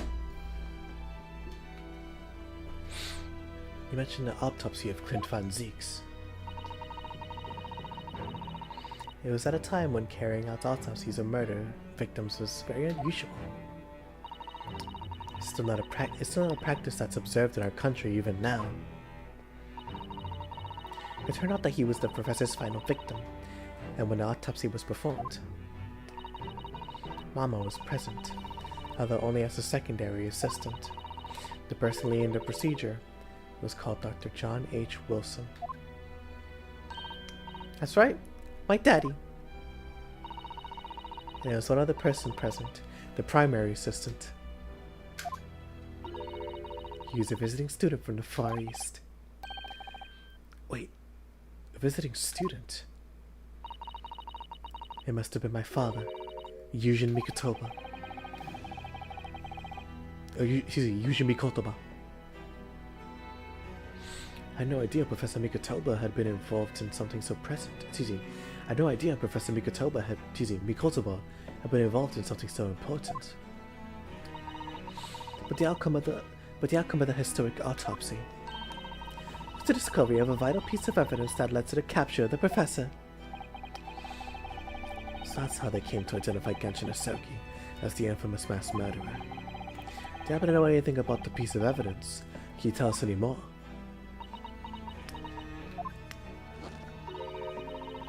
Would you like to see the records for yourself? What? Would that be alright?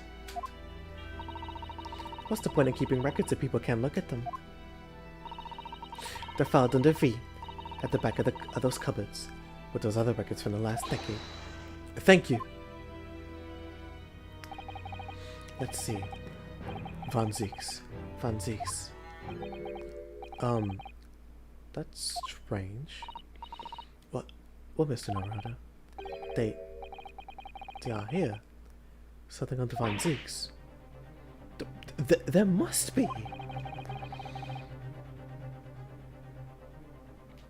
Perhaps somebody took them away. No one's allowed to take documents related to the professor case out of this room. But you're right. They're gone. Well, when was the last time somebody looked at them? Do you remember?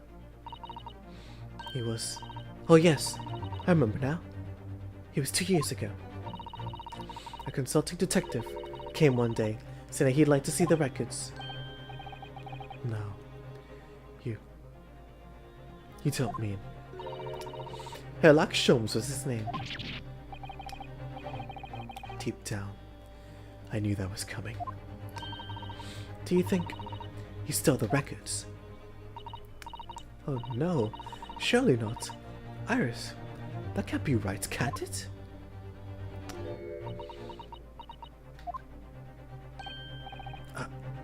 Iris?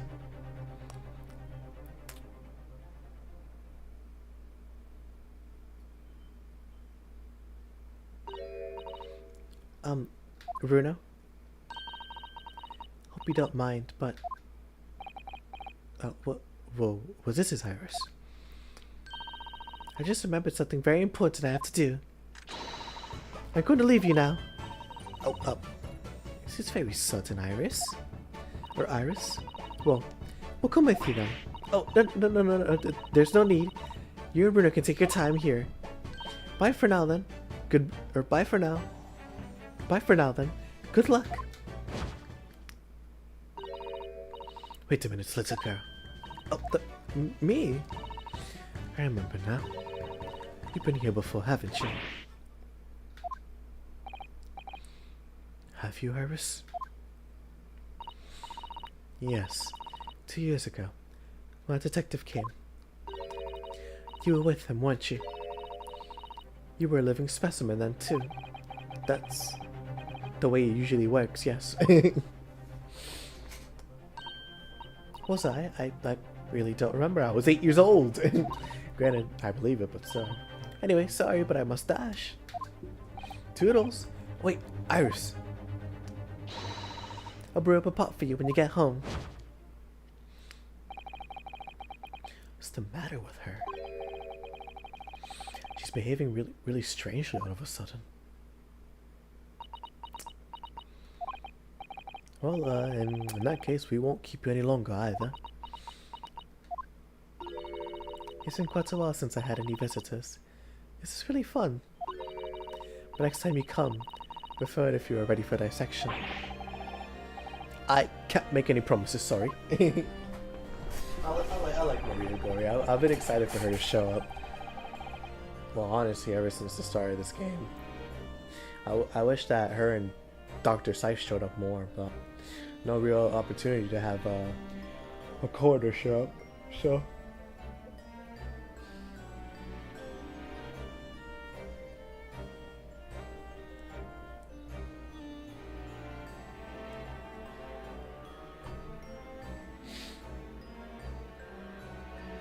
There you go. It's a bit strange that the records of Clem Van Zieks' autopsy have disappeared. I think we asked, or we came to ask now. Bye Maria, it's been fun. It feels somewhat cooler down here, doesn't it?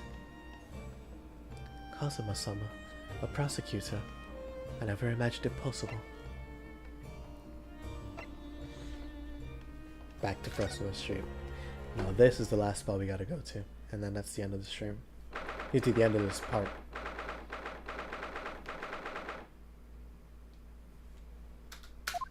Second of November, Fresno Street, room in Fresno Street, blah blah blah blah blah. The police are still busily investigating in here then. But Vegeta's nowhere to be seen. Where is she? Yes, it has been busily quiet, hasn't it? Perhaps she's out investigating on her own, practicing what her boss taught her. Well, I expect she'll be back. I expect she'll be back before too long. Shall we wait? Actually, there's something different about this room since the last time we were here, isn't there? We could always use the time to investigate more thoroughly.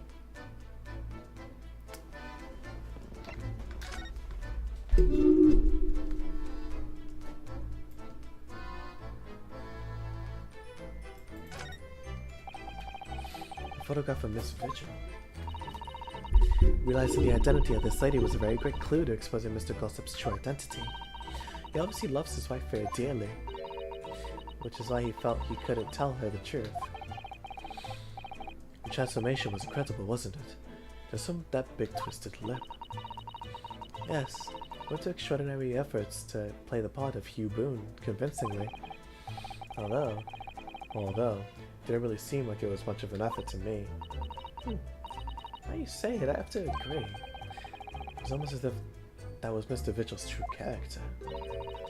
People really are very hard to fathom at times.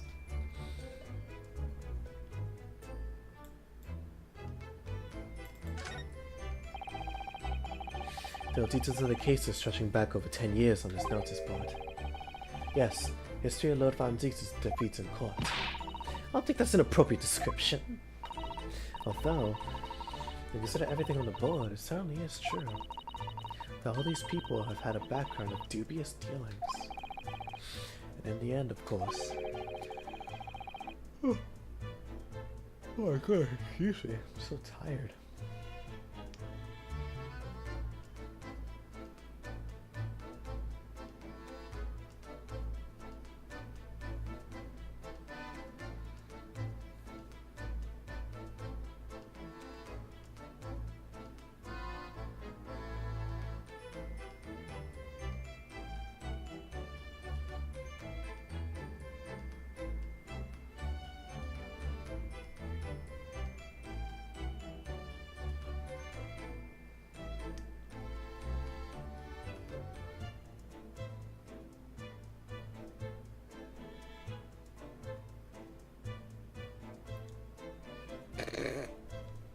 Sorry, I just I looked at the Spurs and Thunder game, and I was like, oh, you know, the Spurs have a pretty balanced attack. Like Wemby has like 15, but Julian Champagne's leading the way with 17 points.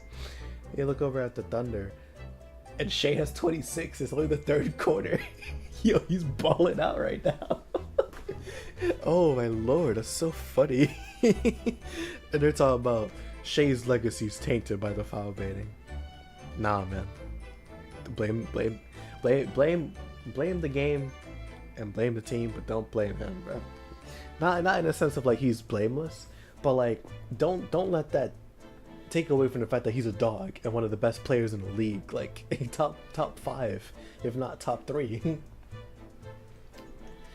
Anyways, the board itself concealed the inspector's own death. Oh my, it doesn't bear thinking about it.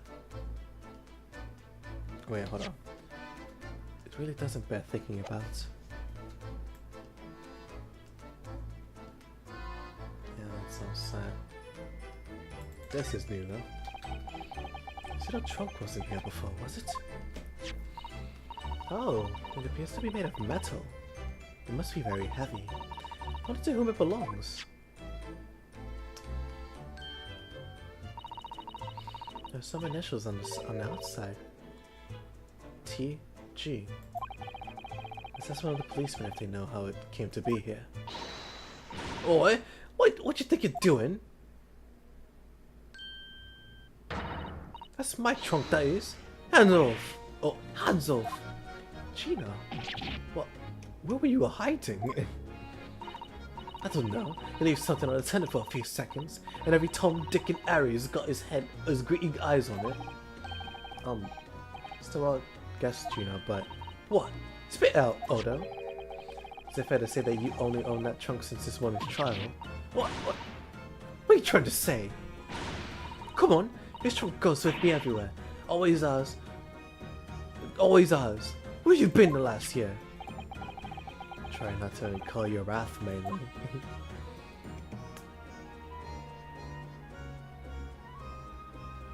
Mrs. Strahd.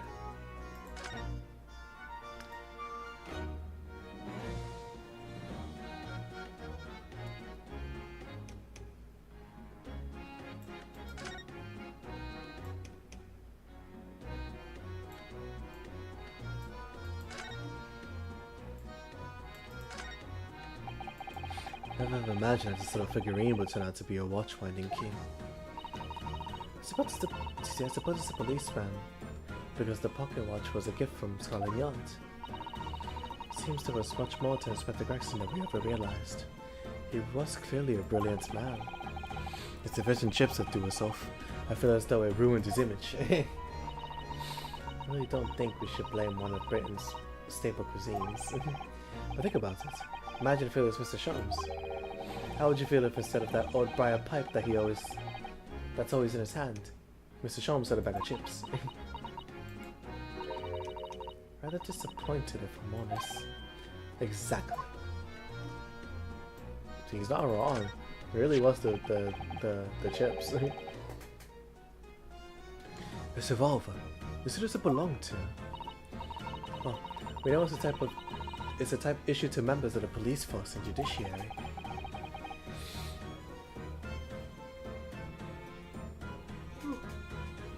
Good, excuse me. The Gregson own gun was found on his person. And of course, Lord Van Seeks has admitted to losing the firearm with which he was issued. Such absent-mindedness. What does that matter to you, Mr. Holden? I was trying to think the cold, hard prosecutor and I could be friends after all. And I wish you every success.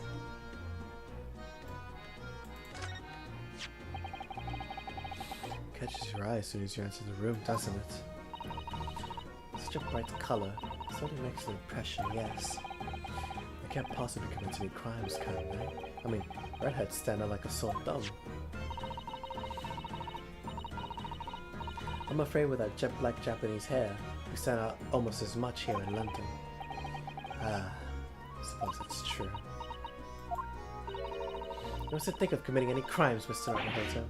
I wasn't.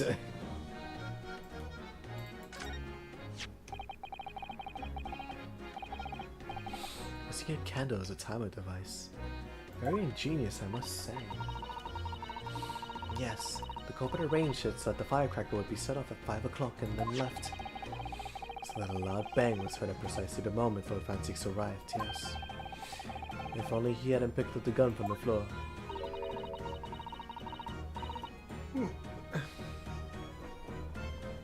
Something you probably taught yourself once upon a time, I imagine. Yes, I learned that lesson by a bit of experience. Would have turned and run for a mile for sure. Which may not have done you any favors either.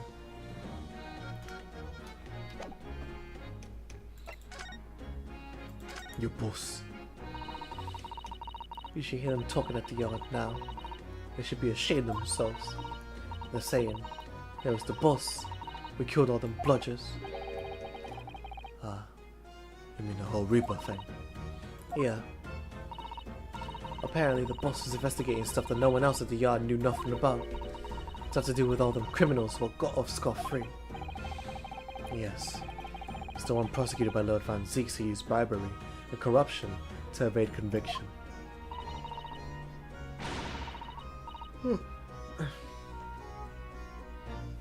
Well then obviously it was the blooming Reaper giving the orders, wasn't it?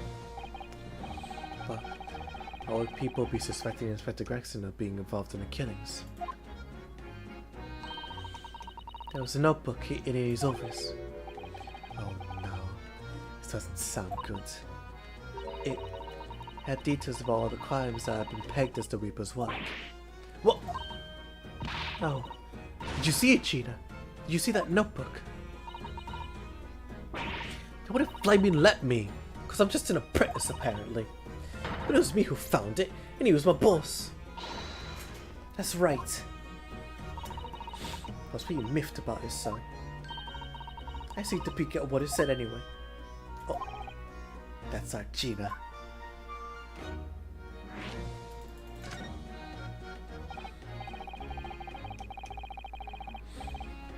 So you managed to see what was written in Greggson's secret notebook anyway, did you?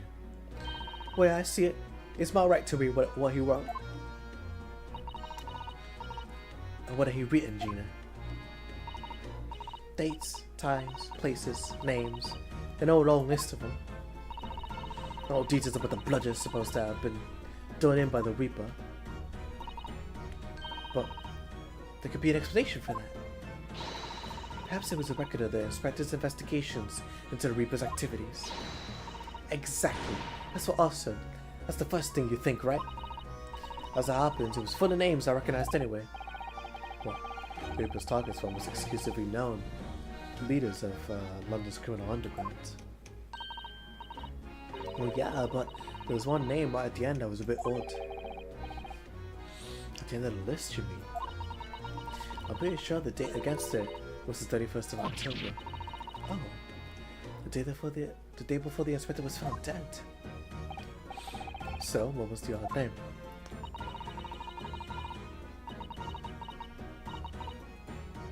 It wasn't like a name I've seen before. It was something like... it's no good. I can't remember it. I think it was an English name, put it that way. Oh dear. What a pity. There was something else too. I don't know if it matters, but the same name kept coming up over and over. Sheen. It was. I suppose it means nothing, but...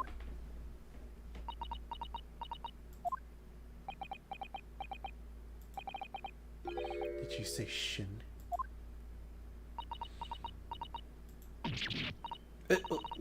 What is... Does it mean something? Lord Van Zeke knew the name too. He mentions her as well. The woman who actually did the deeds. And now...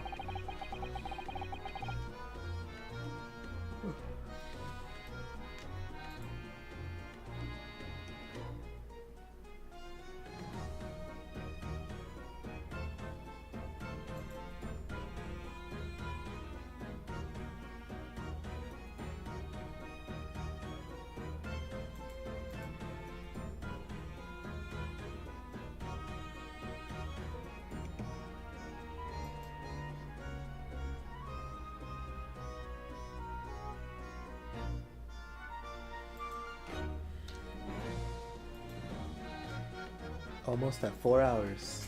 Almost there, chat, almost there. I found out her name appeared in Greggson's secret notebook. I haven't seen you for a little while, have we, Gina? Well, of course not. I've been busy, haven't I? Investigating that. The lads at the yard are trying to trace the boss's movements the day before it happened. The day before? That'll be the undercover investigation into the redhead of leaked them. Where the boss didn't go, did he?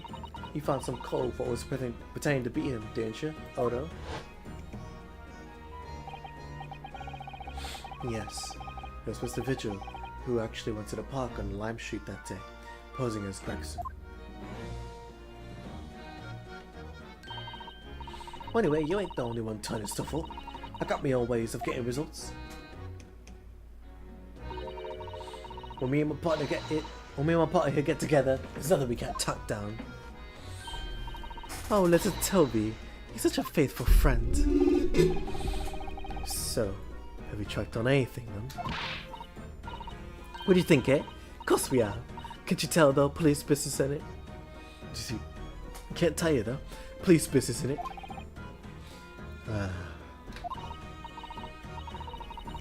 Anyway, the point is, if you ever need any help, you know who to turn to, right? Me and the Hellhounds here. Right, because he looks oh so hellish, honest. The Hellhound, why does he have his own thing? What? Alright. Gina, what's your Hellhound there?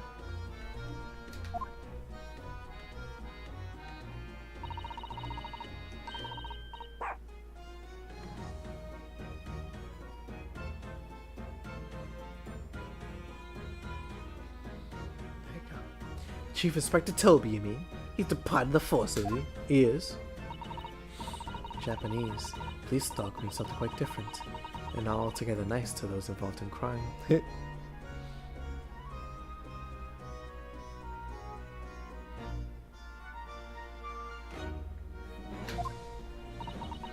But here in Britain, it's a wonderful compliment, it seems. For a canine, at least. It should be, after all. In the great exhibition case the other day, it was Toby here who managed to locate Jabba's workshop. Maybe it's time for another demonstration of what this stupid dog can do, eh? We have something the Chief Inspector could catch the scent of, I wonder?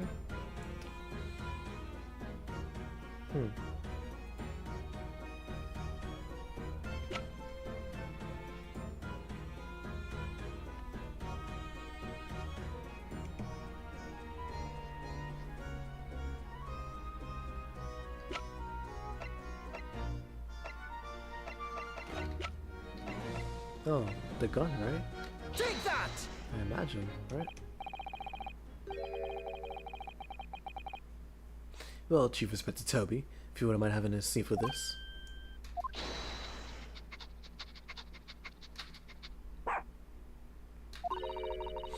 The Chief Inspector said woof to that odor.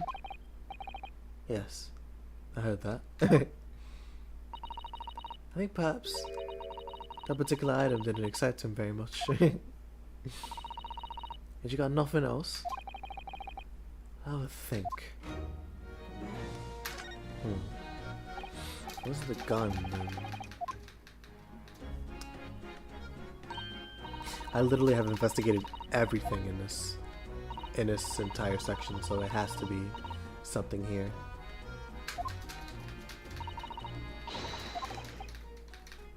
Let's see.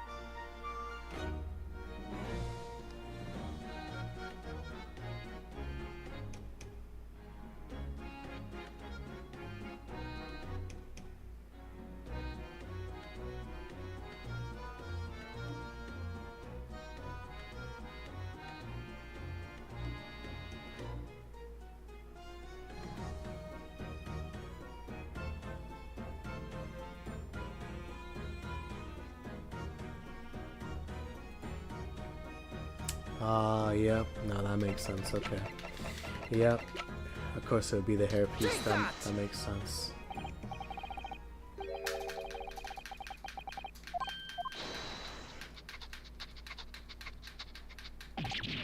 He would be a little too keen, don't you think?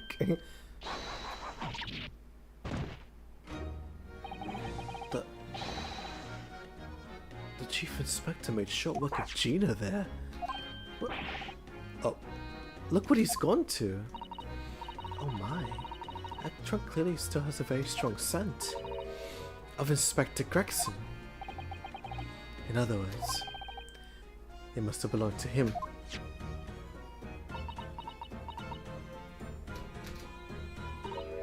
Oh, alright, the fair cop, I suppose. He nearly got away with it too. He always talks so proudly of Chief Inspector Toby's nose and what it can achieve. Did it not cross your mind that he might identify something that was right next to us? Yeah, well, that was a bit of a bloomer, was it? Or wasn't it? That's enough now then, Gina. Do you see? That's enough now then, Gina. I think it's time you told us the truth about that trunk. The hellhound. No wonder. It wasn't like that. It wasn't. What are you talking about? I know what's going on to that of yours, but ain't what happened. Alright then. What did happen? Well, like I said before, we were trying to trace the boss's movements. So let Toby here have a way for the boss's overcoat. As soon as I done that, he went off like a shot. Straight to that sandwich. Straight to that sandwich. To a sandwich? Not a bag of chips.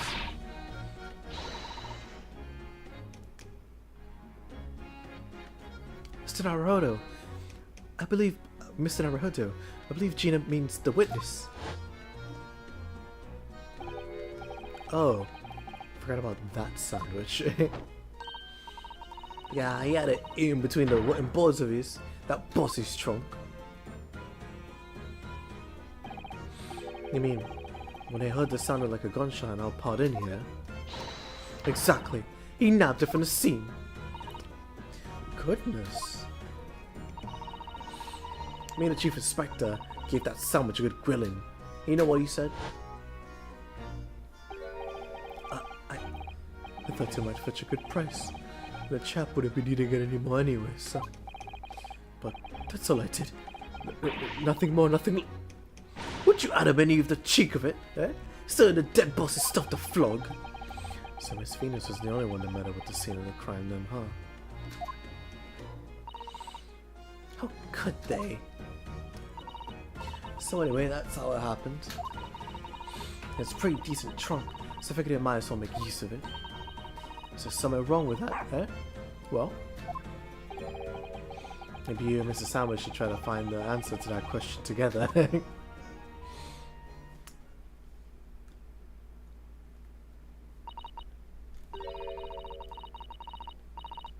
think perhaps that trunk should be turned over to the police, don't you?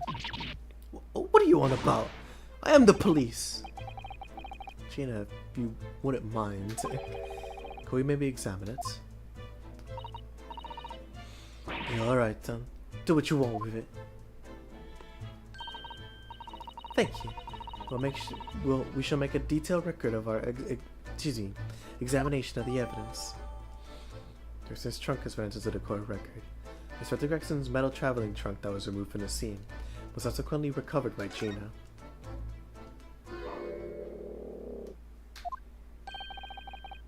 What's the matter with Toby? Why is he acting so aggressively towards me all of a sudden? Mr. Naruto, be careful! It must be the trunk!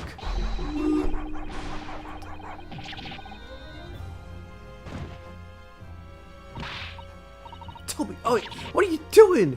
You're gonna lick his face off! Mr. Naruto! Mr. Naruto! Gina, quickly!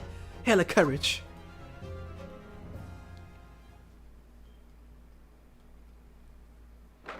2nd of November. 12:50. You're telling me it's only been 2 hours since the end of the trial? That was only 2 hours? Wow. Naruhodo's legal consultancy.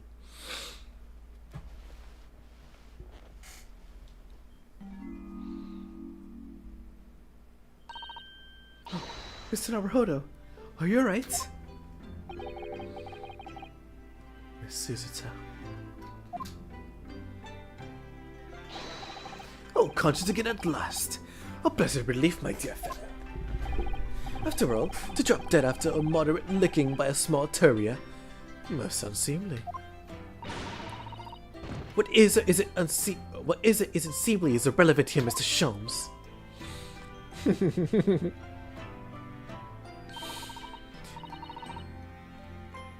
I'm so glad there's no lasting damage.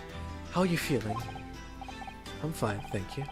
Did you bring me back here? What's this on my head? A bandage? Sadly, we had no ice, so that's a compress of sugar water. Sugar water? Don't worry, Mr. Naruhodo. It's a first aid treatment that my father taught me. Oh, well, thank you. So let us take tea when you're filling up to it. But of course, no sugar in the patient's cup. The bump on my head is throbbing sweetly enough, don't worry. Whenever you feel ready then. So I gotta go back to yeah, Fresno Street.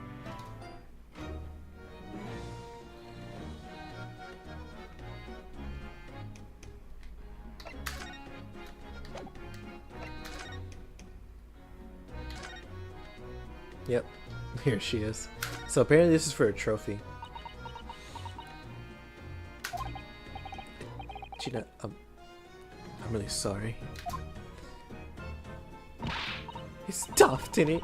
If you asked me a year ago, the cops could go and hang for our kids. We got our police, ain't we?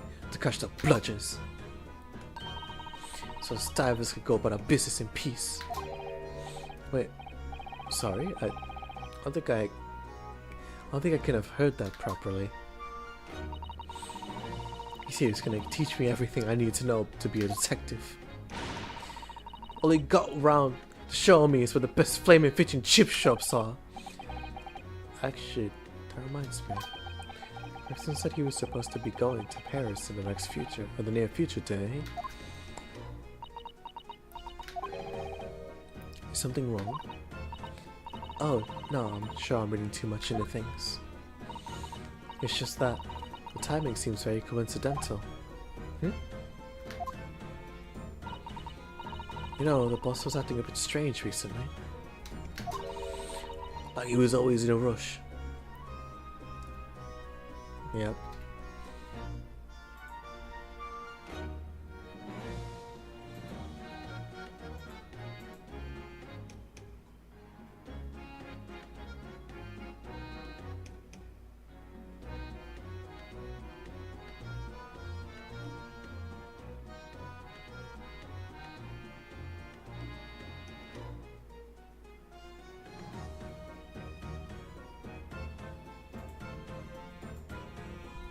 There you are.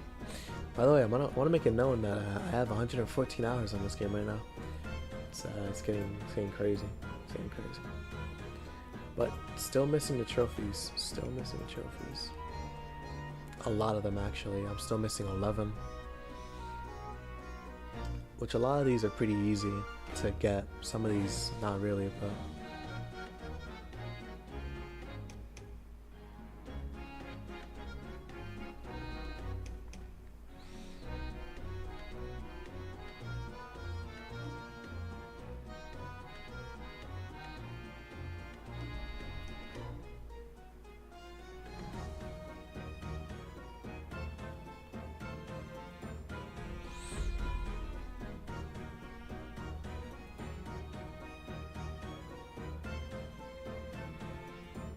Yeah, some of these are mostly completion ones, but some of these I have to go back and do. It shouldn't be too bad. Like, he was always in a rush.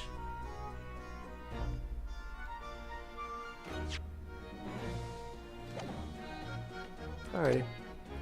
Did that. Naruhodo Zero Consultancy.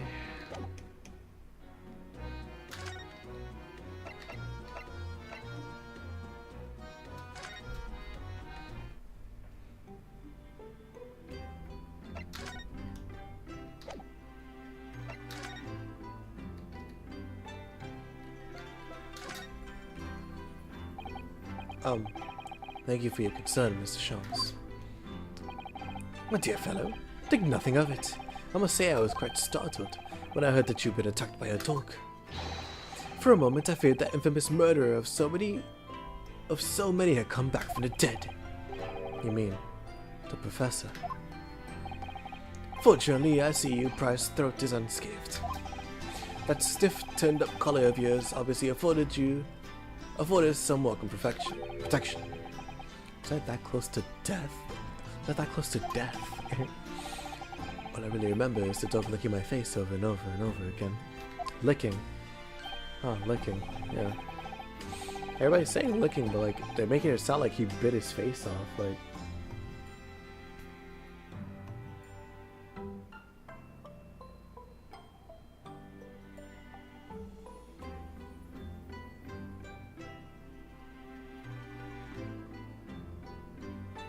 Yeah, alright.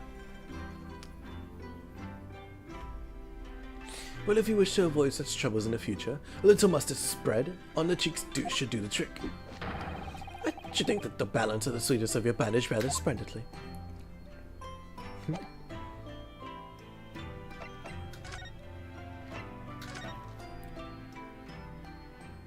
Ah, damn, I didn't see it, hold on.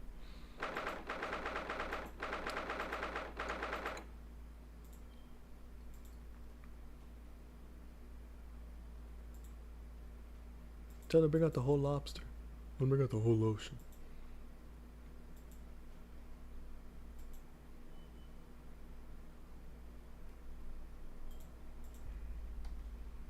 There you go. I'm so relieved that you're alright.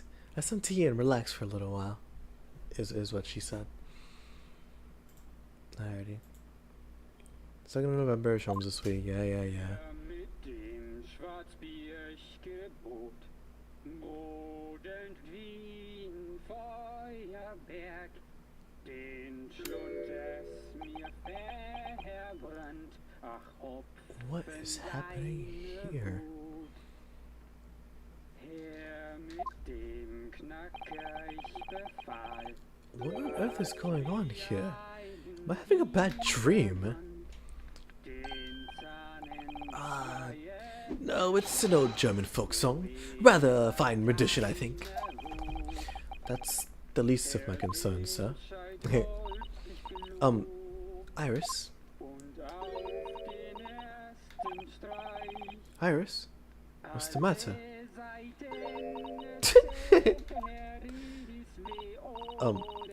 Who is that that relaxed gentleman over there?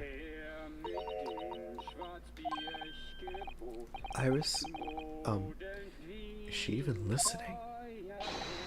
Excuse me, sir. Excuse me, sir. I do apologize for troubling you whilst you're singing so merrily, but would you be kind enough to explain the situation?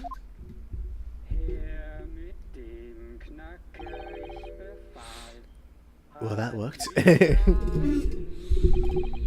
A groaning gentleman and a mute young girl. A rather tantalizing juxtaposition. One that appears to have incited the gods of deduction within me to find their voices too.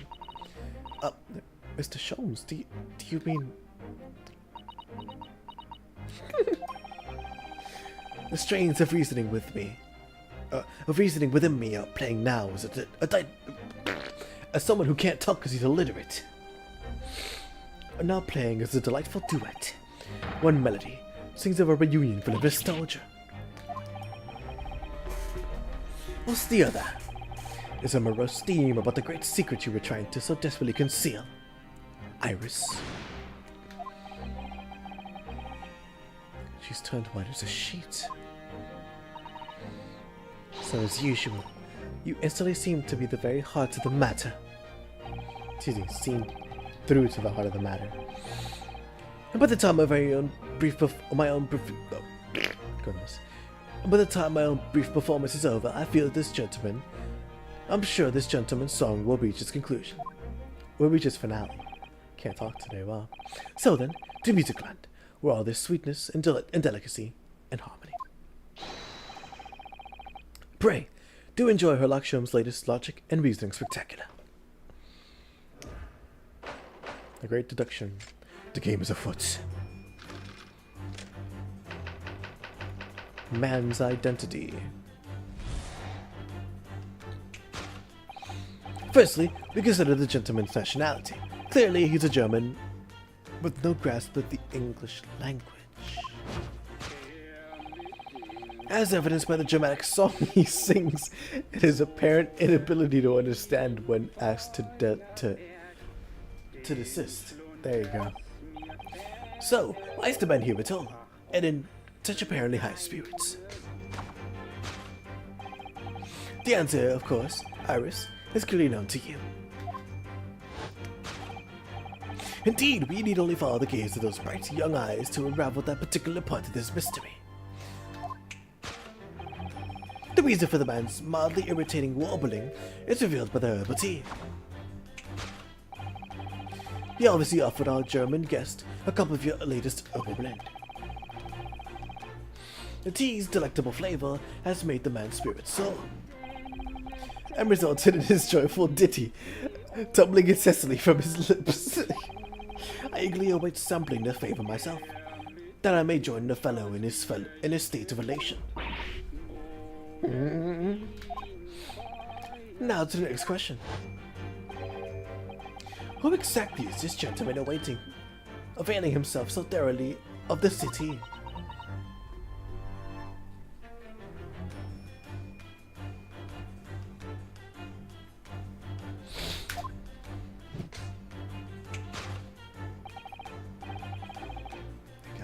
As it happens, a number of years ago now, a certain gentleman of German origin engaged my services in solving a particularly delicate case. He required the retrieval of letters once sent to an acquaintance that might have proved problematic. In order to conceal his noble identity, he also arrived at my office in a mask. The gentleman's name was Wilhelm Gosrick Sigismund von Ormstein, the King of Germany. If my memory serves, the mask worn by this gentleman is identical. Yes, there can be no question. This mask belongs to the King of Germany.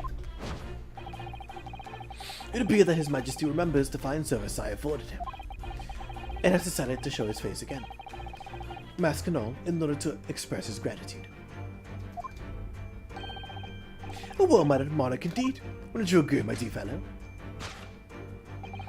So the identity of this masked visitor is in fact my former client, the King of Germany. Indeed, his son is currently in London as well, enjoying the wonders of the great exhibit. Sure, man, sure. The King of Germany. Girls, silence. Which leaves us with one remaining imponderable. Yes, you, young Iris.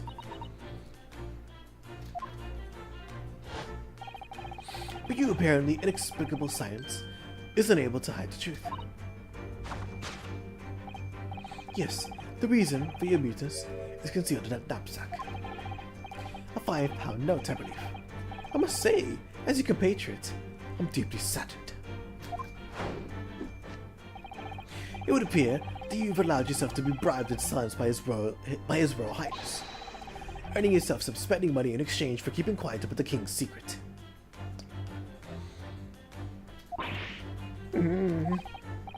And now the final piece of the puzzle. What is this secret you strive to hide with your silence, Iris? Ah yes, we can only follow that brief involuntary twitch of your eyes to find the answer.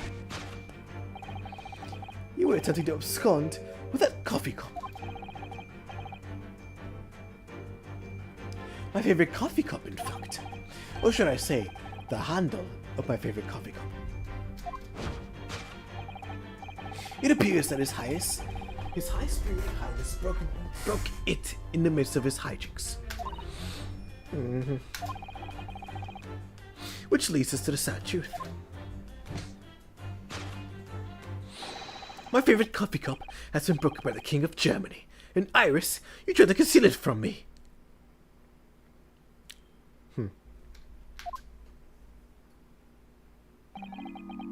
I shall have a bill sent via governmental channels to the German royal family for its replacement.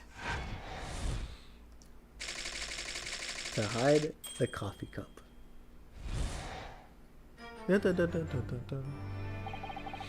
Thus concludes Herlock Sholmes' great deduction of this painful puzzle. He made himself depressed. Now that is insane.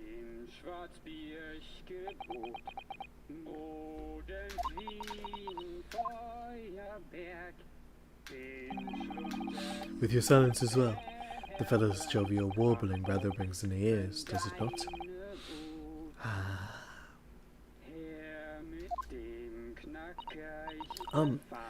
Mr. Sholmes, I must say, something does rather trouble me. Pray, Mr. Ditto, do tell. His Royal Highness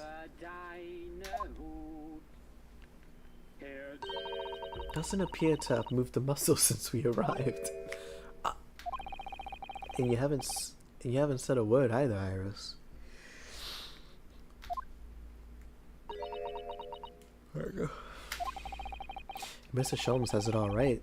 It's easy. If Mr. Sholmes has it all right, you might as well own up to it now.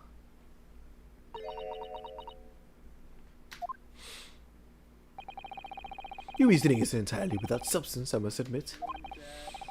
And one other thing, Mr. Sholmes. You had another grievance, Mr. Naruhodo. Surely not. Well, I actually read the story of that case recently, the one you were just describing. And according to that, at least, It wasn't a king of Germany. It was a king of Bohemia. Goodness, was it? Yes, that's quite true. Master Gotz, the prince, testified to that in court. In his words, I have come to see the great exhibition all the way from my home in Bohemia. I would ask you to keep that minor error to yourselves. It could easily become quite a scandal.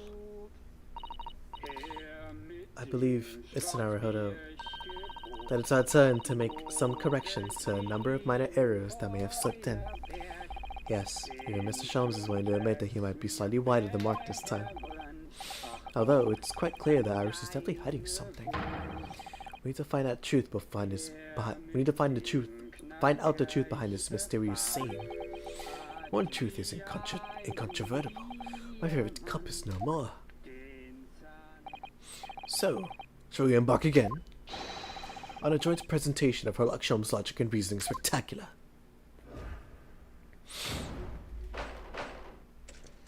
Course correction. Hold on, Mr. Sholmes.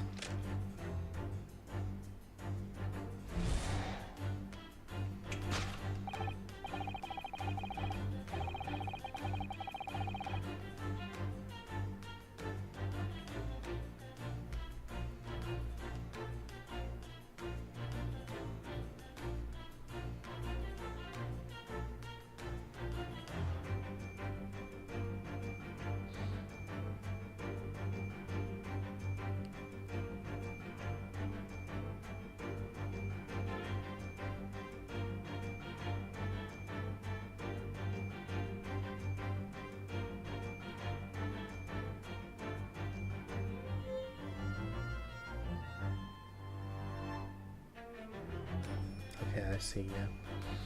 So it was here. And how long was that? 29. So then this is case 5.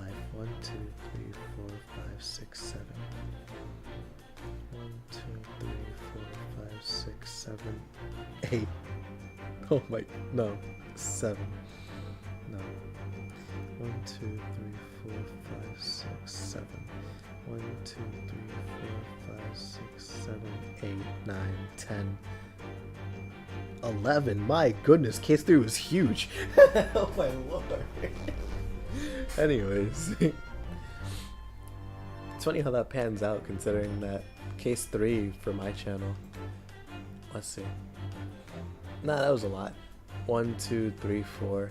Because granted, 3 hours, 3 hours, 6 hours, 6 hours, 6.5 hours, and 6.5 hours.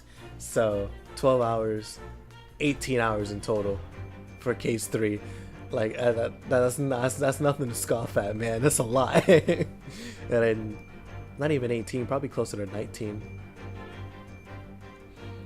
Maybe even closer to 20 hours actually. Not considering. Just 13 minutes.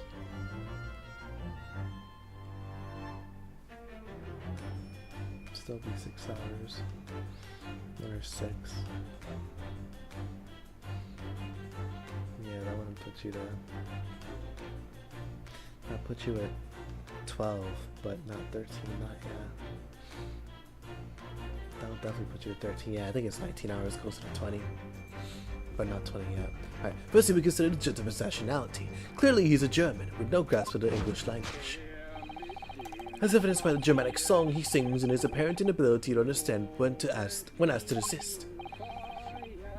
So I asked the man here at home, and in such apparently high spirits. The answer, of course, Iris, is clearly known to you. Indeed, we need only follow the gaze of those bright, young eyes to unravel the particular part of this mystery. The reason for the man's mildly irritating warbling is revealed by their herbal tea. So what? It's some mix of herbs that gives you the urge to sing. Goodness, I should like to try some. I like to hear you singing, but this man... Just how long does he intend to keep up with the tune, do you suppose? As I said, he's been stuck still the entire time. If you look closely, His lips aren't moving either. So I'm not sure what's actually responsible for the spirited singing. I suspect the answer lies at the end of Iris's gaze. I'm not gonna be really like messing around too much with this one. I know what it is. There you go. Wait, this is a gramophone. It's still rarely seen in our country. Sound certainly appears to be coming from a horn. The machine's sinking. That can't be right. Science and technology are changing the world rapidly, Mr. Naruhodo. What's right is changing too. Oh, it's too much for my brain. I can't handle it. Well, at least he found the answer.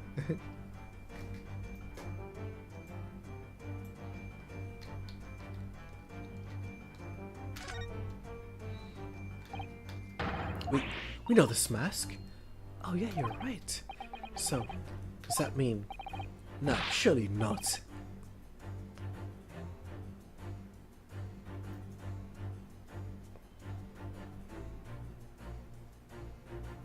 There you go. It couldn't be, could it? No, it's most definitely not him. Oh, no, of course it's not. Thank goodness. But then, why is this gentleman now wearing it? I'm afraid once again, I really have no idea.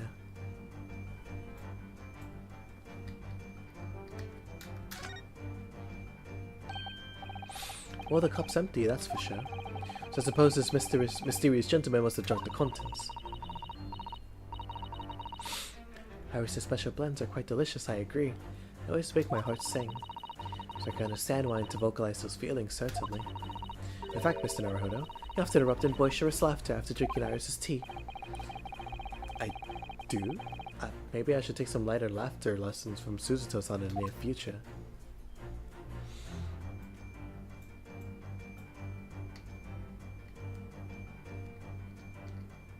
Take that! Ding! Oh, that was gonna bounce off. That'd be hilarious. Alright.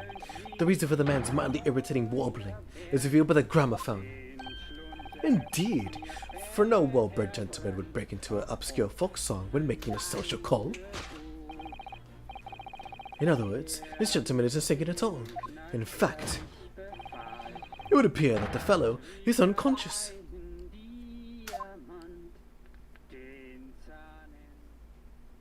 Thank you. Ah, the music seems to have stopped for now. I ask you, Mr. Naruhodo. Yes? Why would I have purchased a recording of that gibberish? How should I know? Oh, never mind. On with the deduction. Who exactly is this gentleman availing himself so thoroughly of the city?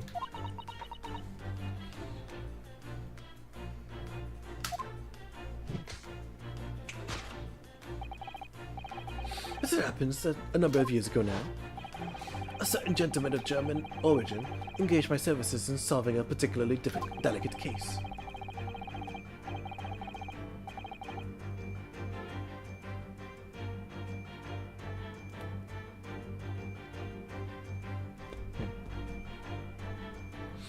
He required the retrieval of letters once sent to an acquaintance. That might have proved problematic. In order to conceal his noble identity, he also arrived at my office in a mask. The gentleman's name was Wilhelm Gottschalk Sigismund von Ormstein, the King of Germany. If my memory serves, the mask worn by this gentleman is identical. Yes, there can be no question. The mask belongs to the King of Germany. I thought we already established that it was actually the King of Bohemia. It's easy, the King of Bohemia. It seems Mr. Sholmes intends to persist with his Germany theory for some reason. Come to think of it, the young prince was wearing a mask as well, wasn't he? Master Gotz, the boy whom you had in tears. Don't remind me, or anyone else. Do you suppose all members of the aristocracy of mainland Europe wore a mask? I'm sure they do. Well, probably anyway. The point is, the mask doesn't belong to any king. No, that's right. as we well know, because we can identify the true owner of this mask. Oh, look at who is this for? It's you. Take that!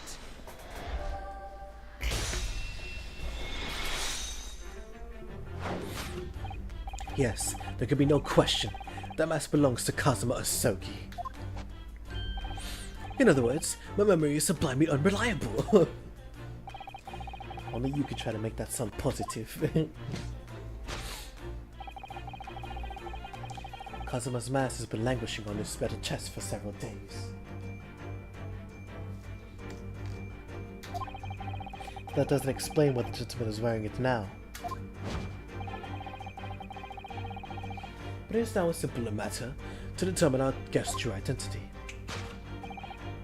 After all, the gentleman is unconscious. We need only excuse ourselves in advance, gently lift the mask and peer beneath it. Yeah, I want to say, like, come on, bro, we know who this was. I don't believe it.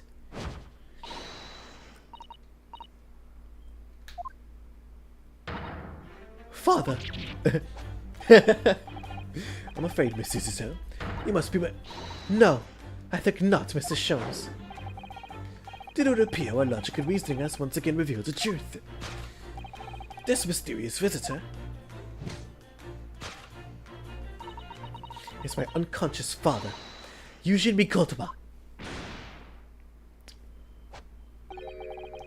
Logic and reasoning? Or just looking and saying? Yujin Mikotoba.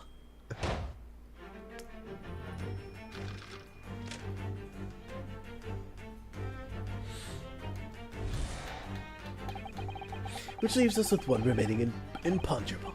Yes, you, young Iris. But your apparently inexplicable silence is unable to hide the truth. Yes, the reason for your muteness is concealed inside the knapsack.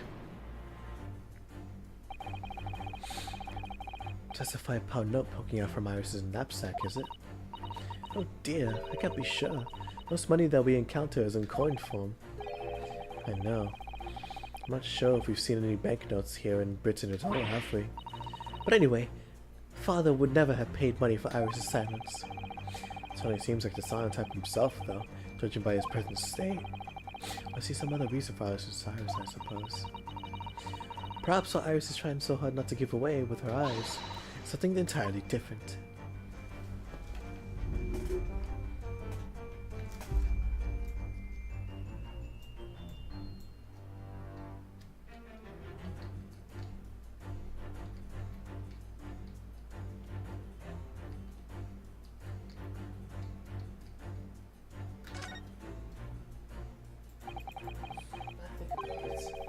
Iris wears a little bag on her back, doesn't she? Yes, that's right. Though it's easy to forget about it because you can't see it from the front. There are 2 little felt dolls attached to it as well. Are there? I have no idea. I don't remember ever seeing them before. Is it possible there's always a 5-pound note poking out from her bag that I just haven't noticed before too? I couldn't say with absolute certainty, but I think it's unlikely.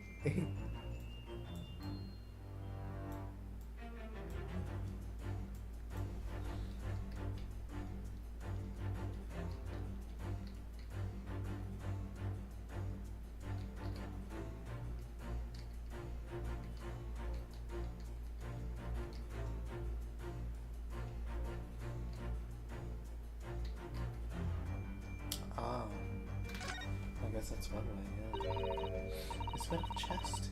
It contains important documents, doesn't it? Or doesn't it? Yes. Details of all the cases Mr. Sholmes has worked on over the years. Written up by Iris' father, if I remember it correctly. Iris insists that the chest is kept locked at all times. She's never once shown me inside. And its contents are invaluable to her, I suppose. And it's entirely irreplaceable. Look at it now. The catch is unlocked for once. Ah, so it is. It's hard to ignore. Very. I've never seen that chest unlocked before in all the time we've been staying here at Baker Street. Take that!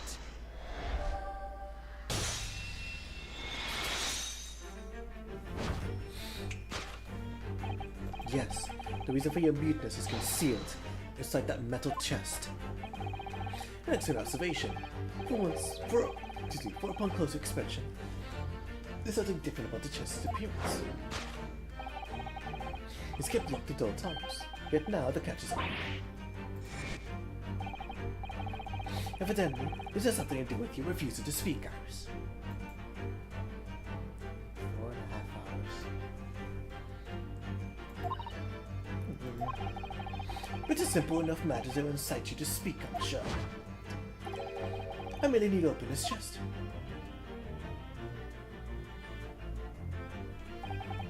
Here we go. No! Hurley, don't!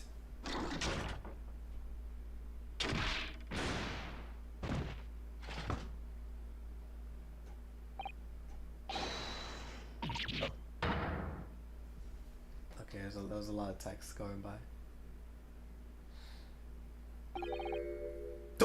Okay, hold on a second. Wait. Mr. Sholmes! Mr. Sholmes! Hurley! He's dead. Never! Oh, Hurley. I told you not to open it. Ah, so you found your voice now, Iris. Ah. In other words, what just happened clearly reveals the truth here. Yes, the real reason for your silence until now. It's somewhat different to the usual dance of deduction you perform, Mr. Sholmes, isn't it? Well, he's left me alone on the ballroom floor, so I'm gonna have to dance to this next part solo. That is tough. Oh my goodness, that's so tough. I love that. I love that phrasing there. And anyway, I need to get to the bottom of this for my own peace of mind. Now then, Iris isn't usually the silent type, so I mean, you don't actually know the answer yet, despite that 9 point to your finger before. Miss Suzuta, sometimes a man needs to point his finger first and think later. Oh, well, if you say so. I think you better examine Iris more closely and try to rescue the situation, then. It's on her mouth. Her skirt, what the heck? Okay. Iris always dresses in frilly clothes, doesn't she? I always thought this skirt is rather delightful. It's pretty sizable with all those frills. Sizable enough for a sizable secret. I seem to be rather fond of that idea. We certainly can't go investigating further. So look, that's what I was thinking. What a pervert, though.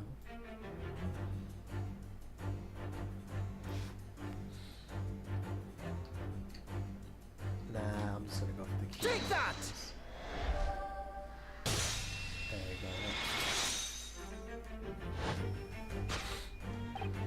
go. Yes, the real reason for your silence until now is that key behind your back. But Mr. Sholmes was stuck to there before.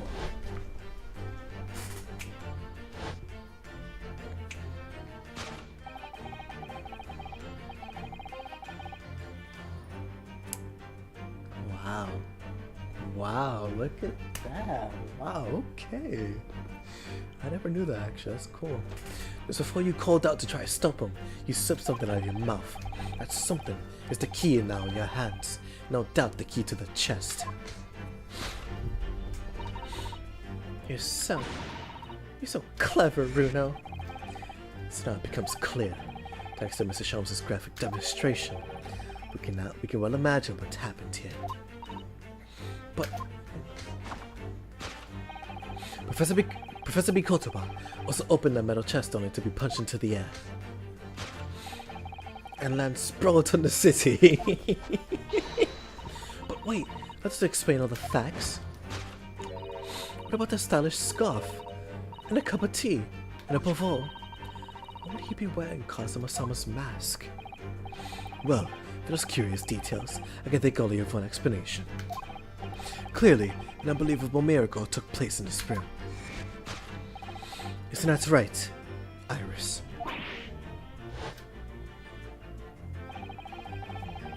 Consider how the room was arranged just before this whole painful experience took place.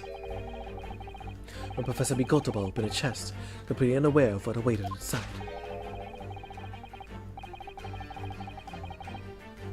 The mask was flung into the air just as he was, only to land neatly on his face when it fell back down. In a teacup's journey through the air ended when an unconscious professor's finger.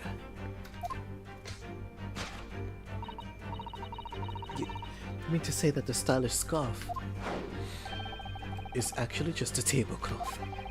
This is the great detective's office after all, a place of miraculous deductions.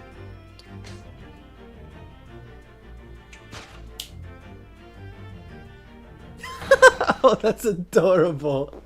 Oh my gosh, that's so cute. Suzuto wasn't expecting that he needed a partner and she had to substitute. That's adorable. Oh my gosh, I love this game so much, man. Oh lord. Oh my goodness, that's so fire.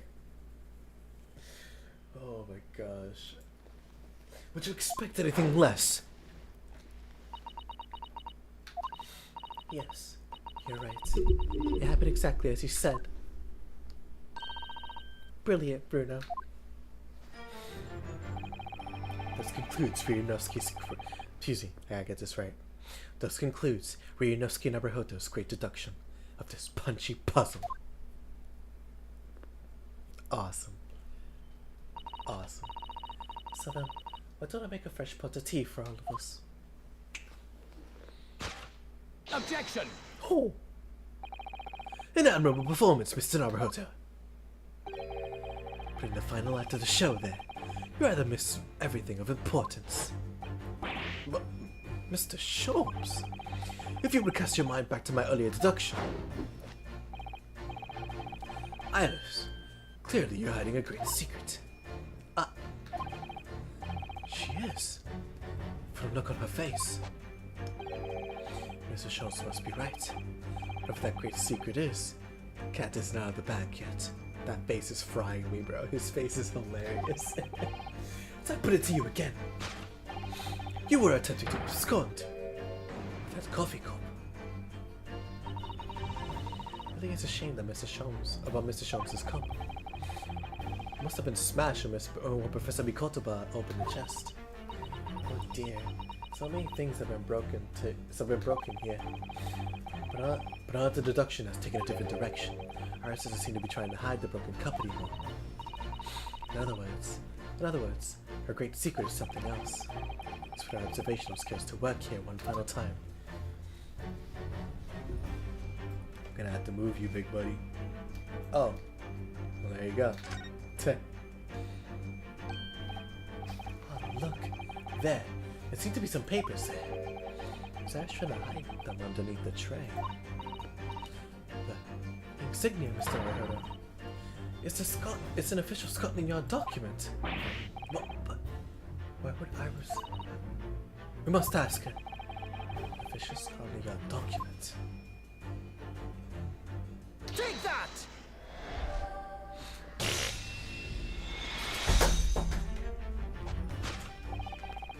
You were attempting to abscond with the case file. Iris, as you know very well, nothing escapes the attention of a great detective. Oh no.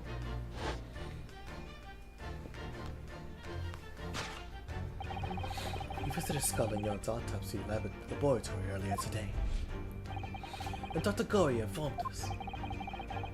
The autopsy report of Clint Van Zieks had gone missing. Clint Van Zieks? Yes, I do seem to recall. But some years ago, I asked this little report in question. You were with me, weren't you, Iris?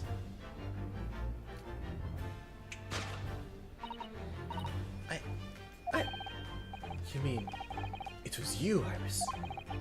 Those papers you have there are... I'm sorry. Forgive me! Oh. Can't forget, man. She's just a 10-year-old girl. She's just a little kid.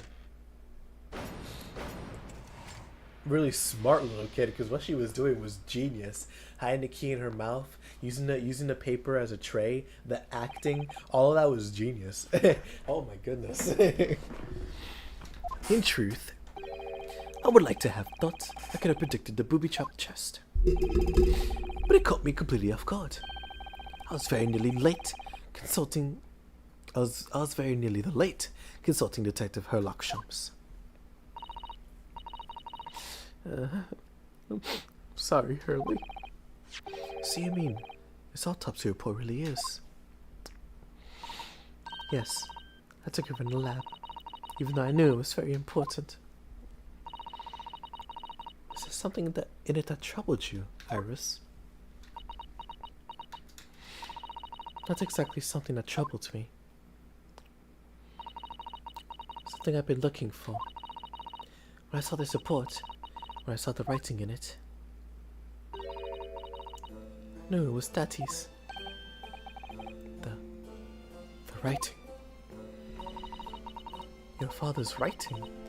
What do you really mean?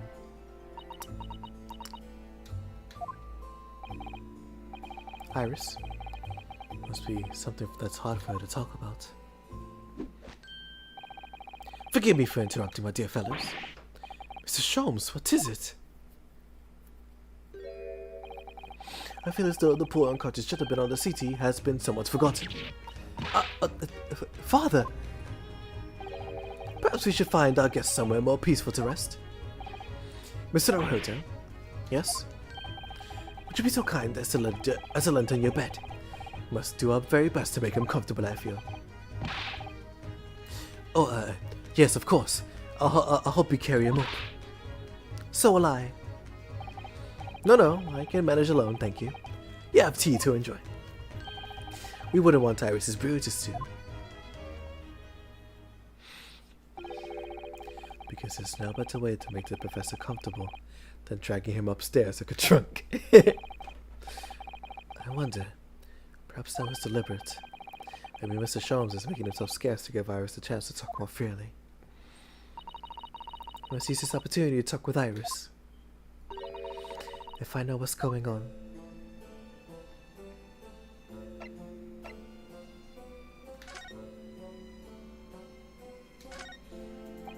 I did not mean to click on that. Can't lie.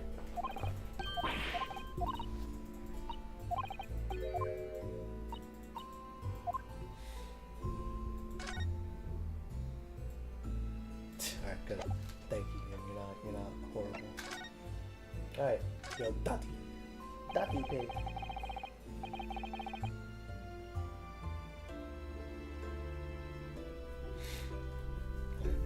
Would you like to tell us about it, Iris? About your father? I'm sure I told you before, didn't I? That Daddy used to be Hurley's partner. Yes, and that notes about all the cases they solved together are kept inside the metal chest. That's right. Hurley told me, you see. He said that Daddy's somewhere far away now, so we can't meet him. That's one way of describing it.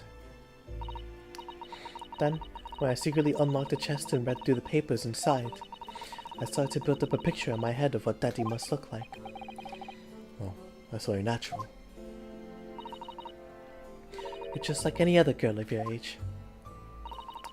I read that Daddy was a professor of medical science, so I studied and took my degree too. Well, that's only natural, I suppose. In that respect, you're not quite like any other girl your age, though. But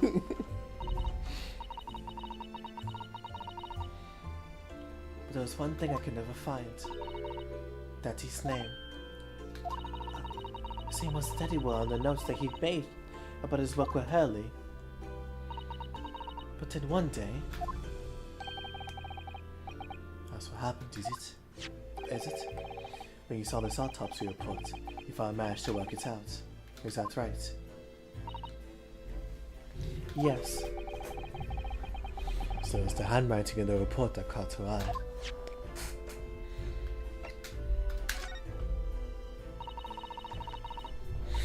When I saw the writing on that report, I could hardly believe it.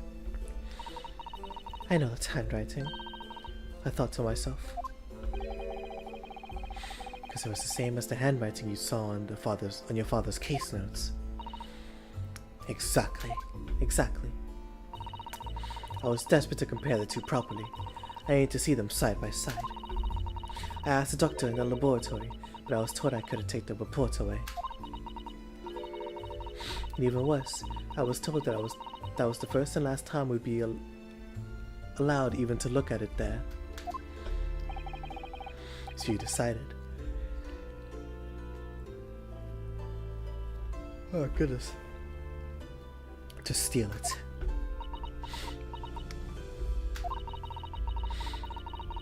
When I compared the autopsy report with the case notes I had here, there was no doubt. The handwriting was exactly the same. It was Daddy's. In a signature, the coroner at the bottom of the autopsy report. Read Dr. John H. Wilson. So that's how I finally find out. I learned Daddy's name at last. I see.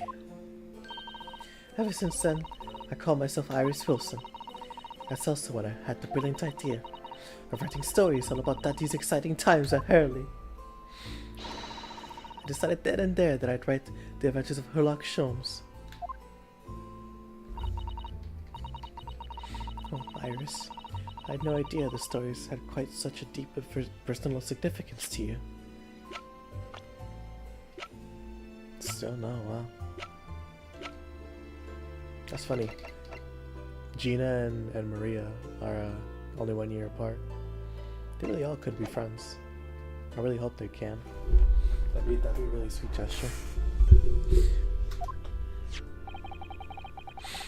I can see why the autopsy report was so important to her now. And why she was prepared to break the law to get her hands on it.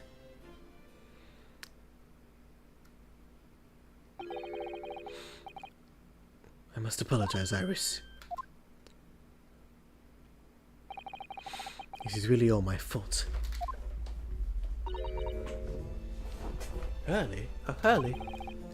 I made a promise, you see, that until the time was right, I'd keep the details about your father a secret. I know. I've been very naughty. I'll take the autopsy report back to Dr. Gorey and apologize, I promise. Yes, we'll go together, I think. Then, let me look after it for you until we get there. Clint's autopsy report has been entered to the court record. The autopsy report of the final victim of the infamous professor. The report was authored by Dr. John H. Wilson. Man, what a rough one. What a rough go of it. There's a lot. Fire. There's a lot, though. A lot of evidence. Last will and testament of Genshin Asogi. Okay. I, Genshin Asogi, hereby request that upon my death, any and all material possessions and wealth belonging to me in London be delivered to my son, Kazuma Asogi, in the Empire of Japan. It is with deep sadness that I accept my fate in this foreign land, in the knowledge that I will never see my homeland or family again. But I regret nothing about my chosen path. Wow. What a man.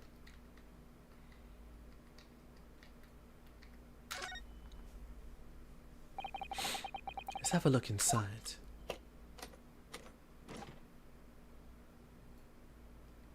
I would, but I gotta look at this first.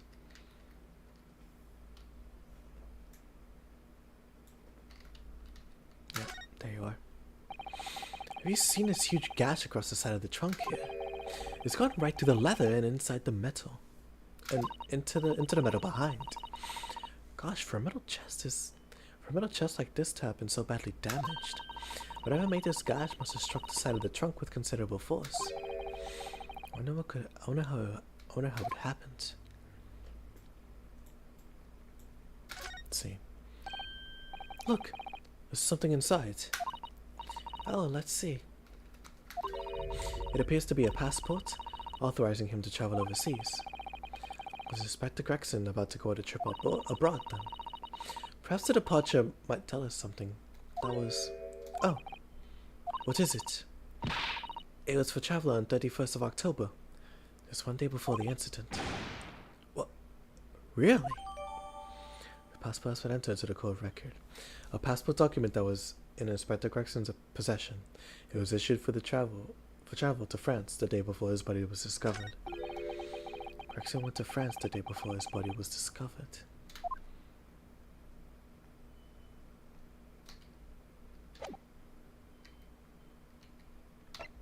Alright. Let's see. Victim. Name Clint Van Zeeks, male. Age 33, nationality British. Time of death 31st of May between 9 p.m. and midnight. Observations. Death from a single stab wound to the heart. Other superficial external wounds indicative of a duel. Additional notes. Recent scarlet ink stains visible on the little and ring fingers of the right hand, but no documented corresponding ink was found. Autopsy findings. Vital evidence recovered from the victim's stomach during autopsy. Credit to Inspector Gregson for petitioning so doggedly for the autopsy procedure. No internal trauma noted anywhere in the body. There you go. Tobias Gregson, or named Tobias Gregson. Passport number ACD0522. The date of departure within 1 week from 31st of October. Destination Port of Dunkirk, France. Purpose of travel, police business. Note: permission for the applicant and one additional person to travel. Ugh! I can't talk. There you go. Pardon me. Pardon me. I must go and water my herbs, I think. Ah, Iris, wow. That little transition from her smiling to her tearing up. I'll see you all later. Poor Iris. She must be feeling awful. I know Mr. Sholmes is here for her, but still. Oh, what the heck? What? How? What's the meaning of this, Mr. Sholmes? Mr. Sholmes? Oh dear me. So, you've noticed, I see. But that would be... What on earth's the matter, Miss Susto? You turn as white as a sheet. Is this autopsy report, Mr. Naruhodo? The one from 10 years ago. The writing isn't Dr. Wilson's at all. Huh? What do you mean? Oh my goodness, excuse me. How could you possibly know that? Because I know this writing very well. This writing, it's my father's. What? Professor Mikotobas? Indeed, it's true. And now you know, my dear fellows. I don't know anything. What on earth does this all mean, Mr. Sholmes? Because the idea that's slowly forming in my mind is just too extraordinary to believe. Please, you have to explain. The autopsy report writing.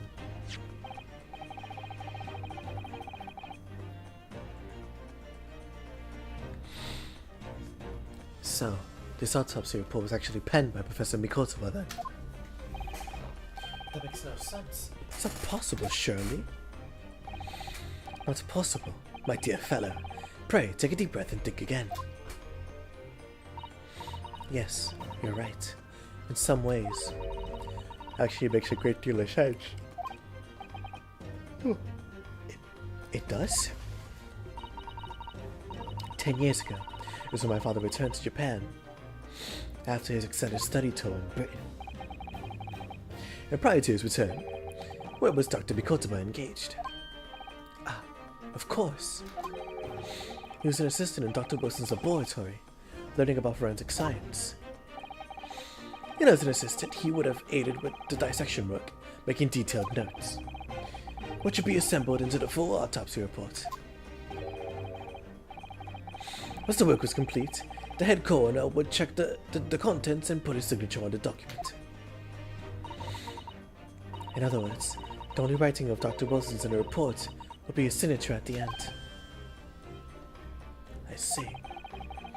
So Iris got the wrong end of the stick, you mean? She saw that and assumed the whole report had been written by Dr. John H. Wilson. Which is very understandable, of course.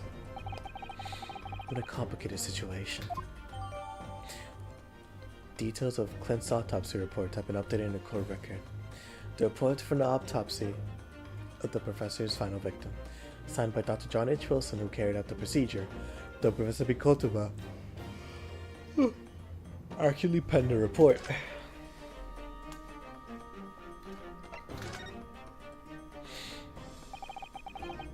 Thinking about it, most of what we know about you, Mr. Sholmes, comes from the published stories of your exploits.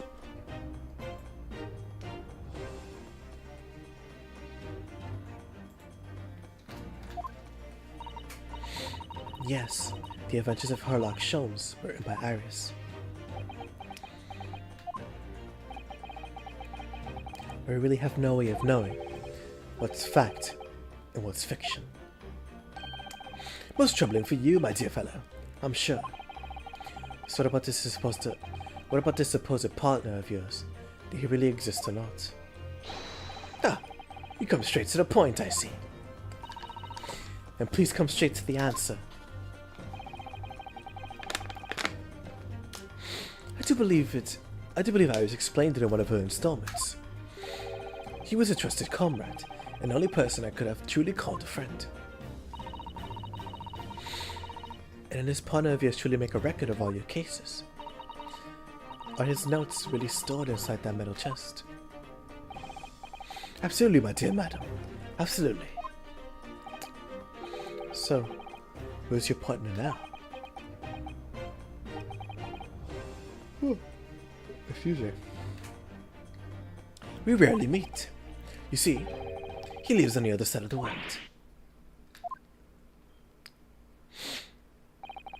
But if this autopsy report and the records of all your old cases were penned by the same hand, if the autopsy report was written, though not signed by your famous partner, there'll only be one logical conclusion. Pray, impress me. Your partner would have to be Yuji Mikotoba. In other words, Miss Suzuto's father. Upon my word, Mr. Naruhodo. Yes? You are coming along wonderfully. You have hit upon the method at last. You finally grasped the art of deduction. You mean to say? Allow me to introduce you.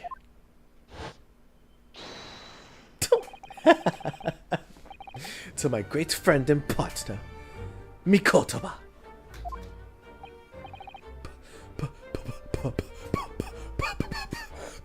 Professor Mikotoba.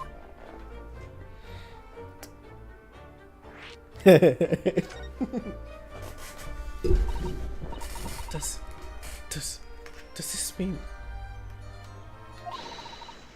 that you're the real Dr. Wilson? No, my dear. I'm still my old self. You should be caught by your father. Of course.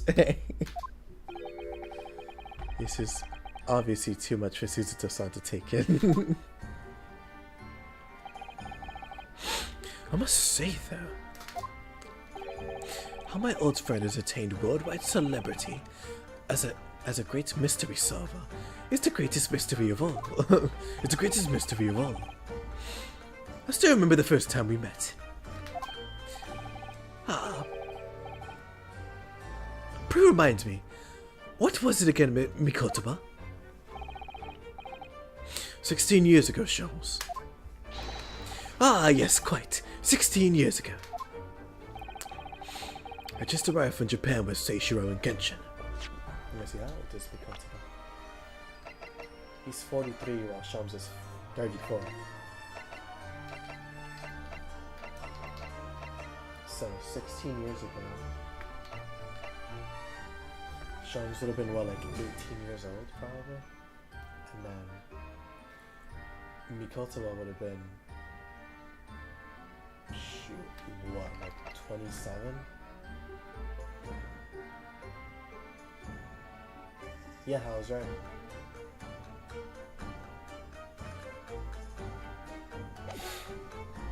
I just arrived from Japan with Seishiro and Genshin. I was in search of lodgings close to the hospital. Some comfortable rooms at a reasonable price. But our rents are devilishly high in that particular area. Our rents are particularly high that... whatever, yeah, you get it. That's right. So I decided I needed someone to share lodgings and the expense. I was fortunate enough to be introduced to Shams, who found himself in a similar situation. I was a callow fellow back then, a mere shadow of a great detective you see before you now. I was working at the hospital's chemical laboratory at the time, indulging in my curiosities for the game. In a situation for cohabitation led to us pursuing cases together, you see. Hard to believe, it was a mere 6 years. We had a great many adventures. In the last year, because of a stay in Britain, the most infamous of cases presented itself. The case with which you become rather familiar yourselves, the Professor's killings. After the trial, Seishiro and I were summoned back home. Highly surprising given the circumstances. So there you have it. And as you know, all the details recorded by my trusty chronicler remain in that metal chest. This is just amazing. Professor Mikotaba really is Mr. Shams' famous partner.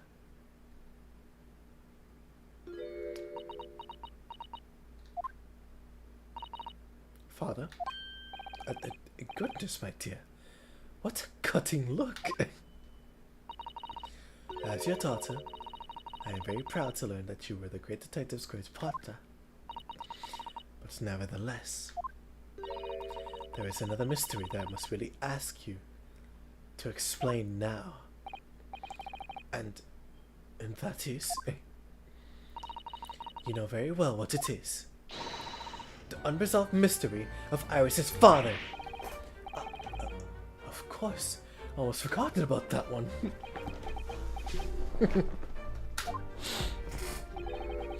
I should have seen this coming, I suppose. Iris's father. Are you all ready to find out who it is? Let's see. Iris told us.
Iris told us that all the notes about the great detective's adventures that are in the metal chest were written by her father.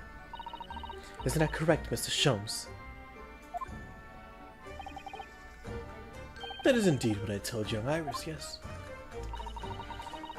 But if you're Mr. Sholmes' partner, father, you wrote all those case notes. Iris' father must be you.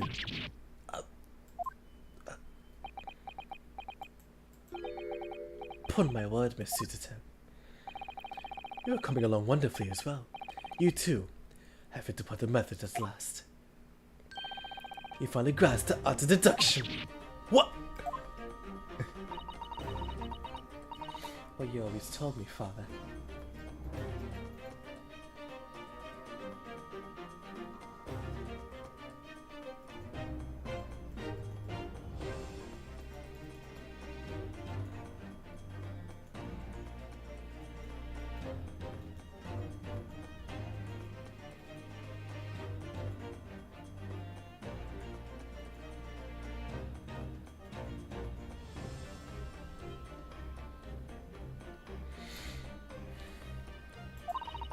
Yes, my mother died when I was born 16 years ago.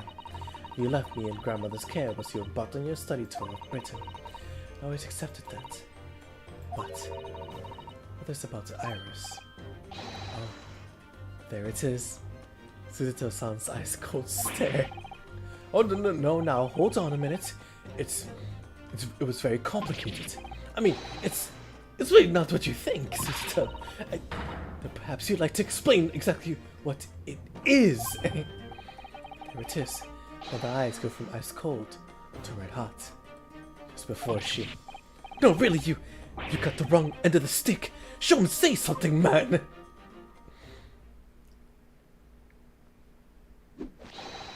That's quite enough, my fiery fellows. But, Mr. Sholmes, why did he get all dressed up? Most I don't like to interrupt the exciting exploration of the past. Mikotoba and I have urgent matter that requires a short excursion. But it's very late, Mr. Sholmes. Where must you go? Why, my dear madam, isn't that not obvious? My partner and I must pursue our mortal enemies, our natural enemies. So, get your coat, Mikotoba. Dun dun dun dun dun dun.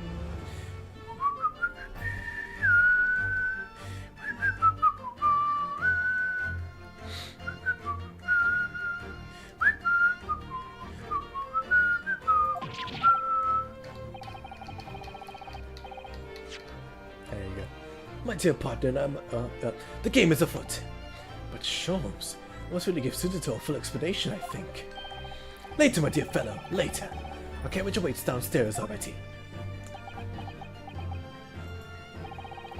You haven't changed one iota, have you? I mean, really? I visited home after 10 long years. When I opened that chest in a fit of nostalgia, I quite inexplicably pass out. And as if that wasn't enough, when I eventually regained consciousness, I plunged straight into all of this. Father, please, go with Mr. Sholmes now. What? I've no doubt that whatever happened, you were acting in everyone's best interest. I trust you. Completely. Suzuto. Sending the great detective and his great partner off on renowned adventures together is more than I could have hoped for in my wildest dreams. Very well. We'll speak again later. So, I believe your work is done for today. I wish you the best of luck for tomorrow. Yes, Naruhodo. Atizi. Yes, young Naruhodo. Good luck in battle. And in reaching a decision. A decision? Or whether to go back to Japan, I suppose. So much happened that day that I barely knew what to do with myself. It would only be later that I'd come to realize how amidst the chaos I'd unleashed were all the clues I needed to finally unearth the truth, and that all the turmoil was necessary to give me the resolve to see everything through.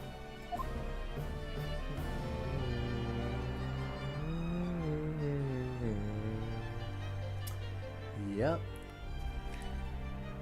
It's funny, right? because case 4 and case 5 lead into each other, which you really would never expect, because like, oh, you know, like the games so far have led you to believe that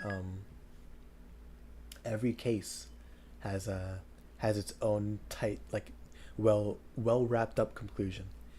But no, case 4 and case 5 are wholeheartedly interlinked, and it's awesome. It's so cool. But yeah, it's really late. I was supposed to meet up with some people, so I gotta go do that. Yeah, 5-hour stream, and if you count the first stream earlier, it was almost a 7-hour stream, which I wouldn't count it to be partial, but then again, you know, same day, whatever, who cares. But yeah, we are very close to the end of this game. We are in case 5, the final territory, final rush. Like it's Sonic. But yeah, no, like this is crazy. This is insane. I have a lot to say about this game, but I am saving it for the video. So when we get there, we'll get there. But for now, we're almost done, guys. We're almost done. I want to make it clear, by the way, I do have a game in mind that I want to play after I finish this duology. Like I already knew I was gonna play it as soon as I started this game.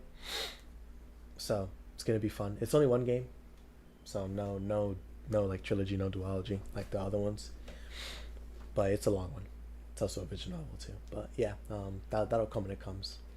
But yeah, anyways, shoot, man. We're getting down to the nitty gritty. We're almost done. We are almost done. It's crazy to think about, man. It's crazy to think about. But yeah, case 4 is done. Case 4 is indeed done. It took a week. It took a week to finish case 4, which, granted, I don't want to make it sound like it's a short case. Not at all. It's not a short case. It's shorter than case 3, but it's definitely longer than case 2. That's for sure. It's insane. This case is long, but I don't mind it at all. I love this case. This case is great. This case is awesome. I'll definitely say that. But yeah, with that, I do want. What? The Thunder lost? Oh shoot. Yo, no repeat NBA champions. No repeat NBA champions. Oh wow, the Spurs are actually going back to the finals. Oh, what the heck? Shea was dragging them boys to the finish line and they still couldn't get it done. Oh Lord, wow.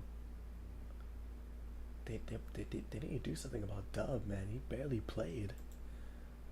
Oh my goodness. The Spurs made it to the finals. Oh my gosh. The Spurs made it to the finals.